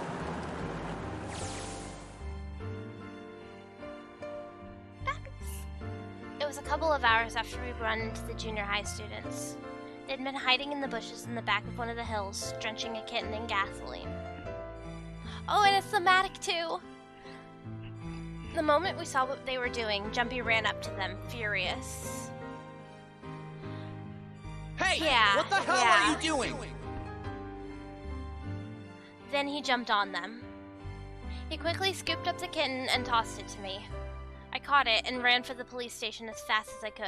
Help me! Officers, please! You have to Fuck come sure. with me! The policeman and I headed back to the hill. All we found was Jumpy, sprawled on the ground with a face covered in big, swelling lumps, but an adorable little smile. You couldn't run away after you threw the kitty to me? I asked him. He stuck his tongue out through the hole in his mouth where a tooth had fallen out. Yeah, I guess I coulda. Then why didn't you? I didn't want to. I wanted to beat him up. Beat him up real good. Good boy. Because of what they were doing to the kitty. Yeah, that too, but I think they were the ones behind those murders our first semester. Remember? The bunny story! Oh, you mean the bunnies. Yeah, the bunnies. He plucked some grass from the ground and tossed it into the wind. They asked me what elementary school I was from, so I told them. And then they said they'd do the same thing to you that they did to the rabbits. I couldn't forgive them for that, so I... Fuckers. Absolutely Hey, deserve to there's get still some stuff beat I up. don't get. Of course, they probably don't know any more than I do. Like Ace. Well, guess I should say Kentaro Hongo. Why did he create the Nonary Project? Anybody? Any ideas? Why don't you ask him yourself? Well, yeah, I guess I could. He's still in the trunk, I assume? They put him in the trunk? Excellent. Yeah, he is. Still tied up, I'm assuming, with his mouth taped shut. I know, but they deserve to get beat up. His eyes just look empty. No emotion. Absolutely hit more bumps. It looks like he's just given up. I wonder if he even cares what happens to him anymore. Hey, were you listening to us? Yeah, go ahead and try and pretend you weren't, you bastard. Let's get that tape off your mouth. Come on, I know you were. Answer me. You could at least look at me when you talk, man. I only wanted to see the faces. Human faces. That's why? I thought if I could gain the ability to access the morphic field set, That then perhaps is I the could lamest see faces. fucking motivation ever for that. Yeah, same here. Same fucking here. Same fucking here. I wouldn't do that to cure my fucking joints. By peering into people's minds, you could understand how they were processing the expressions of others. That's it? Yes. If you want to put it simply. Yeah. Yeah, no, I agree, Lazy. I agree completely. Yeah. And also, as somebody who is mildly face blind, like, it's not nearly the worst thing in the world I could think of to be fully face blind. Like, fuck that dude. But if you are looking for a more philosophical answer, I can supply Fuck that as that well. dude. You see, the human collective consciousness. I think that's enough out of you, pal. Yes. Time for the tape to go back on. All right. So what's your second question? You said there were some things you didn't get, didn't you? Little boop. Well, somebody's a little nosy. Well, my next question doesn't really have anything to do with you two. This is for you, Seven. It's about the whole Alice thing. What's the deal with that? Well, see, 9 years ago, after I escaped from the Gigantic, I kept going after Hongo on my own, hoping I'd catch him when he finally slipped up. And during the course of my investigations, I learned a lot more about the Gigantic. I also found out about Bourdain and Alice. You're not really answering my question. Was there actually a girl who wouldn't melt at room temperature? Sound like Hongo has something to say.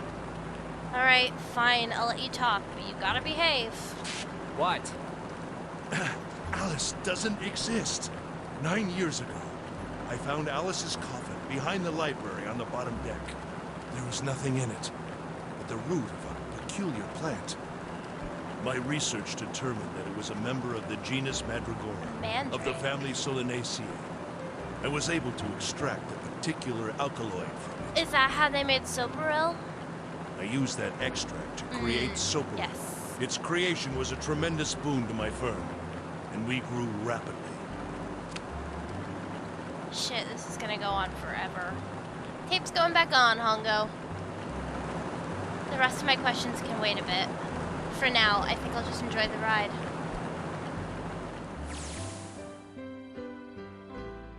Here, this is for you. What's this? This is a for you doll. His name is Junpei. Jumpy pulled something out of his pocket and shoved his arm out toward me. In his hand was a doll made of yarn, small enough to fit in his palm. Jumpy, are you sure it's, for you doll? Huh? Yeah, the lady at the shop said so that means it's for you. It's right? bad? Are you sure it's not a voodoo doll? Oh.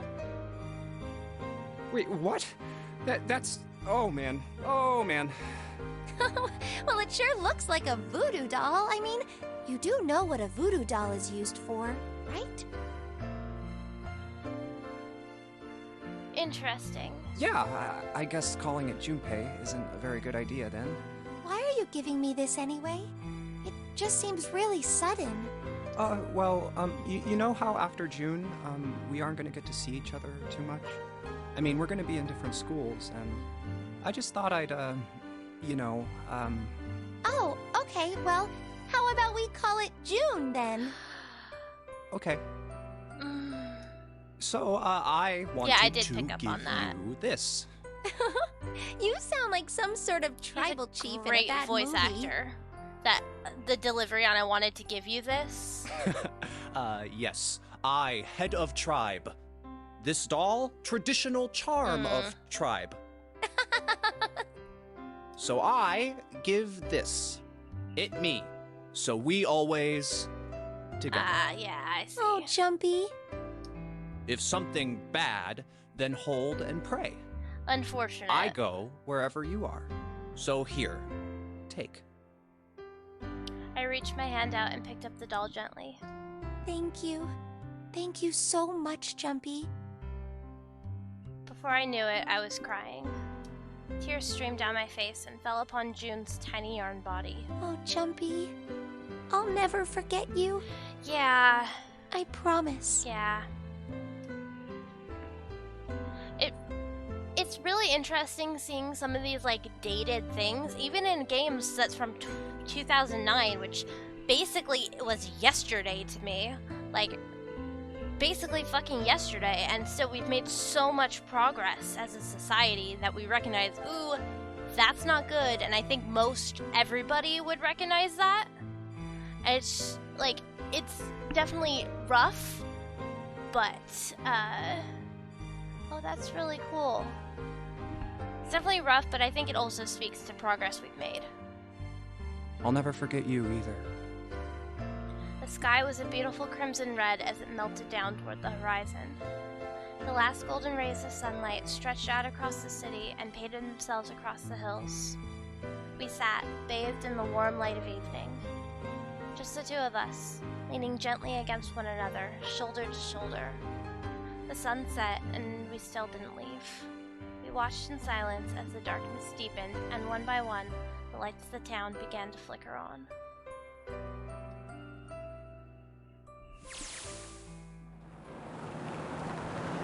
There's still one thing I don't get. To be honest, it's the biggest mystery as far as I'm concerned, and the only one that's really important. It has to do with June and Akane. They are pretty adorable, I second the motion. 9 years ago, she died in the incinerator on the Gigantic. But she's still alive now, as June. But how? Was it because I tapped into the morphic field set and saved her 9 years ago? Alright, let's say that makes some kind of insane sense. If I did that, then how do I make sense of what Seven remembers? Snake makes sense. He's blind. He couldn't have seen her body anyway. But Seven, he said he was sure he saw it. Does that mean there's some kind of historical discrepancy? Or wait, maybe that's not it at all. There's one other logical explanation. What was it? Was what you told me the truth, Seven? You look satisfied. No. No way. He couldn't. Hey, look! Over there. There's somebody next to the road. What? Hmm?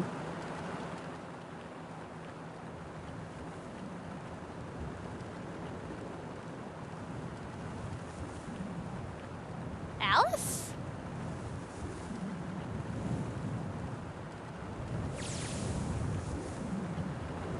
The burning gaze of the Nevada sun poured down on her head. The desert around her rippled with heat. Standing there on that shimmering plain was a woman, her arm out and her thumb up. That would hurt very bad. It would not be long before Junpei realized who she was.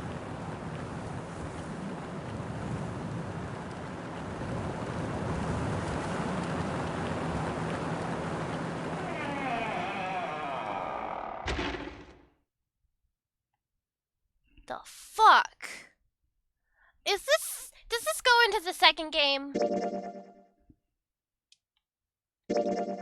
Save. Shit. Does it continue in the second game?